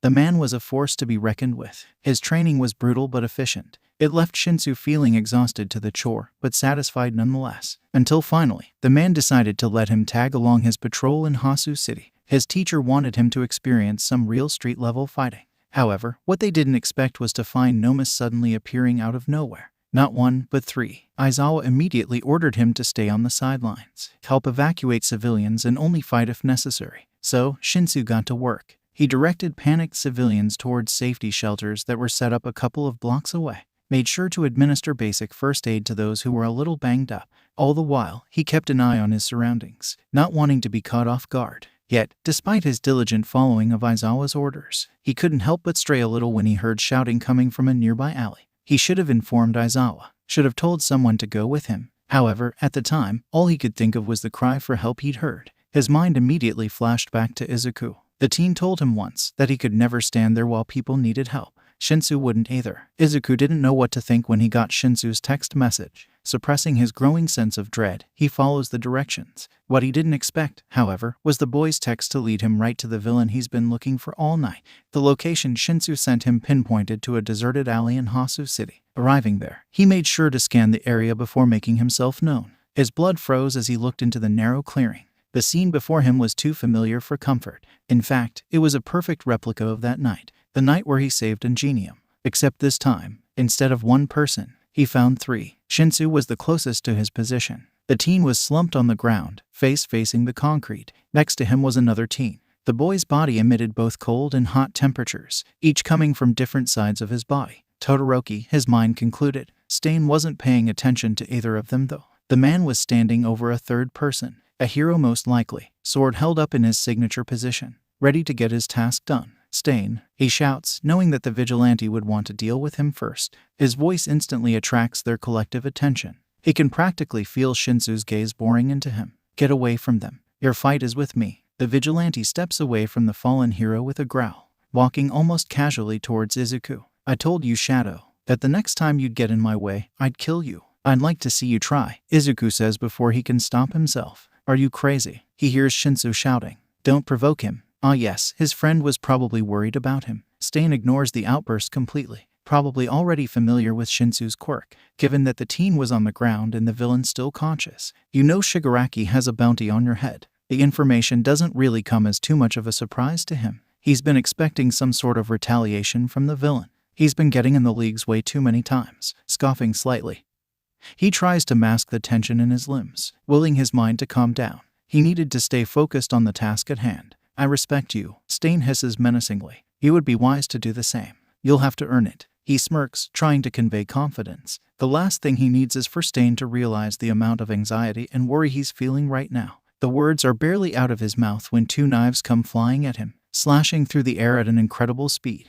retracting both his eskrima rods. He manages to deflect the offending objects just as they're about to make contact with his skin. Deflecting both of the blades, he sends them skidding on the ground on either side of him. Two more come his way as he advances on the vigilante, his rods efficiently redirecting them too. Going on the offensive, he jumps into a roundhouse kick aimed at the man's head. Still, Stain is known for his strength and speed. The villain dodges the hit by falling into a low stance and sliding behind him. The moment Izuku turns to face him, he's met with a kick to the chin. The blow sends him flat on his back, hitting the ground with a thud. Izuku doesn't stay down though. Instantly, he's back on his feet. He doesn't have the luxury of time. Stain has a sword in his grip now, blade rapidly coming at his unprotected side. He barely manages to block it with his batons in time, immediately pushing against the force and jumping back. He needed to create some distance, regain his bearings. His heart was beating loudly in his chest by now, breath erratic, coming out in wild bursts. Stain doesn't give him the time to collect himself. In a flash, the man is on him, sword held in front of him as he charges at full speed,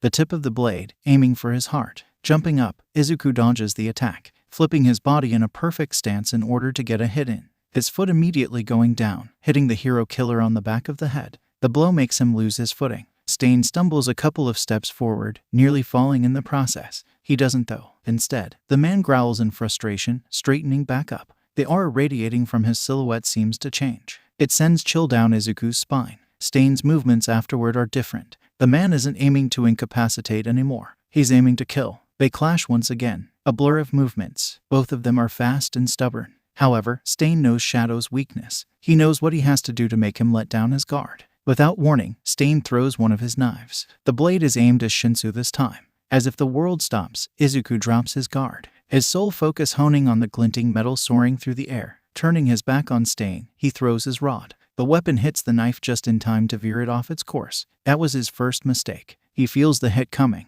can sense the way the air shifts as the man behind him brings his sword up. He moves his body to the side as fast as he can. It's not fast enough though. Shadow. He hears both Todoroki and Shinso shouting, despair and fear evident in their tone. The blade plunges right through Izuku's side. The pain that erupts from the wound is agonizing. He feels every fiber in his skin being ripped apart, his muscles being torn and shredded by the weapon. It would have been his heart. The scream tears itself out of his throat unwillingly as Stain retracts his sword, pulling at the wound in the process. He can hear the shift of his bones with it. To Izuku's increasing confusion, Stain doesn't try to hit him again. Instead, the killer brings the sword up to his mouth and licks the blood off of it. It's only a moment later that he realizes what happened, as his body slumps on the ground motionless, as he loses any sense of control over his body. He's left paralyzed, completely and utterly defenseless. His analytical mind immediately kicks in, noting the specifics of the man's quirk. He can't really ponder it though, for the villain takes his vulnerable state as an opportunity to advance. His steps are slow and measured. A grin stretches at the muscle on his face. Izuku can feel the satisfaction radiating from him. "You're a worthy opponent," he says seriously. "It'll be an honor to claim your life." The weight of his failure crashes down on him, a suffocating feeling of utter defeat surging within him as he listens to the villain's movement. He braces himself for the hit, a million thoughts and regrets coming to the forefront of his mind. He chooses to focus instead on the all-too-familiar heartbeat near him. At least Shinso was alive. At least he got to save him one last time. He waits and waits, but the blow doesn't come. Instead, a sudden influx of heat roars to life in the space separating the hero killer and his fallen body. A wall of fire. Todoroki. Vaguely, he can also feel Shinso's breathe out in relief. "Get away from him," Todoroki shouts, anger dripping from his every word. Izuku doesn't know why. Todoroki doesn't know Shadow. He's never even seen him. Why would he be so angry? He watches as Stain dodges out of the way, putting some distance between himself and the flames. Todoroki is moving. Did that mean that the paralysis was temporary? For all he knew, Shinso was the first one on the scene. Todoroki probably coming when he received a similar message to Izuku's own. So, a time limit wasn't likely. He's brought back from his musing by another wave of heat. His senses perceive the flames differently. The sheer warmth and hotness emitting from the blaze bathes his world in something not quite colored but bright nonetheless, creating a cacophony of vibrations in the very air. Izuku would have found it beautiful if not for the fight that's happening right in front of him. He doesn't know how long Todoroki lasts against Stain, but soon enough he's not alone anymore. Shinso moves to join him, a capture weapon that he requested with his hero costume already in hand. They fight in unison, bodies moving in synchronization. It speaks of the training they've had together. Aizawa must be a good teacher, Izuku thinks to himself. They won't last long though. Izuku knows it. They don't have the experience, nor the level of skill to go head-on with the hero killer, even if the man was already worn out from his fight with Shadow. Frustration wells up inside him as he watches. He feels completely useless as he lays there while his friends fight in his stead. It's then that he feels it. His fingers twitch slightly, body ever so slowly gaining back its mobility. Definitely not time-based then. He gets up as stealthily as possible, slowly making his way around the group, positioning his body right behind the Vigilante, nodding minutely to the two heroes in training, who must have noticed him by now. He makes his move. Running at full speed, he boosts himself from the nearby wall and jumps at the man. Taking the startled villain in his hold, he flips them both to the ground, landing on top of him, holding both his arms back in a chokehold. His side aches at the movement, but he pushes on. The hero killer barely manages to struggle against his grip, too tired and battered to put up a fight. They really didn't pull their punches. He spares a glance at the two heroes in training. Thankfully, they catch on fast. Shinso wraps his capture weapon around the villain, and Todoroki sends a wave of ice, effectively encasing the Stain's body within. A kick to the head does end it though. Stain's body slumps forward, finally unconscious. Izuku watches as his two companions relax slightly, the tension and adrenaline from the fight visibly seeping from their bodies. It's their first real fight, Izuku realizes. Up until now, the only fights they've been in was in controlled environments at school and at the USJ. However, it's their first time facing a real villain, a warrior, skilled and fearsome. Even Izuku himself feels a little out of it. Of course, he could also blame his blood loss for that. Still, he knows, feels the way the fight shook him too, senses the lasting effect it had on him. "Are you guys okay?" he asks, already moving to make his way to the hero still on the ground. Todoroki and Shinso shift behind him, not expecting his question. "Are we okay?" Shinso questions irately. "You're the one who fought him for real. You're the one who got hurt." Something interrupts Shinso's tirade and Izuku vaguely thinks that it might have been Todoroki's elbow. The teen is probably wary of him, not wanting his friend to get in trouble, shouting at a wanted criminal like that. What he means to say is thank you for saving us," the fire and ice user says plainly. The sincerity in his voice makes Izuku pause. "Why yeah, thanks Shadow," Shinso mumbles a moment later, probably feeling slightly guilty for getting so worked up. Izuku elects to ignore them, focusing instead on helping the hero, which he knows now as native, up. He hisses slightly as he accidentally pulls at his injuries, the sound immediately catching the two students' attention.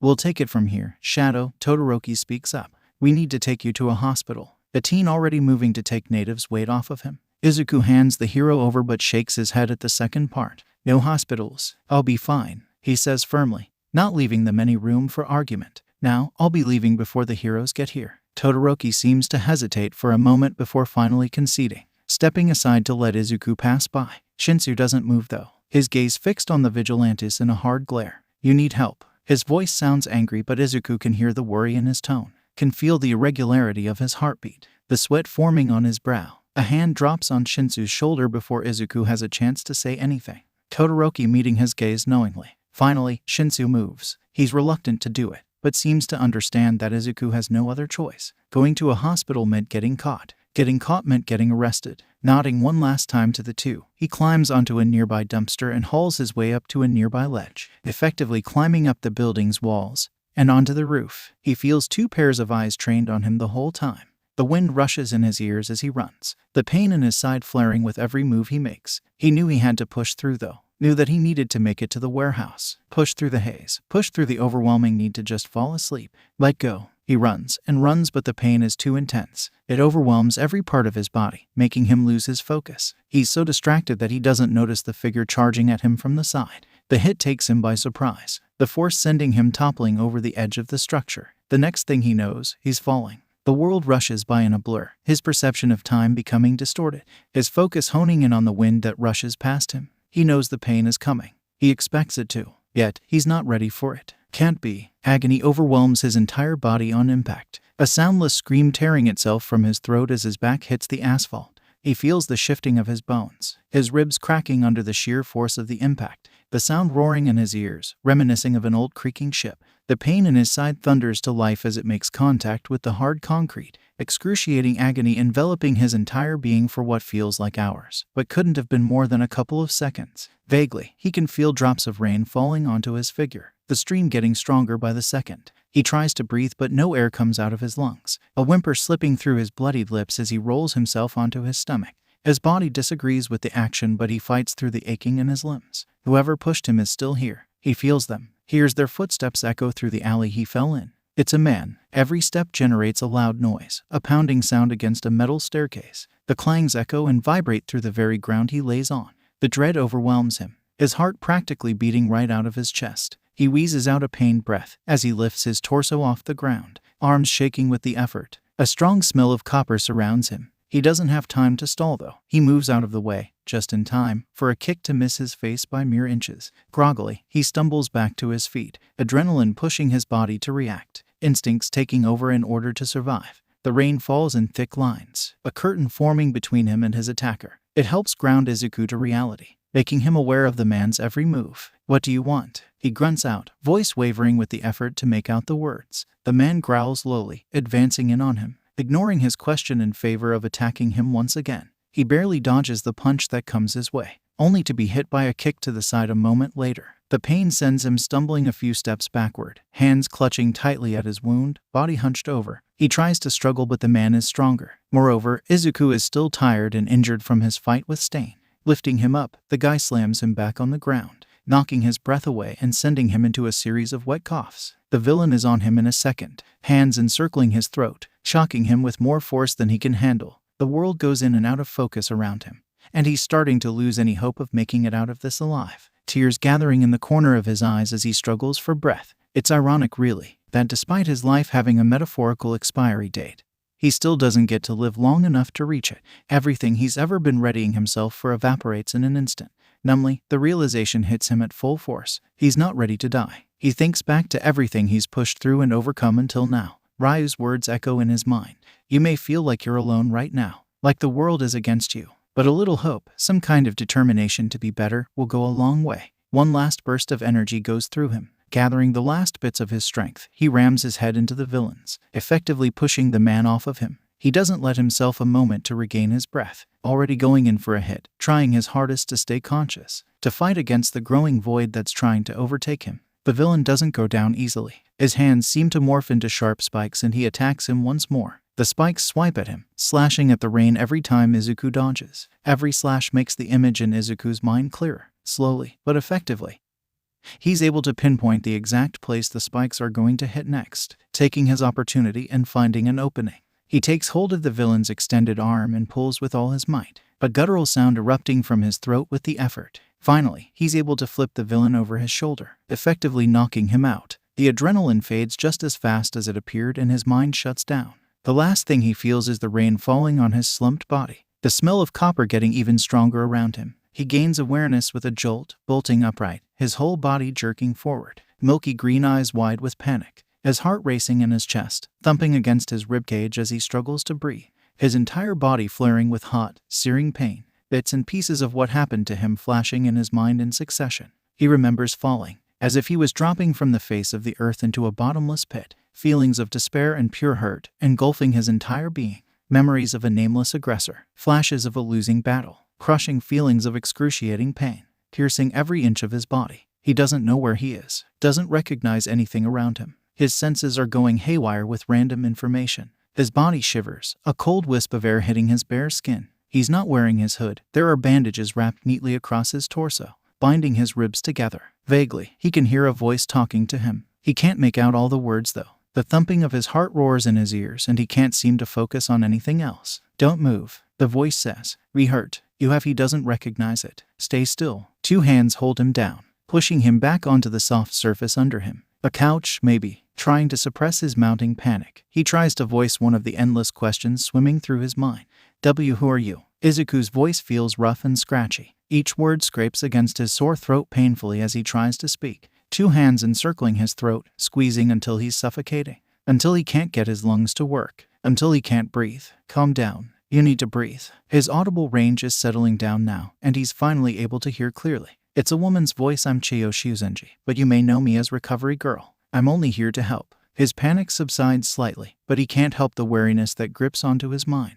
He's not letting his guard down anytime soon. Vigilantes aren't on the friendliest terms with heroes, after all. Where am I? He inquires next, not knowing what to make out of all of this. You're in Eraserhead's apartment. He found you after the two students you saved told him which way you disappeared to. She says plainly, if he'd found you just a few minutes later, you'd be dead. At the information, his hand immediately shoots up towards his mask. Calloused fingers make contact with bare skin, numbly tracing the scar under his eye. He's not wearing his mask. You've seen my face. It's not a question. He already knows the answer, after all. It doesn't do well with his pounding heart. Doesn't help with the rising terror in his guts. I only removed your mask after he left the room. She reassures. I had to, in order to heal you. I have to leave. He tries to lift his body up, but he's stopped once again. The hero's hands pushing him back onto the soft couch he's lying on. I have to go. He repeats weakly. You need to stop moving. She reprimands him disapprovingly. I healed you with my quirk, but you still have extensive bruising marring most of your body. Not to mention a heavy concussion and multiple cracked ribs. She lists, voice rising with every injury she lists. My quirk couldn't heal you in just one go, and that, in itself, says something about the shape you were in. Her quirk, heal, allows her to amplify a person's natural healing abilities. He remembers hearing about it in a YouTube video. She seems quiet for a moment, as if pondering what to say next. Also, I noticed your eyes aren't reacting to light, she says carefully, and he knows instantly where she's going with this. So, either you're blind or your condition is way worse than I thought. Is both an option. He mutters before he can stop himself, instantly regretting it, when he hears Recovery Girl scoff in response. Dearie, do you mind telling me how a blind teenager like you ends up fighting villains illegally for 2 years? There's no amusement in her tone, only stern disapproval. And is that worry? The silence stretches between them and she sighs heavily, knowing that he wasn't going to answer any time soon. His silence, in itself, is enough for her assumptions to be confirmed. The wound on your side, she begins slowly, fingers reaching to poke at the place where the sword pierced his skin. It will be sore for a few more days, but otherwise, I managed to heal it completely. There's going to be a scar though. Her hands poke and prod at a few more of his injuries, but he can't get himself to mind. Why are you doing this? He asks after a moment, not knowing why this woman was doing this for him. He feels her head, dropping to the side, a silent inquiry to elaborate. Why are you helping me? Why am I not getting arrested right now? Goes unsaid. I think you, of all people, should know the answer to that the most. She replies without missing a beat, her voice lacking any of its sternness from before. Don't you think? The sheer worry and softness in her voice makes him feel strange. He's not accustomed to this. He's brought back from his reverie by a quiet, almost imperceptible noise coming from the other room. Recovery doesn't react, not being able to hear it. There's two people here, he says, the urgency in his tone back at full force. You said that it was Eraserhead's apartment. How can you? He interrupts her before she can voice her wonder at his powers. Who else is here? Recovery Girl probably senses the underlying danger and panic in his tone, for she just shakes her head slowly, electing to hand him his mask and hoodie instead. Here, see for yourself. These two have been driving themselves crazy with worry, she mutters, already making her way towards the closed door. She waits until he's ready before she opens it. Almost immediately, 2 sets of footsteps approach the threshold. Izuku feels his body stiffen, his hands already moving to straighten up, ready to bolt at any time. Despite the disapproving glare, he knows Recovery Girl is aiming at him. 2 figures enter the room. He recognizes them immediately. This time, the familiar smell of coffee is accompanied by a strong smell of copper. He vaguely realizes that it must be his own blood on the man. Eraserhead hasn't changed since he brought him here. The second man brings with him a strong smell of parchment. Tsukauchi's body, like Aizawa's, emits a strong sense of fatigue and worry. They both seem exhausted as they shuffle into the room, their eyes trained on Izuku's form. Both of them seem to relax slightly as the sight. He moves to stand up, but a wave of dizziness hits him, making his legs buckle from under him. He barely manages to suppress the hiss of pain that threatens to spill from his mouth. Hey kid, sit down, you look like you're going to pass out, Aizawa drawls, voice tinged with worry despite his efforts at sounding nonchalant. Izuku doesn't know what to feel about it. You gave us quite the scare, Shadow. The detective chimes in, hands fidgeting for a moment before dropping at his sides. Why am I here? Shadow's voice is quiet as he says it. You were in a pretty bad shape when I found you, problem child. Aizawa is the one to answer. Izuku notices the understatement from a mile away. I brought you here so Recovery Girl could heal you. No. His reply catches the attention of the 3 adults. All of them look at him intently, waiting for him to continue. Why am I here? Why did you bother? Why am I still alive? Why am I not in jail? The slight pickup in their heart rates makes him think they understood what he was asking. Believe it or not, Shadow, we care if you live or die. You're a child, after all. I wasn't going to leave you to bleed to death, because you took it upon yourself to help people despite what the law states. Anger and frustration are evident in Aizawa's voice as he speaks. Izuku is immediately hit with a wave of guilt. You could have taken this as an opportunity to see my face, to find out my identity. His voice wavers with the unidentifiable feelings that overwhelm his insides. Why didn't you? Why am I not in jail right now? It's the least we can do. Tsukauchi is the one who answers this time. Your actions tonight, while illegal, did result in the ultimate capture of the hero killer and the safety of multiple people, not to mention the countless heroes you might have saved by putting Stain in jail. The detective explains slowly. This doesn't mean we approve of your actions. However, we're ready to let you go this time. You risked a great deal yesterday. You need time to recover. For once in his life, he finds himself completely speechless, his mouth opening and closing uselessly as he struggles to find the correct words. He doesn't have to, because a moment later, Aizawa is already talking. What we want to know, though, is how you ended up beaten to an inch of your life, a couple of steps away from an unconscious villain, just minutes after your fight with Stain. That, I don't really know, actually. He starts tentatively, wanting to see their reactions at his words. 1 minute I was trying to find somewhere to rest for a bit. He leaves out the part where he was heading for the warehouse. The next minute I'm being pushed off a rooftop.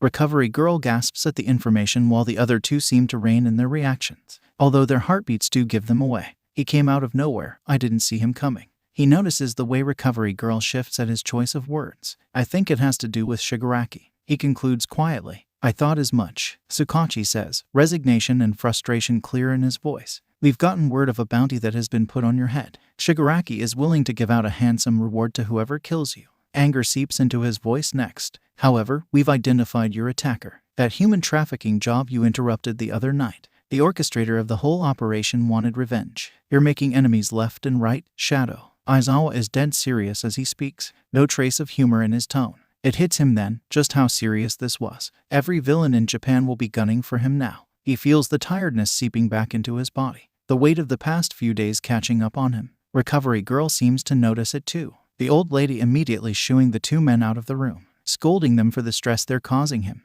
It's almost laughable, really, the amount of worry these people are showing towards him. His eyes slip shut as his body relaxes against the cushions under him, surrendering once again to the sweet lull of unconsciousness. He doesn't stay asleep for long. Awareness comes back to him in bouts the next time he's up. He feels better somehow. Numbly, he notes that Recovery Girl must have healed him again when he was asleep. The room is empty though. No sign of the youthful heroine. Taking advantage of the opening, he gets up. His body feels stiff and sluggish. The pain is considerably lower, but it's still there. A constant ache at the back of his mind. Ignoring it, he makes his way towards the only window in the room. His hands push the glass up, opening it. Izuku can't help but cringe at the slight creak that the latch generates, his body freezing in anticipation as he waits for anyone to come in. No one does. Not wanting to test his luck, he gets out of the opening and slides down a metal beam that's connected to the house. It takes more time than he's used to, but soon enough, he's out and free to go home. He just hopes Aizawa will understand why he left. The image will haunt him for a long time to come. Aizawa thinks. The sight he was faced with as soon as he stepped into that alley. He remembers the thumping of his heart against his chest, the mounting anxiety and sheer terror that suffocated his entire being as soon as his eyes settled on the motionless body slumped on the ground. The heavy rain pouring on him and his shivering body didn't seem as important anymore. All that anger, the frustration he felt against the vigilante when he found out about the fight with Stain disappeared in an instant, vanishing into thin air. All that mattered was the kid in front of him. The two lifeless bodies slumped on the wet concrete. He implored every higher force out there to let him be alive, that he'd get there and find a pulse, feel the shallow breath coming in and out of that child's body. He remembers feeling slightly disassociated, body moving on autopilot as he went through the proper first aid steps. He remembers not even hesitating to pick up the kid in his arms as he ran back to his apartment, feet pounding against the ground with every step, mirroring his frantic heartbeat. He could feel the tremble of Shadow's body against his chest, feel his heartbeat slowly but surely slowing down, on the verge of stopping completely and forever. The kid felt so light in his hold. A harsh reminder of how truly young and small the kid really was. A proof of society's failures towards this child. He doesn't notice he's home until he's right in front of his front door. Recovery stands there, waiting for them. The alarm in her eyes, as her gaze settles on the bleeding form in his arms, tells him how serious this is. Grateful for their fast paging system, they make their way inside. The detective shows up shortly after, now standing in the doorway of an empty room. Cold air wafting into the living space from the open window. He's just reminded of these failures. He just hopes that the kid is all right. Hopes that someday Shadow will learn to trust them, learn to rely on them and stop doing everything on his own. Aizawa made a promise that day. A promise to protect that kid with his life. Now, more than ever, he needed it. With this number of villains on his tail, he needed someone to have his back. He'd be damned if he didn't give it his all. It's only halfway on the way to the warehouse that Izuku stops and takes his time to breathe. Wariness slithers into his mind without his consent. The height he's running on, a cruel reminder of the last time he was jumping on a rooftop. He pushes through it, tells himself that it comes with the job. He needed to overcome this newfound fear, needed to suppress it. He does give in eventually, choosing to take a break on one of the smaller houses. His back slides against the concrete wall, body dropping onto the ground, one leg stretched flat while he holds the other to his chest. Distracting himself, he takes out his thankfully still functioning phone. He feels it vibrate in his hold, turning it on with a click. Almost immediately, a female, disembodied robotic voice speaks up. You have 18 missed calls, 20 messages, and 4 voicemails from Insomniac. The voice announces, perfectly neutral and calm. He's immediately hit with a wave of guilt. He forgot about Shinso. After everything that happened, he must have been worried sick. Show me voice messages, he orders the device softly. With a pang, it follows through. Voicemail number 1. Izuku, you better be taking care of those injuries. I can't believe you did that.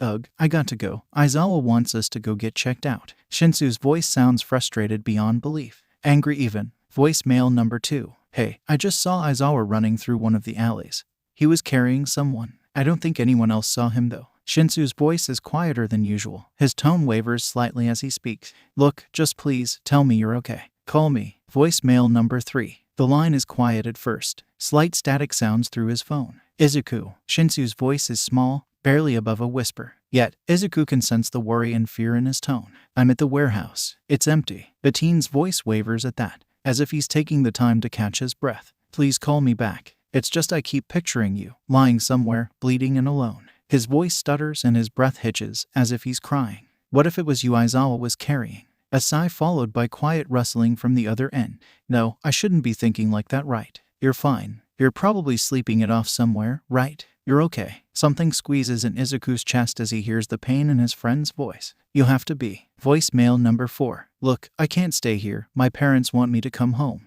His voice sounds steadier now, as if he took the time to pull himself together. Pride spreads through his chest at the boy's strength. They saw the news, knew I was involved. The police gave you full credit, by the way. Shinso chuckles slightly at that. The sound brings warmth to Izuku's chest. You deserve it. After all, who knows what would have happened if you hadn't showed up. Anyway, I'll tell you all about that later. Call me. He'd think that was it, if not for the small, almost too quiet to hear, please at the end. The line shuts down, silence following the boy's words. The messages he hears next are all in a similar fashion. Questions about his whereabouts and his well-being. Izuku can't get himself to go to the warehouse after that. Instead, he changes the direction in which he's heading. The night is quiet, only the sounds of the wind reaches his room. The closed window, serving as a barrier against the sounds of passing cars and noisy pedestrians.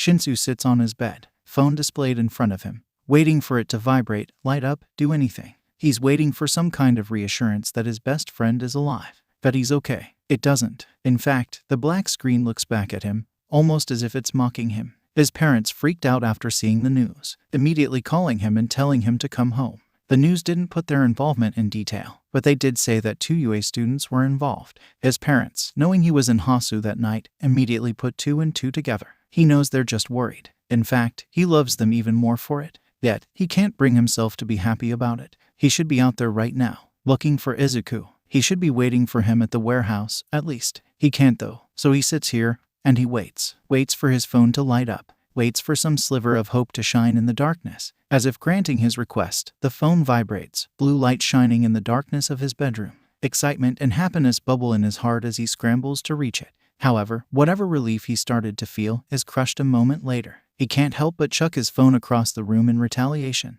anger and frustration erupting in waves. The phone hits the wall with a thud, dropping to the floor. The now cracked, blue screen reads a message from his group chat with Todoroki, Ida, and Uraraka. An oppressing sense of loss envelops him like a heavy blanket. It weighs down onto his shoulders, threatening to crush him. He feels his breath hitching in his throat as his eyes sting with unshed tears. He's moments away from spiraling into a panic attack when he hears soft pounding on his window. At first, he doesn't notice it, too busy trying to settle his racing heart. However, the thudding gets stronger with every hit. His body moves automatically, socked feet moving across the room, towards his window. He opens it slowly, expecting to find something on the other side. Yet, the empty street of his neighborhood greets him instead. No sign of life in sight. Huffing slightly, he turns back around, leaving the window open to get some air. He's barely 1 step away when he hears something moving behind him. His whole body stiffens, dread pulling in his guts and anticipating as he turns back around.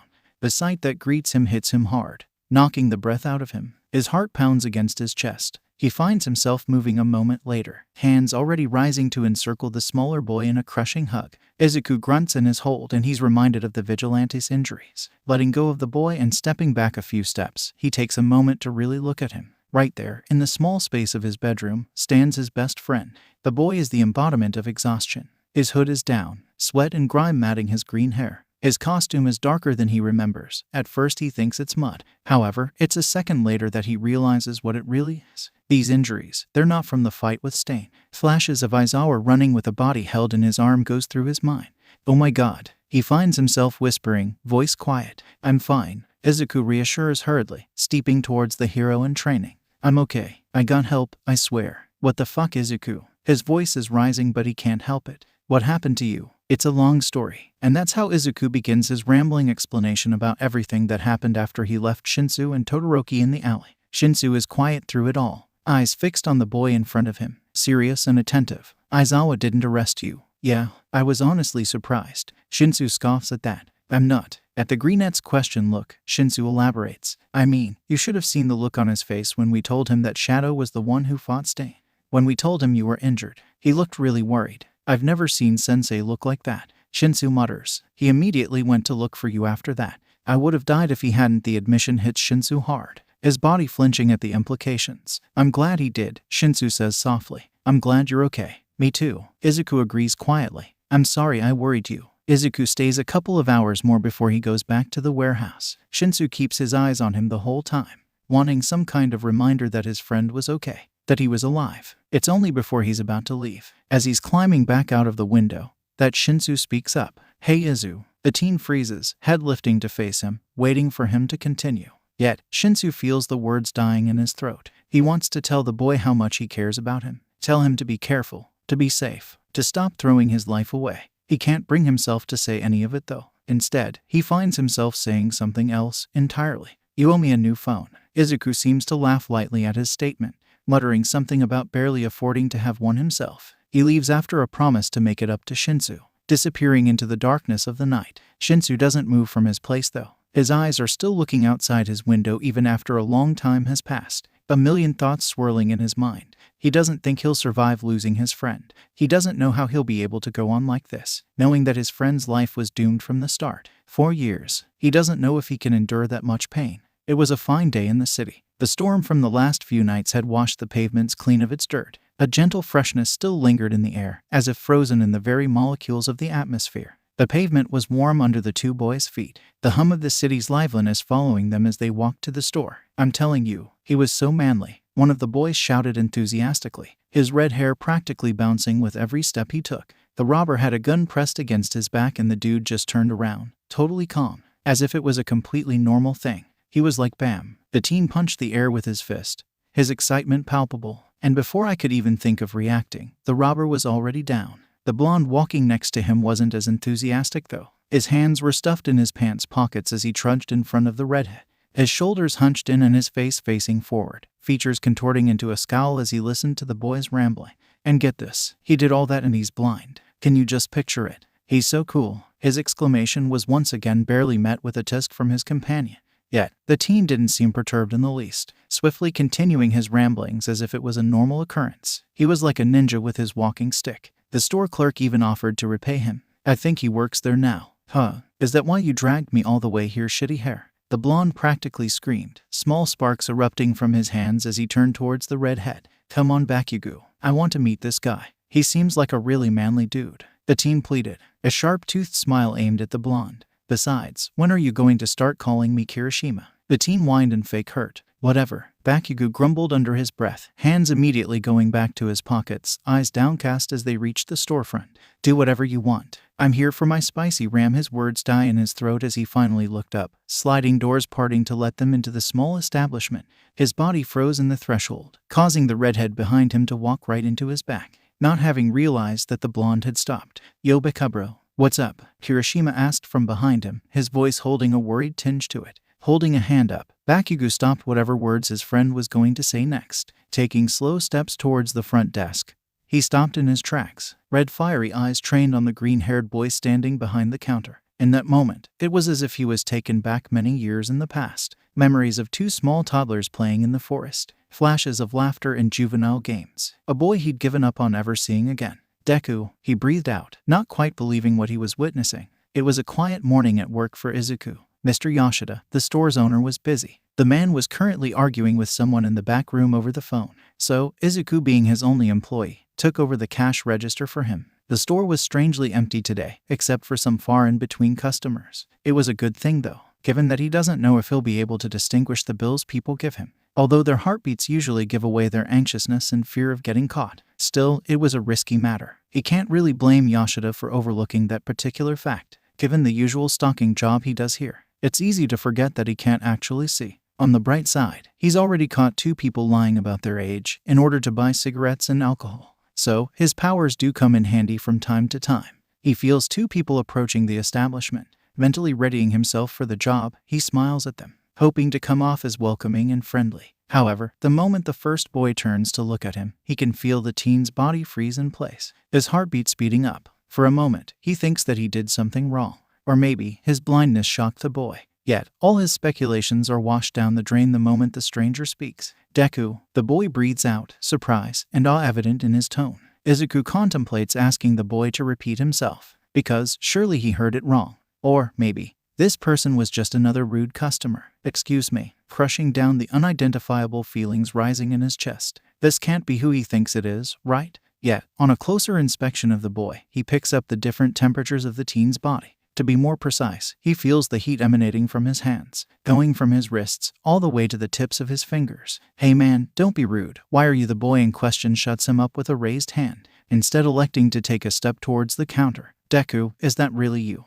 Old memories flash in his mind. Actual images of a time where the sky was a beautiful baby blue, flickering pictures of an age where he could actually and truly see, in every sense of the word. Memories of a blonde boy with an explosion quirk. Taking in a deep breath, he calmly makes his way around the counter, stopping just a few steps away from the boy. "That name," he starts slowly, noticing the way the boy in front of him seems to hold his breath. "Only one person calls me that." He chuckles dryly, no real humor behind his laugh. "Right, Kaken." The blonde's breath hitches at his words, his feet staggering a few steps backward, right into the teen behind him. A heavy silence settles on them. Both of them take the time to rein in their emotions. Izuku thought he'd never see the explosive blonde ever again. The boy behind Bakugo speaks up, breaking the quiet. Do you guys know each other? He asks hesitantly, probably sensing the tension that lays thick in the room, filling the very air with something akin to static. Yes, Bakugo is the one to answer. Yes, we do. After they got over the momentary shock, Izuku immediately went to the back room,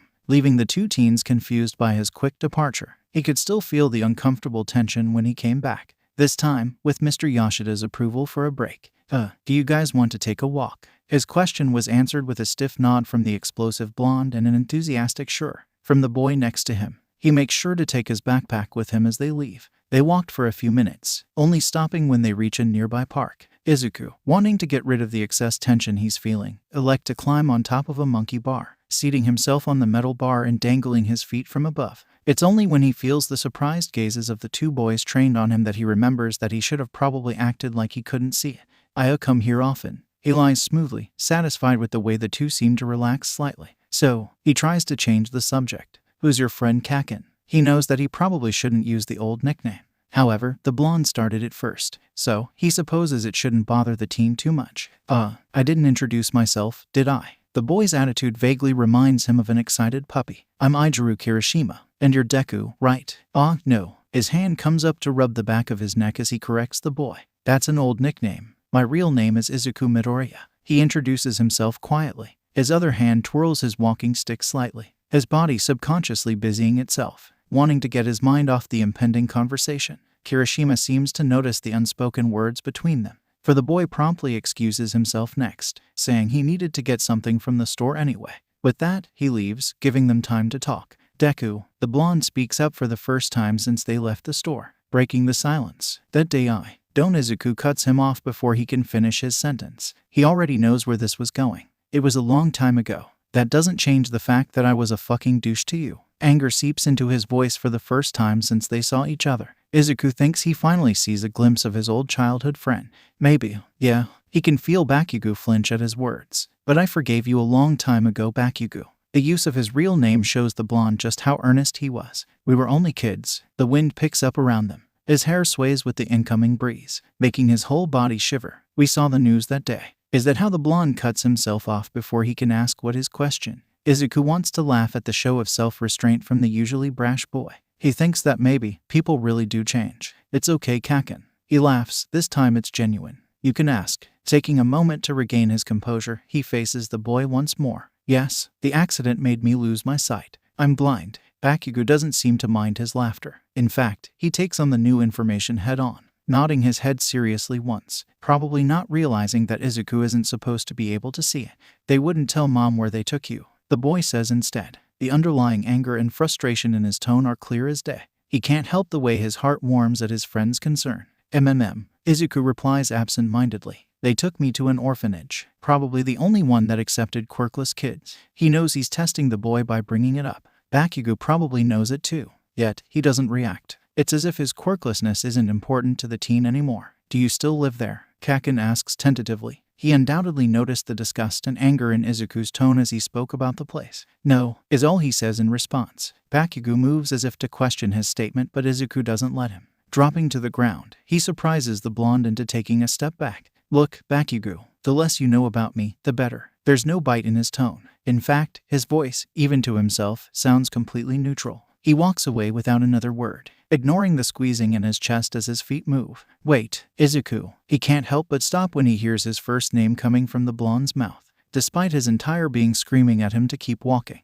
At least, tell me that you're safe. The question hits him harder than it probably should. Safe, maybe in the normal sense of the word. But, goodbye, Kaken, is all he says as he walks away from the only person that still tied him to his past. Maybe, this way, it will be easier. He curses his luck for running into the blonde. Bakugo didn't deserve to have someone come back into his life, only to disappear again. Yet, he knows this way, it'll be easier for both of them in the long run. It doesn't change the fact that his heart longs for that old connection, his childhood friend, the person he used to look up to the most. Sighing heavily, he makes his way back to the store. He's rounding the corner when a dizzy spell hits him at full force. He feels like his world loses its gravitational axis. His hand comes up instantly to lean against the wall next to him. It only lasts for a few seconds and then everything goes back to normal. Breathing deeply and trying to settle his racing heart, He shrugs it off and keeps walking. This is the third time this has happened in the last 2 days. Maybe he's coming down with something or he's simply tired. Either way, he had a patrol to go to.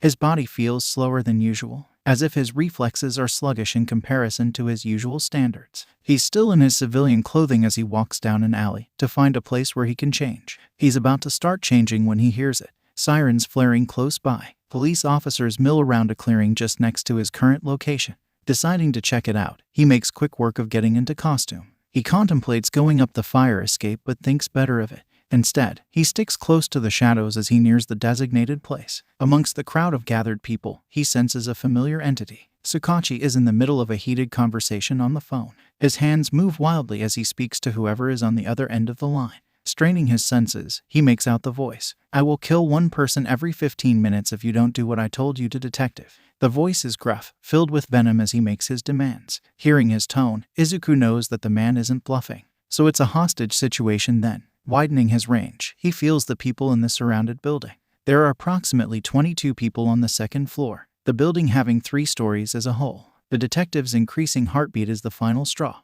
The cue Izuku needed to take action. He learned a long time ago not to interfere in police operations in fear of ruining their plans. However, the rising panic he knows the detective, along with the other officers, are feeling is proof enough of their current predicament.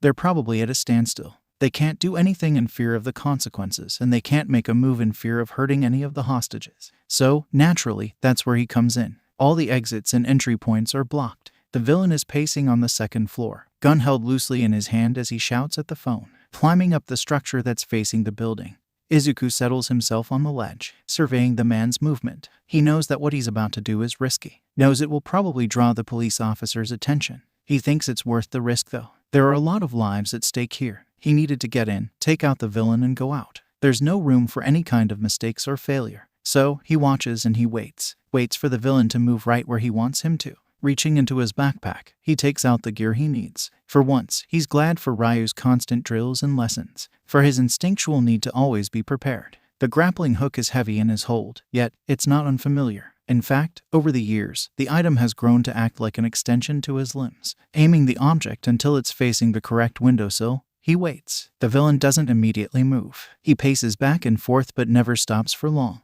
However, Shadow knows that time is running out. There's roughly 2 minutes left until the 15 are up. He needed to act fast. Instead of waiting for the man to stop next to the window, he elects to wait for the exact moment his back is turned. So, right as the man turns to walk away, Izuku makes his move. Shooting his grappling hook, he waits for the telltale clang he hears on the other end. He knows that multiple officers are looking at him now. Having just spotted him, he knows Tsukauchi is one of them. He can't pay it any mind though. Before he can think twice about it, he's already jumping off the structure, zipping through the air at an incredible speed. The impact is abrupt and hits him hard. The glass shatters under the sheer force of his feet. The noise surprised the hostages enough for them to scream out in surprise. The villain immediately turns around, gun already in hand, ready to shoot whoever dared to break in. However, Izuku is faster. Barely inside the room, Izuku is already moving to tackle the man, leg kicking up to disarm the villain in one swift move. They tumble onto the ground, shards of glass embedding themselves in Izuku's arms as he skids across the floor. As if the situation wasn't urgent enough, he feels a familiar dizziness overtake his body as soon as he gets back up. The momentary distraction is enough for the villain to get a good hit on him, his fist connecting with Izuku's unguarded stomach harshly. However, despite the pain, it also serves to ground Izuku back to reality. Ignoring his spinning mind, he blocks the next hit aimed his way, catching the man's fist in his grip and twisting it until he's holding the man down in a strong hold. The villain hisses in pain, but Izuku doesn't budge. Holding the man with one hand, he rummages through his utility belt until he finds what he's looking for. Once the man is safely tied up, he knocks him up for good measure. Whispers can be heard from behind him. It's only then that he remembers the hostages. They're the reason he's here in the first place. None of them seem to be hurt. Small victories, he supposes. "You can go now," he urges slowly, not sure why no one was leaving. "The police will take care of the rest." His words seem to garner a collective reaction, snapping them out of their stupor. He hears multiple muttered thank yous and expressed gratitude as he leaves. The calls warms his heart and makes the slight aching in his body worth it. Looking one last time at the moving civilians, he jumps back out of the window,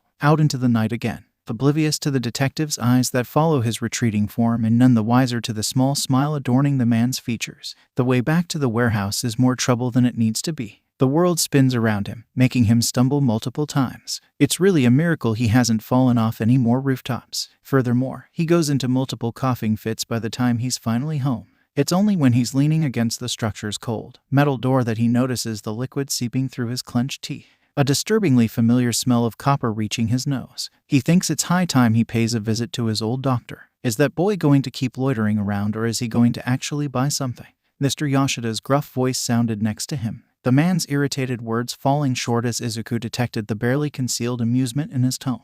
It's been a couple of days since his reunion with Bakugo. Since then, the boy has been coming to the store every morning, although he figures that the teen doesn't realize that Izuku knows he's there, given that Katsuki never actually says anything or tries to interact with him directly. Nonetheless, Midoriya feels the teen's eyes following his every move from the minute he steps into the room up until the moment he steps out, scanning Izuku, observing him for any sign of something. Izuku isn't quite sure what. Maybe some kind of indication that Izuku is safe and healthy. He's honestly not sure. He tries his best to ignore it though. If that's what Bakugo needs in order to move on and forget about him, then so be it. That doesn't mean he doesn't feel the slight pang in his heart every time the team leaves without talking to him. Despite his determination to disregard the other boy's watchful gaze, an involuntary sigh of relief escapes him when the teen finally decides to leave, probably satisfied with whatever he saw today. With a soft click, the convenience store's door slides shut behind him, almost immediately.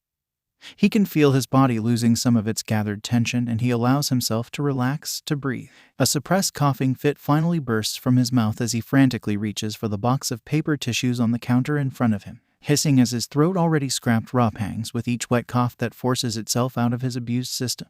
The morbidly familiar taste of copper once again rising to the surface, probably visible in the white tissue that resides in his grip.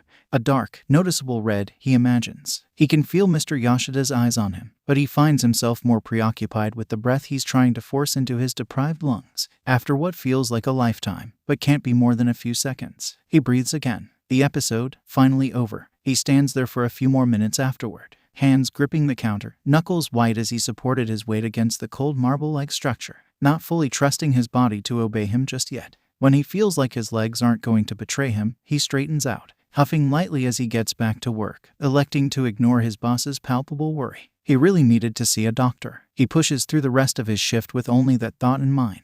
It was going to be a long day. It's barely noon when Mr. Yoshida insists that he leaves early. A rough and impatient "Go home, boy, you're scaring off the customers." The harsh words barely serve to conceal the underlying worry in the older man's voice, making it even harder for Izuku to protest. Patrol isn't an option at this point. Therefore, with no other reason for him to stall and avoid the impending confrontation, he makes his way to the hospital, limbs stiff with tension as he climbs onto the correct bus, the one headed for his chosen destination. Dread pulled in his stomach as he got closer and closer to the one place he's been avoiding for years now. The place that lingers at the back of his thoughts, reminding him of a time that had greatly affected him. White sterile walls that had witnessed his life changing forever. His entire world spiraling out of control as a consequence. Choosing to avoid that particular train of thought, he plugs his earphones into his ears, electing to listen to any new messages he'd received from Shinso that day. The first messages he hears are what he usually gets from his friend at this time of day. A greeting, an inquiry of his whereabouts and his well-being, the usual. However, what makes him pause is the boy's final message. It goes something like this. "Look, I know you don't like the whole meeting new people and getting attached thing, but I was wondering if you wanted to come with me to my friend's study group tonight. Our final exams are coming up and they decided to meet up at Yaoyorozu's house. She's the class vice president and she's like, really smart." Shinso seems to catch himself before he can deviate from the subject. "Anyway, what I really mean to say is that it could be fun. We won't spend the entire time studying and I don't know. I think you could use a change of pace, right? Meet some of my friends, maybe even help us with some of the subjects. I know you know most of the stuff already. I've seen the stacks of books you keep in the warehouse." The teen chuckles and Izuku can picture the grin that's definitely etched on the boy's features. "I won't make you, but just give it some thought. Okay, see you." The voice message ends with a click and his phone declares their end. Humming in thought, he lets out a breath he didn't realize he'd been holding. He'd heard the intent in his friend's voice, and although Shinso would never say it outright, Izuku knows that the teen has wanted to introduce him to his other friends for quite some time.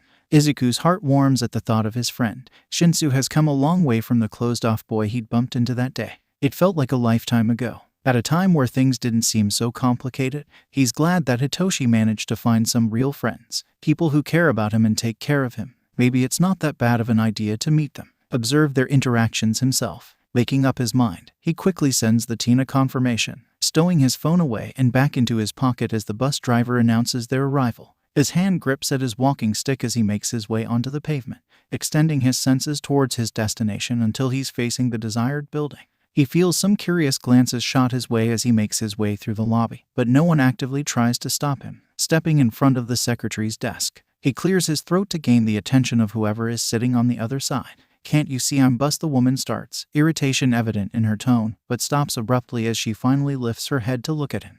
She stumbles slightly with the rest of her sentence. What can I help you with?" she asks politely, and Izuku wants to laugh at the obvious discomfort he's causing her. Rubbing the back of his neck bashfully, he tries to get the interaction over with. He doesn't want to keep her any longer from whatever she was doing before his arrival. "I was wondering if I could meet with Dr. Hiro. I'm an old patient of his," and the woman, however, interrupts him before he can even finish his sentence. "Look, kid, the doctor doesn't meet with anyone who walks in here and wants to. He's a very busy man. So, you need an appointment," she states sternly, no trace of the previous stammering in her voice. "I can probably fit you in for the 13th 2 months from now. Otherwise, I can't." It was his turn to interrupt her now. I mean, I need to see him now," he says, trying to convey the urgency behind his words. She doesn't seem to be affected in the least. However, whatever protest she was about to voice out is cut off by a third voice coming from a few paces behind him. "It's okay." The kind and slightly familiar voice ensue. Vaguely, Izuku realizes that he hadn't perceived the person's approach, too focused on the women in front of him.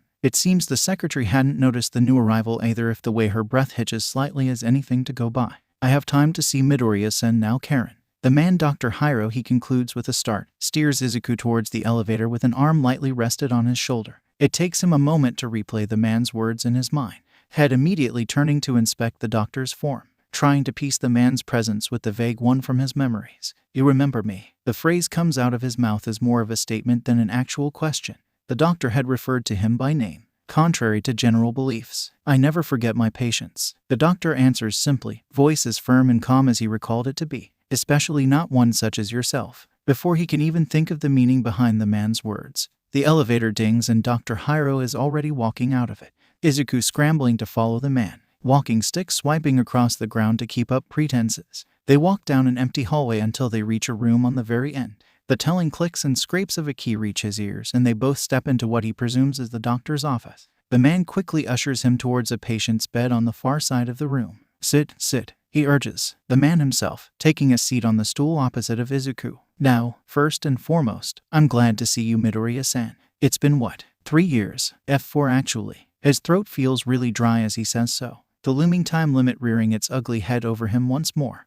Dr. Hiro answers simply, clearly remembering the unspoken implication behind the number. "Yes, time is a peculiar thing, isn't it? One can never get enough." The words hang heavily in the silence, the only sound being the soft whirring of a couple of machines cluttered in the corners of the room. "I think you of all people know this to be true," he continues not unkindly. His response catches in his throat, the words refusing to slip through his clenched teeth. Finally, he manages to mutter a few words. "I'm not sure 4 years still stand." He tries slowly, hoping the doctor wouldn't ask him to repeat himself. He feels the man's stance change as he takes in the words. His voice is grave when he responds. "And why would you think that?" Images rise before his eyes, flashes of memories, fresh and sharp as photographs. Dizzy spells, coughing fits, random nosebleed, and bone-deep tiredness. "Just a feeling," he says instead. Glad he's chosen to wear his tinted glasses today, the accessory serving to hide whatever emotion must have flitted through his eyes as he recalled the instances.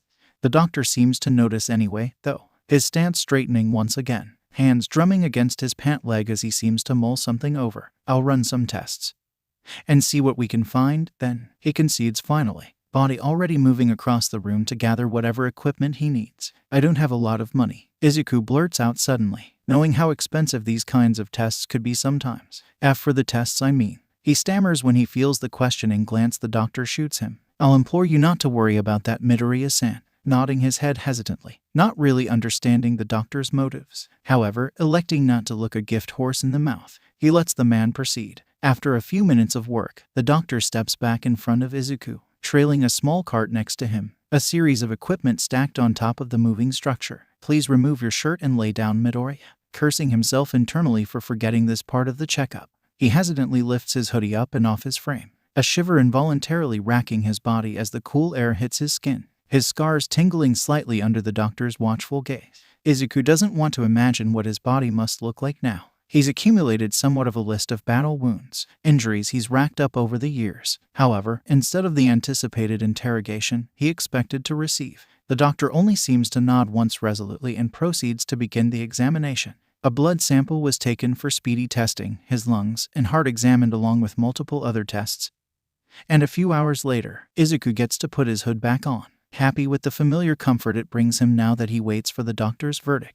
A ding resounds through the room as the computer alerts them of the incoming results. He can feel the man's frown from here, sense the unease spreading wearily throughout the room. Midoriya-san. The man starts slowly, voice deliberately even as he speaks. Have you been subjected to any kind of quirk recently? Any kind of treatment or medication? It takes a moment for him to register the question and another to think about it. However, when he does, he can't help but suck in a sharp breath. Healing quirk, he says breathlessly. Our recovery girl. I thought so, Hiro states grimly. Izuku can sense his fist clench and unclench from his place on the patient's chair. A heavy, almost loaded silence falls over them as the doctor seems to gather his thoughts enough to speak. However, probably sensing Izuku's growing anxiousness, Hiro explains, Am I right to assume that you already know the general aspects of recovery girl's quirk, heal? He asks tentatively, waiting for Izuku's nod before continuing. I'm afraid that instead of healing you like any other person, recovery girl's quirk reacted differently to the chemicals already in your system. For the first time since the start of their interaction, the doctor looks hesitant, tired, by accelerating the healing rate of the injuries you had at the time.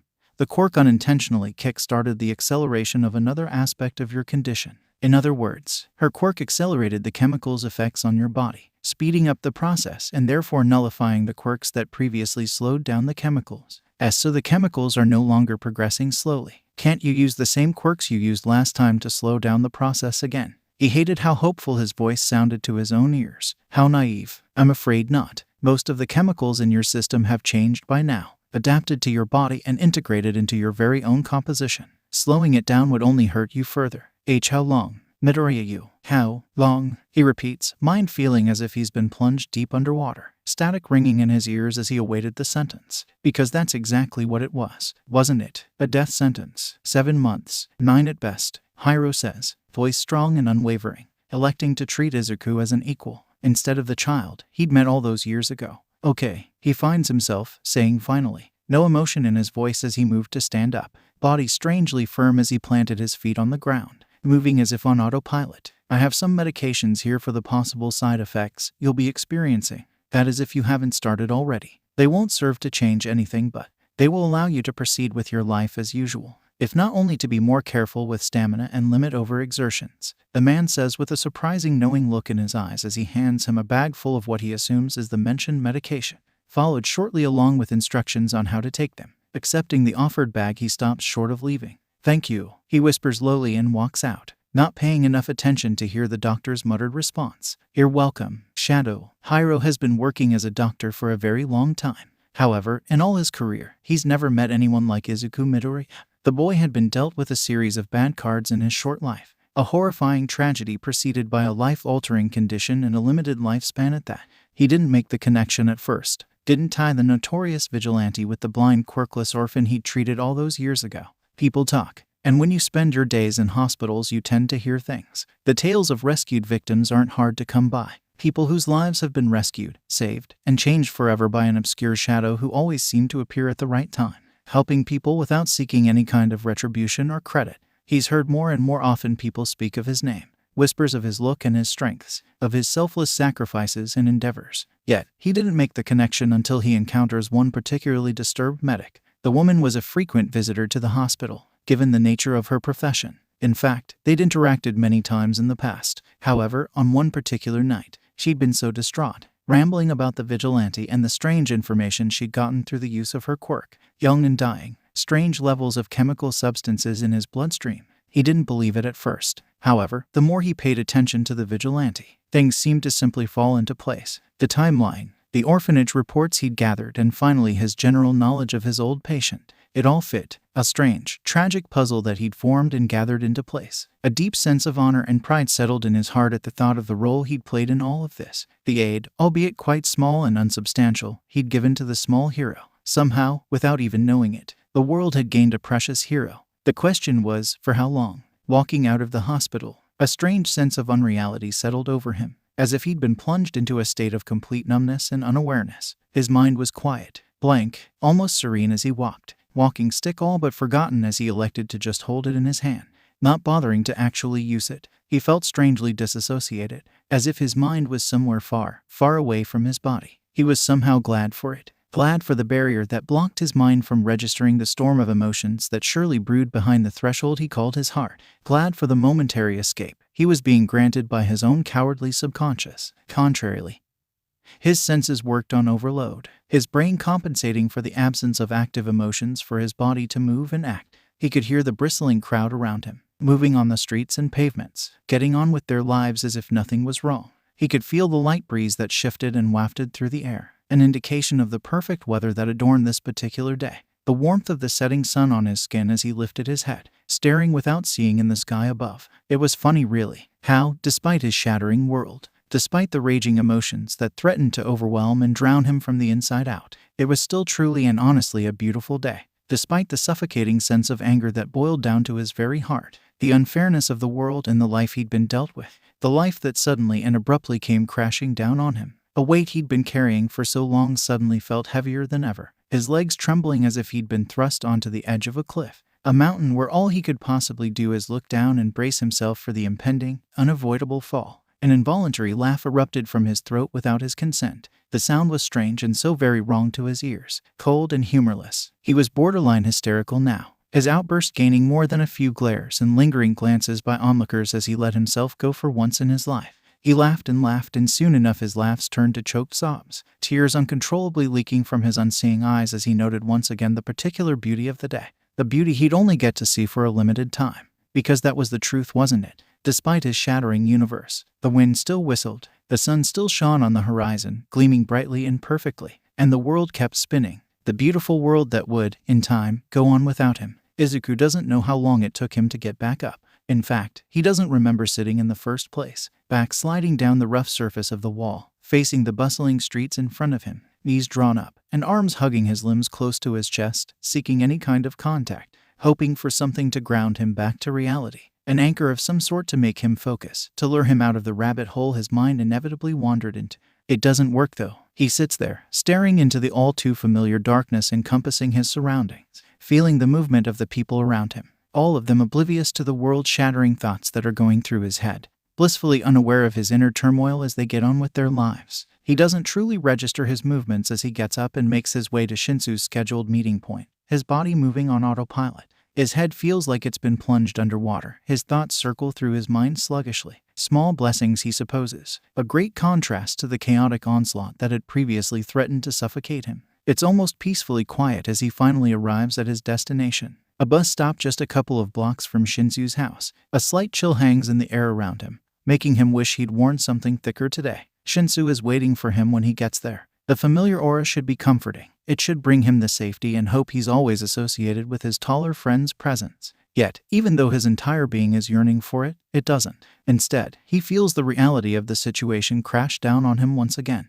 It's so overwhelming that tears unwillingly spring in his eyes, despite his best efforts to keep his emotions in check. Whatever greeting he had practiced on the way here gets caught in his throat, words failing him as his mind screeches to a halt, suddenly painfully aware of the life-changing secret he's harboring within him. He doesn't let the tears fall though, doesn't let himself let go, if not for his friend's sake then for his own wavering sanity. Nonetheless, he's glad for the glasses he's wearing at the moment, taking in a shuddering breath.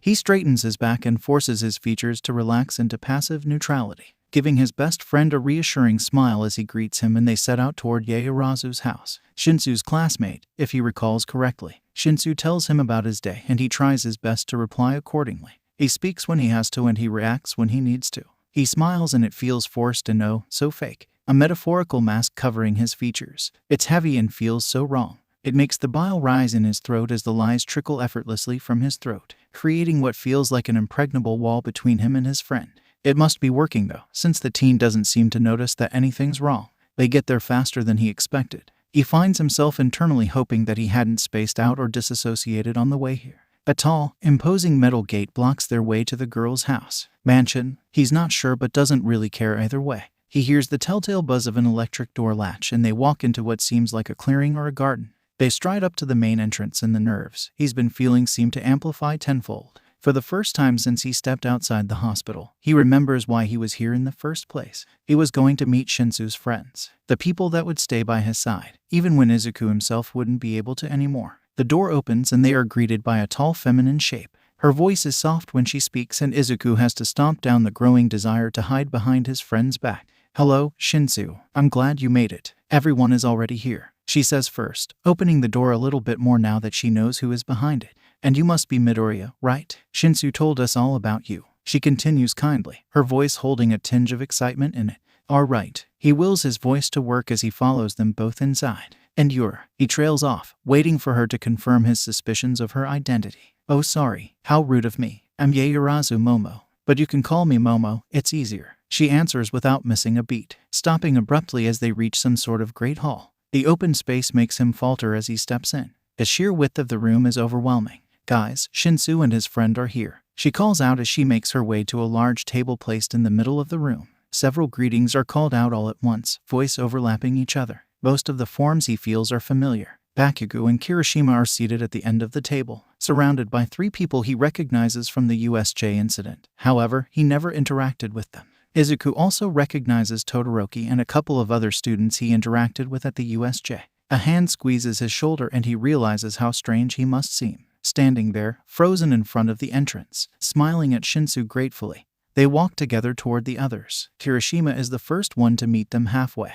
The teen bounds towards them with something akin to a skip in his step, followed closely by one of 2 boys that were sitting next to Bakugo. "Midoriya, bro, it's good to see you again," the boy exclaims excitedly, his enthusiasm reminding Izuku of a puppy. "Nice to see you too, Kirishima." Shinso deadpans from his place next to them. His voice carries a tinge of amusement. Realizing his mistake, Kirishima proceeds to go into a long tangent, apologizing profusely to Teen for his obvious unmanliness. Izuku thinks that maybe coming here wasn't a mistake after all. "Heya, you're Midoriya." The other boy who came with Kirishima suddenly calls out for his attention. "Kirishima hasn't been able to stop talking about you. Says you stopped a store robbery." The teen continues cheerfully, his elbow coming up to nudge Kirishima in the side as he speaks. "I'm Kaminari, by the way." He finally introduces himself. He's about to answer, but the arm around his shoulder interrupts him. He has to fight the urge to flinch. "Be honest though, are you really blind?" The teen continues with a lilt to his voice, skepticism palpable. Whatever answer he had gets once again interrupted, this time by a low growl from somewhere behind them. His senses informs him that it's Bakugo. It's not his voice that speaks up though. A deeper, unfamiliar voice sounds from somewhere next to him. "When did all these people gather around them?" "Kaminari, that's very rude, unbecoming of a respectful UA student."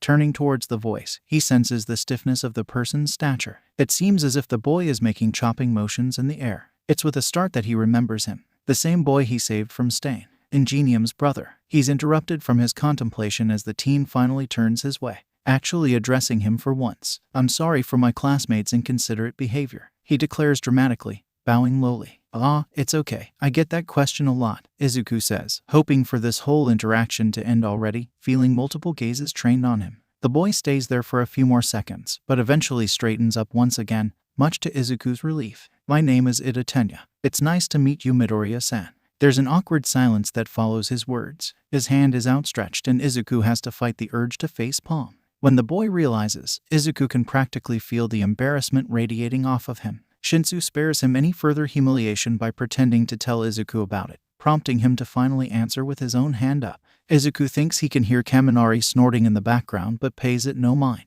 "It happens a lot. Don't worry about it," Shinso says as he pats the taller teen on the shoulder. They go through a few more greetings, thankfully without any other awkwardness, before the class goes back to the table to study, Izuku taking a seat between Kirishima and Shinso. The former is too busy getting yelled at by Bakugo to strike up any conversation with Midoriya. Small victories in Izuku's book. It doesn't last long though. Soon enough, the class goes through most of the required curriculum. Some of the students, namely Kaminari, a girl who he'd come to know as Ashido, and a boy named Siro, start getting distracted. If what Shinso told him about the trio is true, it's a wonder their concentration lasted this long. Their conversation is getting louder, beginning to attract the rest of the class's attention. "It's awesome. That's what it is," Kaminari is saying, his clenched fist hitting the table dramatically. "The dude has been out there for years and he's never been caught. Think he has some kind of evading quirk? Shiro contemplates out loud as a response. Nah, the guy probably has a way cooler quirk. You saw him at the USJ. Anxiety slithers into the pit of his stomach at the girl's words. He took down more villains than Aizawa-sensei. He even fought the Namu. Ashido continues excitedly, almost vibrating in her seat. He got really hurt though. The voice is soft but firm, a low Kiro uttered at the end of her sentence. Izuku remembers her from the USJ. He saved us all. Multiple grunts of agreement follow her words. Shinso's smile is getting wider by the second. I wish I was there. I keep searching for videos of him on the internet, but nobody ever gets a clear shot. Kaminari whines dejectedly, head falling onto the table's surface. Shiro rubbing his back in sympathy. It's to be expected since his name is Shadow. Ida chimes in, getting a few weird looks from his classmates, probably since he's normally really focused on his studies. At least that's what Shinso told him. Why are you looking at me like that? I respect Shadow a lot. The boy states seriously. He's the reason my brother was able to continue with his hero career. He's the reason Stain is behind bars right now. Todoroki nods in confirmation. Equally as serious. Really? I didn't know that. He doesn't think Ashido could be happier right now. He's so cool. I think so too. Comes the shy voice from the seat next to Ida's. He saved me a long time ago. It's those words that bring a flood of memories to the surface of Izuku's mind. A dark alley, a girl, and a fight. I got lost on my way home and a man attacked me. Shadow didn't let him hurt me. He fought him and stayed with me until the police came. He's the reason I wanted to get stronger. I wanted to be like him. She admits quietly, a beaming smile on her features. Izuku's heart swells at their words, despite the warmth crawling up his neck at the praises. So manly, Kirishima exclaims suddenly, interrupting the odd silence that had settled over the class. Shinso's eyes are on him and he can feel the smirk from his seat next to the teen. He tries his best not to hit him. I told you, you were a hero. The menace whispers in his ears, chuckling lowly as he ducks and avoids the hand coming to hit him on the back of the head. They keep talking about Shadow for what feels like forever. All of them chiming in stories of rescues Izuku did over the years. Some they heard of in the news and some they saw firsthand. It's overwhelming really, all the attention and praise he's getting. All this wasn't why he did all this. He never wanted the credit or attention. He only ever wanted to save people. It seems, in his life, he managed to do that much at least. Feeling the need for some fresh air, he asks Yaoyorozu quietly for the way back out and she gladly ushers him to the balcony next to the hall they're studying in. Once alone, he finally can breathe. Leaning against the railing, the cool metal is almost grounding. The quiet both helps and doesn't, all at once. His thoughts rise once more to the surface. The emotions he's been suppressing break through. The balcony's door slides open and someone walks out to join him. He feels the new presence behind him more than he hears it. The boy's steps are quiet, reminding him just who it is that stepped up to stand next to him. Not a fan of people, Todoroki asks, voice calm. No hint of judgment in his tone, perhaps even understanding. Not a fan of this many, Izuku answers easily, gaining a hum from the boy next to him. He feels strangely comfortable around the half and half teen. You seem different, he says after a minute of tranquil silence. Well, I'm not being hit by a car or getting fired this time, so. He jokes but it falls short to his ears. The humor is almost forced. Yes, but I think it's something else, Todoroki says, his perceptiveness once again surprising Izuku. When Izuku doesn't respond immediately, he plows on. You don't have to tell me. We barely know each other, after all. But from personal experience, it's better to talk to someone. His voice sounds heavy as he says this, as if his mind is a million miles away. It's not. Izuku begins to evade the subject, but for some reason, he stops himself. It's a little complicated, he begins, not knowing why he was even contemplating talking about this. He settles for being as vague as possible. What do you do if you know something that changes everything but at the same time nothing at all? He speaks quietly, voice barely above a whisper in the wind. Do you tell someone or do you just go on like nothing ever happened? He knows what he must sound like right now. His words barely even make sense to him. Yet, somehow, Todoroki has the perfect answer. Well, this thing you're talking about, does it change things once that other person finds out? He starts by asking,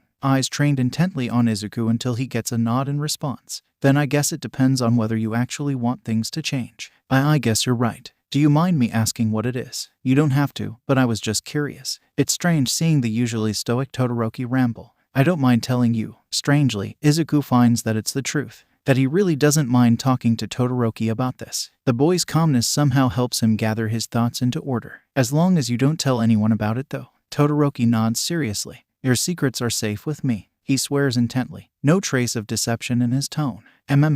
Well, you see, when I was 10 I got into a car accident with my mom.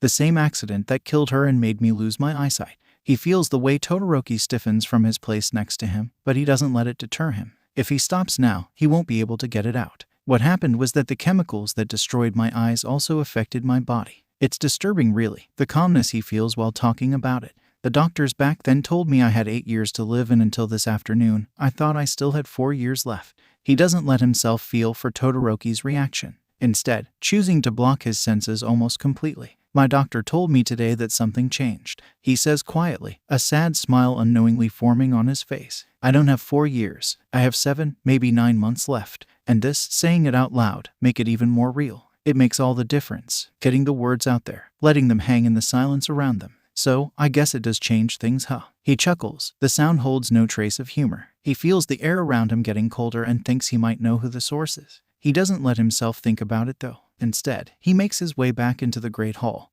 not noticing the outstretched hand reaching for him, nor the trembling of said limb. Thanks for letting me talk about this, Todoroki. He calls out quietly just as he's about to step back into the room. Please keep your promise. With that, he leaves the teen behind. If he'd bothered to let his senses expand around him, he might have noticed the spiky-haired blonde hiding just behind the balcony's door, having listened in on the conversation between the two boys. Thanks for letting me talk about this, Todoroki. Bakugo hears Izuku say, voice too neutral, too emotionless for the conversation he just heard. Please keep your promise. The teen says as if it's as simple as that, as if the new information he heard isn't important, not world-shattering at all. He barely gets his body to move in time, pressing himself against the wall, out of the way and out of sight. Not that the latter mattered. His back crashes against the hard surface and stays there, frozen in what feels like a pocket dimension, lonely and utterly silent. It feels like a weight he's been trying to get rid of is crashing right back onto his shoulders. A bone-deep feeling of something crawls out from the depth of his heart,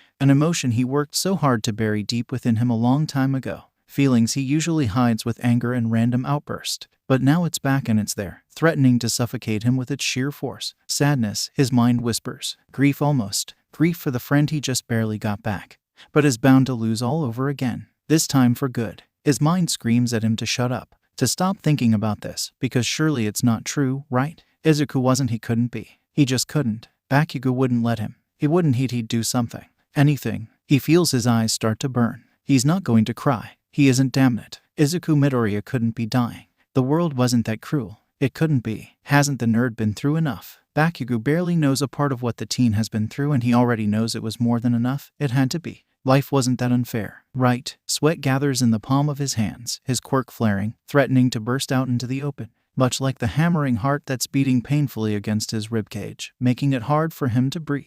He tries to suck in a deep breath. His dad taught him some calming exercises when he was younger, when the sudden disappearing of his friend affected him more than he liked to admit, when the guilt was stronger than he could handle, when he used to want the world to swallow him up whole, when he wanted to hide away until he calmed down, until the feelings disappeared. This was one of those moments. He feels the panic attack coming. He's barely holding onto the reality around him. The voices of his classmates blur together, a background noise lost in the fog of his mind. Kirishima walks towards him, his mouth moves, but Bakugo doesn't catch what the redhead is saying. His ears ring as if he's been plunged into the very depth of the sea, lost in the haze of it all. A hand is on his shoulder, squeezing slightly. The weight serves to ground him a little, long enough for some of the boy's words to break through the barrier his panicked mind raised between them. Hugo. Yo, okay bro. Bakugo. The words are muffled to his addled mind, but he manages to make out a couple of words. Hey, maybe why you needed to st down, man. The redhead takes him by the shoulders and ushers him out of the hall, thankfully not gaining the attention of their classmates. The teen even has the foresight to get the two of them alone, effectively dragging the blonde into a secluded room near the hall. It's the kitchen, Bakugo realizes after a moment, his eyes finally rising from their staring contest with the floor. You need to breathe, man. What's wrong? Kirishima asks. The worry in his voice makes him want to simultaneously punch him and hug him. It takes him a minute to realize that his breathing is settling.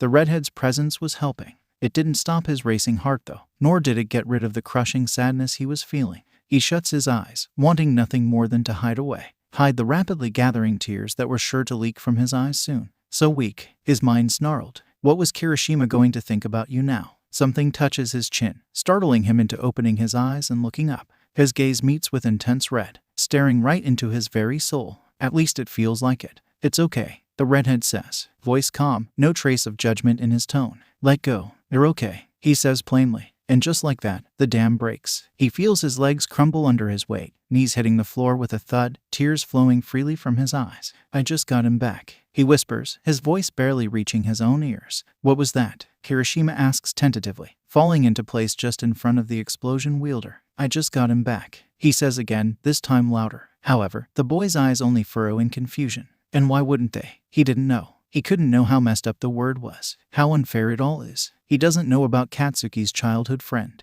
Katsuki's dying childhood friend. His mind corrects. He can see Kirishima's response forming on his lips, feels the inevitable question of who. But the words slip once again from his own mouth without his consent. He repeats it again and again, begging his friend to get it, to understand without making Bakugo say it, without making him admit it out loud, because saying it made it real. I just got him back. He stutters out hysterically. He's sobbing now, crying so hard his vision is nothing but a blurry mess and he can't bring himself to care. Two strong arms wrap around him, shushing him and pressing into him. A constant, safe pillar. He slumps against the boy's hold, letting himself go for what feels like forever. Kirishima doesn't say anything, doesn't even joke about his now wet shirt, even though Bakugo expected him to. Instead, they sit there until Bakugo calms down.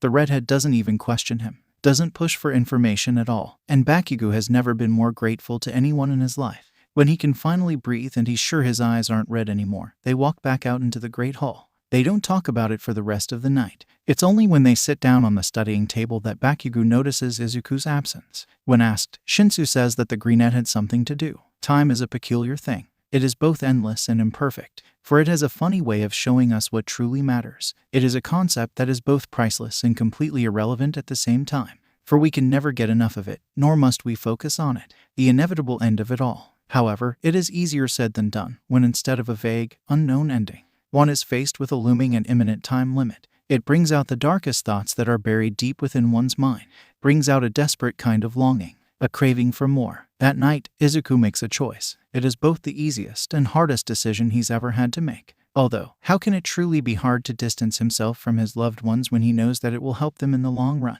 How can it possibly be the wrong choice to spare someone the hurt and pain of losing another? In truth, it's not a choice at all, for there was never really another option. Between allowing his friends to suffer or hold everything close to his heart and keep it inside, hide the pain and the sadness, focus on the more important things. Time was running out and he was going to spend every last bit of it trying to help people, even if it's plainly the last thing he does. So, for the next few weeks, Izuku throws himself headfirst into his vigilante work. More and more headlines have his name on them. The days pass in a blur of fighting and working, barely stopping to catch his breath and take his meds. He knows he needs to slow down, but slowing down would mean thinking about the lavender-haired teen he keeps shutting out. Slowing down would mean letting his mind wander into unforgiving territories. Let his thoughts fall back into that dark rabbit hole he calls a future. Shinso notices the distance, although he doesn't know the reason behind it. He's too busy with his finals to confront Izuku about it yet. Although the numerous calls and texts attests to the boy's increasing worry, he knows it's harsh, keeping the teen in the dark.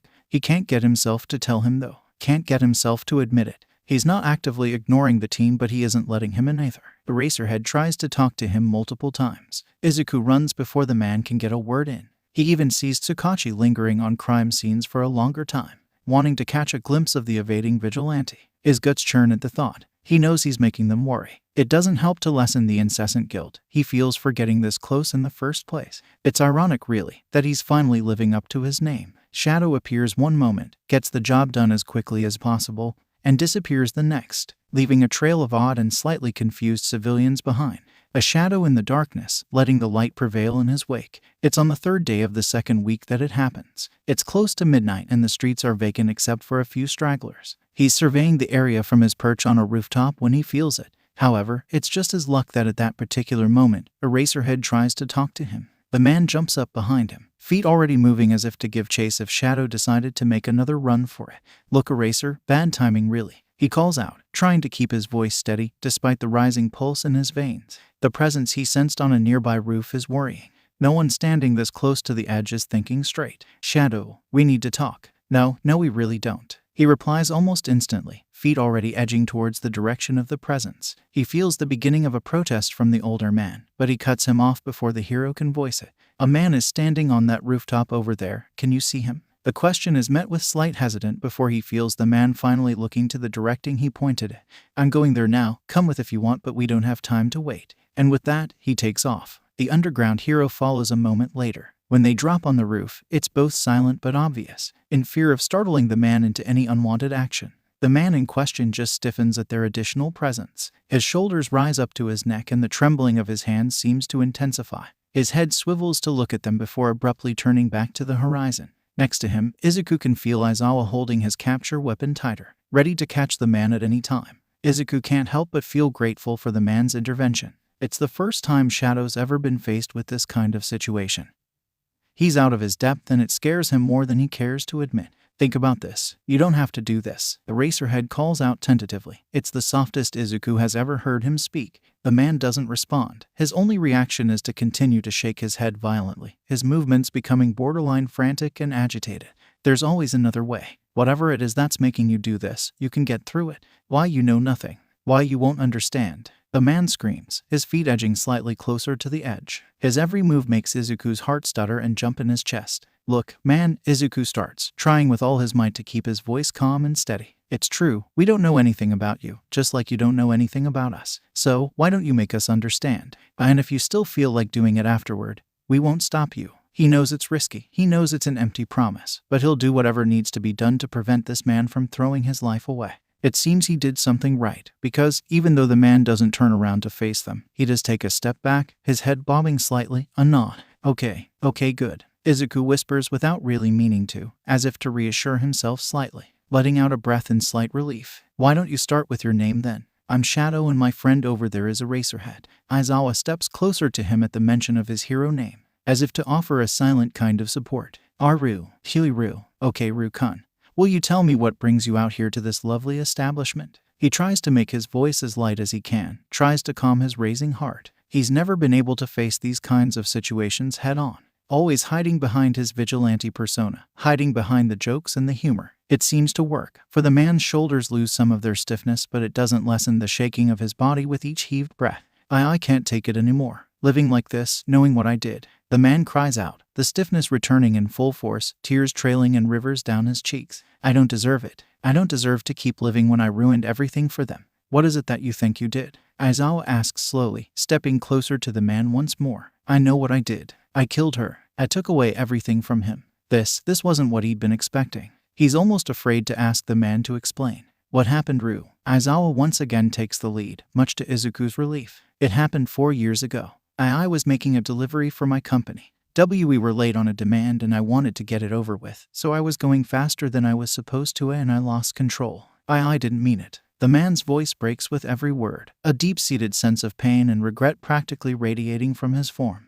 And my truck's brakes gave out and the next thing I knew I was crashing right into a C-car. The story is painfully familiar and it takes Izuku's entire being not to crumble then and there. Because surely this wasn't who he thought it was. That car you crashed into, was there a woman and a kid in it? Aizawa's question is like a bucket of ice down Izuku's spine. A stark reminder of who was standing next to him. A reminder of just who saved him all those years ago. The man's full-on sobbing now, nodding his head in confirmation to Aizawa's suspicion. A 10-year-old b-boy. His voice cracks and shudders, dripping with remorse. Do you see now why I have to do this? I don't deserve to live. Silence follows the man's statement, the quiet making it hard for Izuku to calm his thoughts, to distract his mind from falling into old, unwanted memories, from taking him back to that fateful night.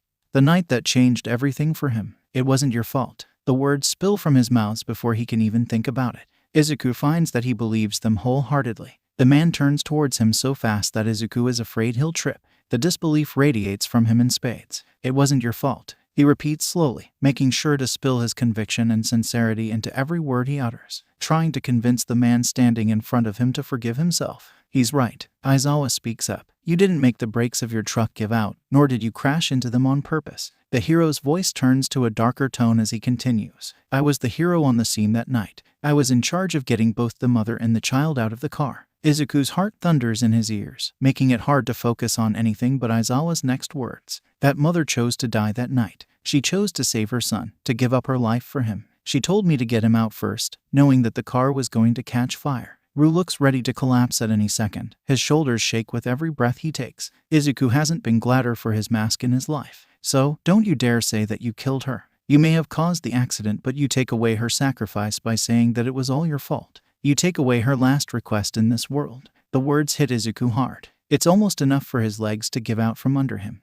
The overwhelming emotions surging through his heart, enough to make it give out on him there and there. He misses her so much. He misses her voice, misses her smile. Tears fall onto his cheeks unbidden. He wills the faded image of his mother to surge to the forefront of his mind, wills himself to remember it. Time hasn't been kind to his perception of the world, to the few memories he has of his previous life, a life full of color and light. How can I live with myself? Tell me, how can I live when I know I ruined that boy's life? He's blind. Did you know that? He's blind and he's sick because of me. You live for her. The worlds hang in the air, and it takes Izuku a moment to realize that he's the one who said it. You try to be the best person you can be because she can't anymore. You live because you have the chance to. You're the one that gets to live, so don't you dare let it go to waste. He feels Aizawa's eyes boring into his back but ignores it. You live because life is too precious to throw it all away. Dying now won't help anyone. It won't make amends for what you did. But living and trying to be better, to be kinder, and to help people, that's how you keep her legacy going.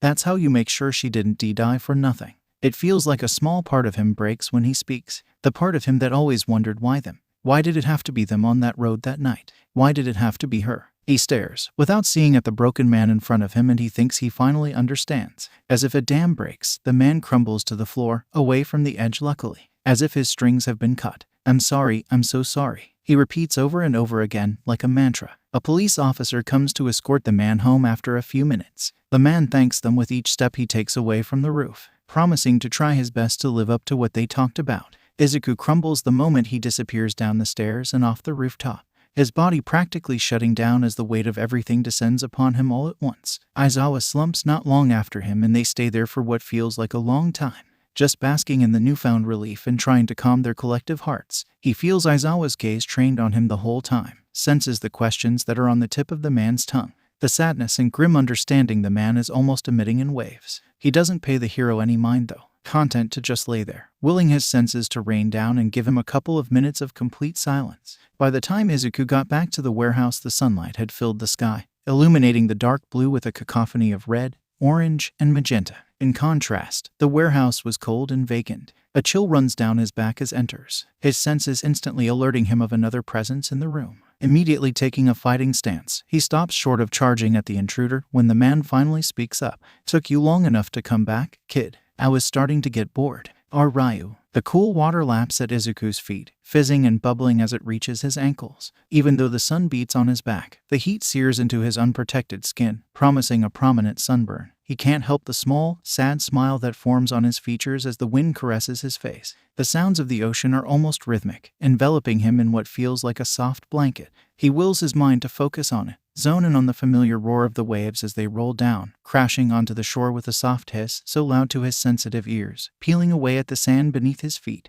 Alas, his mind strays, thoughts flickering to the morning's events, his heart clenching at the memory. He never wanted this, never wanted to lie to the closest person he's ever had to a father. He recalls the shock that overtook him as he realized who it was that was waiting for him at the warehouse. It's been years since he's last felt the man's presence. He hadn't realized the toll his absence had taken on him until he was right there, filling a hole Izuku never knew even existed in his heart. After the shock came the happiness, albeit momentary. It was the happiest he's felt in a very long time. The feeling had honestly shocked him, foreign and rare to his wary heart. It didn't last for very long though, because after the happiness came the dread, the guilt. The sinking realization hits him right in the chest, almost knocking the breath out of his lungs, heart stuttering, air catching in his throat as he's faced with his new time limit and the news he'd have to break to this man. This man, who gave him so much in the time they'd known each other. This man, who'd given him the hope and strength he needed to go on, to keep fighting, to keep living. He'd made a choice, right then and there. This time, he didn't doubt that it was the right one.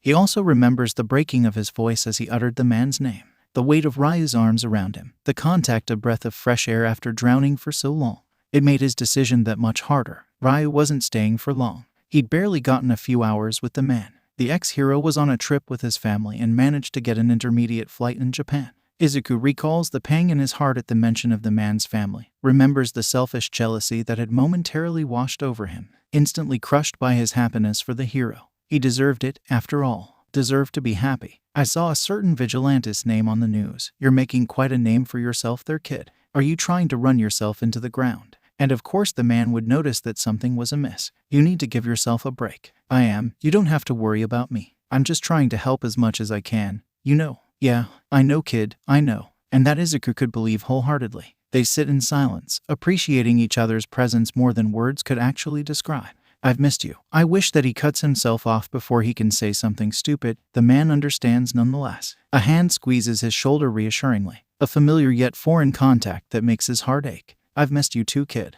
The man's heart beats faster for a moment, as if he's holding himself back, his breath hitching, words on the tip of his tongue. I actually have some good news. And what amazing news it would have been, if only things had been different. My daughter, she's getting married in a few months, and with everything that's changing, my wife and I figured we could move back here. Hopefully by this time, next year. He remembers the hope rising to the surface, flaring under his skin in a warm, welcome embrace, only to crash down as the man's words washed over him, mind finally catching up to the man's last couple of words. Next year. Well, he remembers the smile he forced his face to contort into, its uselessness irrelevant to his muddled mind.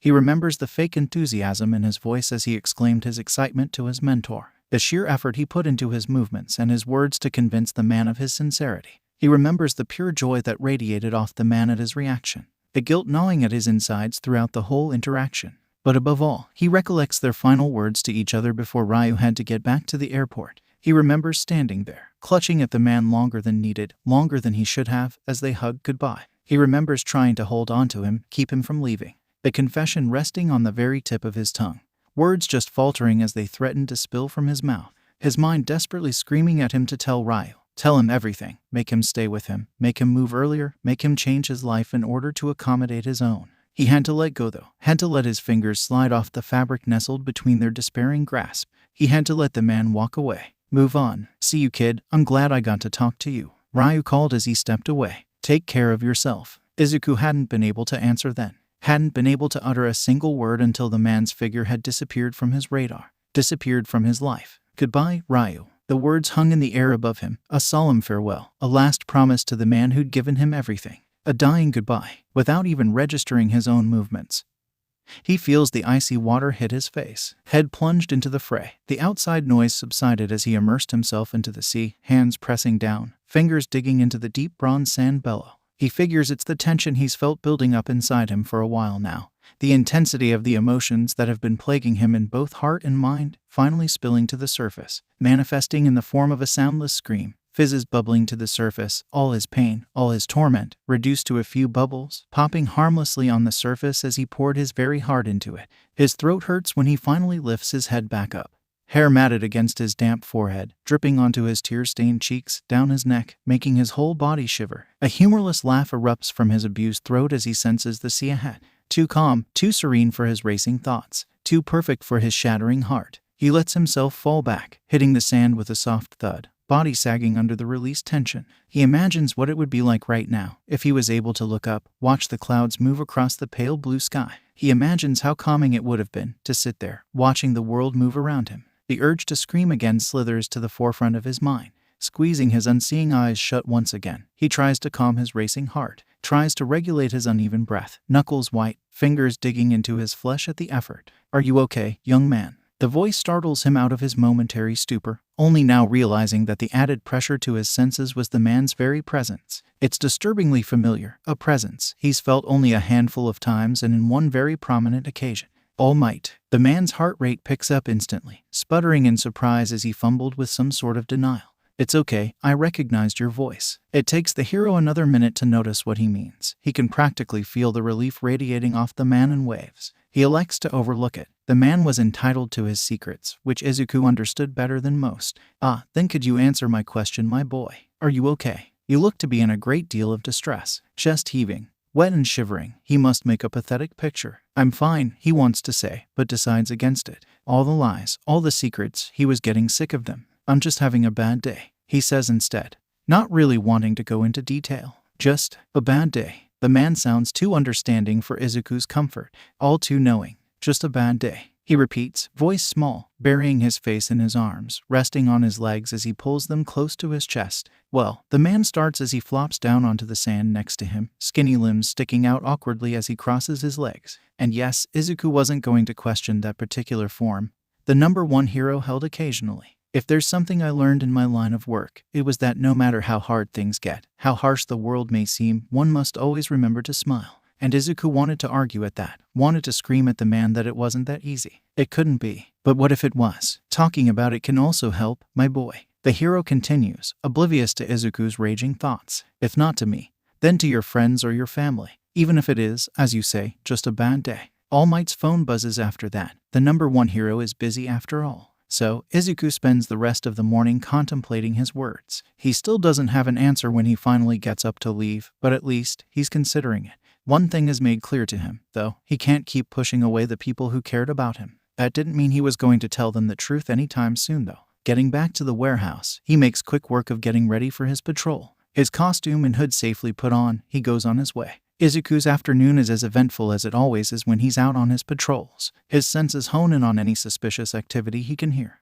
racing to help wherever and whenever he can. Whether it was a simple mugging or a full-on villain attack, he keeps his mind focused and tries to deal with the situation. However, these past few weeks, he could feel something changing in the underground world. Being a vigilante meant he didn't belong to society's normal standards. He wasn't a hero, revered and hailed for his actions by the world, nor was he a villain, looked down upon by humanity itself. In fact, he didn't exactly belong anywhere near those white and black prospects of morality. Chased by heroes and villains alike, he walked the thin, fine line between the two. The gray area, if you would. The world was never meant to be all black and white, after all. The shades overlapped each other countlessly through the layers of white and black, creating a web of sorts, connecting the people and their values within it. The line blurred tremendously between the good and the bad, after all. It meant Izuku got to do the work in between, getting down and dirty with the underground population of their society. Making connections throughout his years as a vigilante was harder than he expected it to be. The trust required when dealing with this type of people was practically non-existent.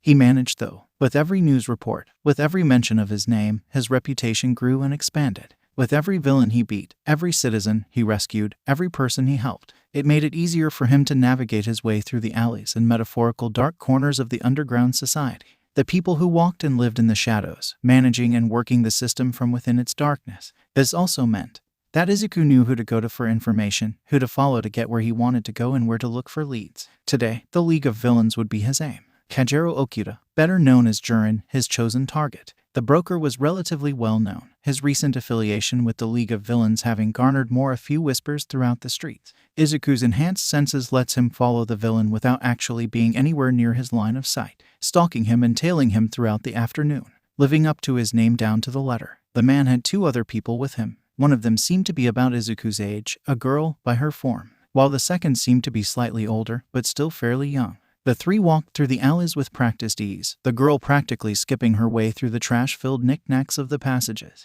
They eventually arrived at what seemed to be a bar, run down and suspicious. Not surprising given the area they were currently venturing in. Keeping low to the roof of the building he was perched on, a couple of blocks away, he stretched his hearing in order to listen in on whatever they were doing. Look like much, but trust me on this. He recognized the voice as Jurin's, probably talking to one of the League's members. They're brats. And yes, he'd remember that voice for a long time to come. Shigaraki, of course. Keep getting on my nerves, the villain was saying, a scratching sound grating at Izuku's senses. He could picture it. Shigaraki slouched on some bar stool, scratching his neck in irritation as he looked his new recruits over. I suppose they'll do, given the nature of our quest. So, they had some new plan, one that probably involved getting a team together, even if it meant recruiting newcomers. Yue won't see us coming. He hears Jurin mumbling something, but can't make out the words, the man having already stepped back outside. The conversation over, Izuku can hear the telltale sign of a video game. The man-child was probably pissed at having been interrupted in the first place. His recon over for the night.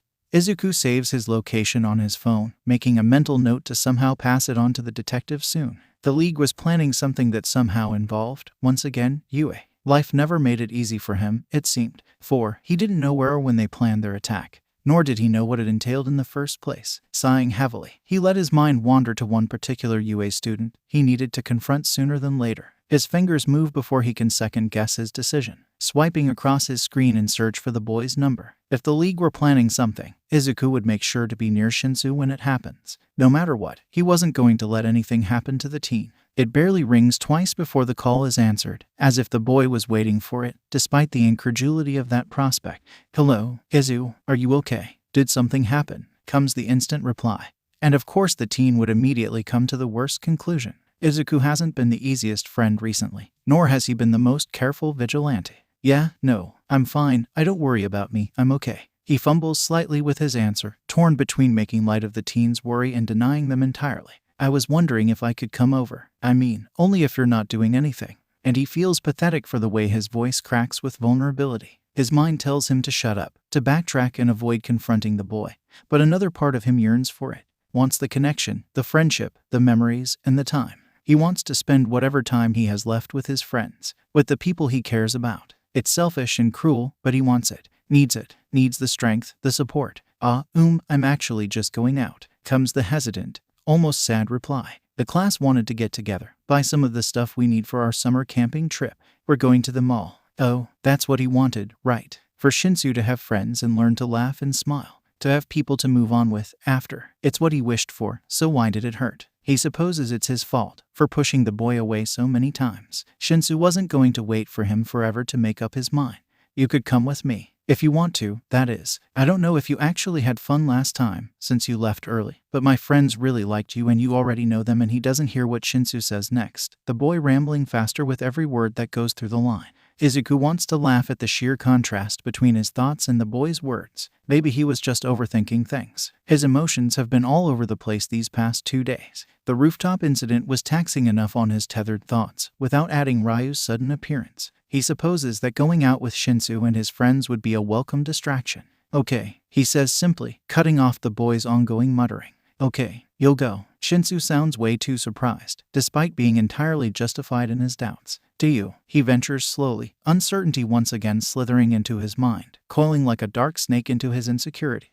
Do you not want me to? No, he jumps at the sudden, forceful denial that screeches in his ears. Shinso coughs, regaining some semblance of calmness once again. No, of course I want you to come. I've been wanting to see you for weeks, Izuku. I'm sorry. And he knows it's not enough. Not after ghosting the teen for weeks. He means it wholeheartedly though. I've been really caught up in shadow-eyeing. It sounds like a question, but he guesses Shinso gets what he means anyway. Don't worry about it. I just hope you're taking care of yourself. The boy sounds worried again, and that's the last thing Izuku wants him to be. You definitely need a break though. So, meet me at Keiashi Ward's shopping mall at 8. Shinso sounds hopeful at that, and Izuku can picture the boy shuffling of his feet in anticipation. I'll be there. Okay, sadly the chapter is over. And if you enjoyed the video, just leave a like and subscribe with post notification, so when the next chapter is ready, you will be notified. Okay, see you in the next video. Bye.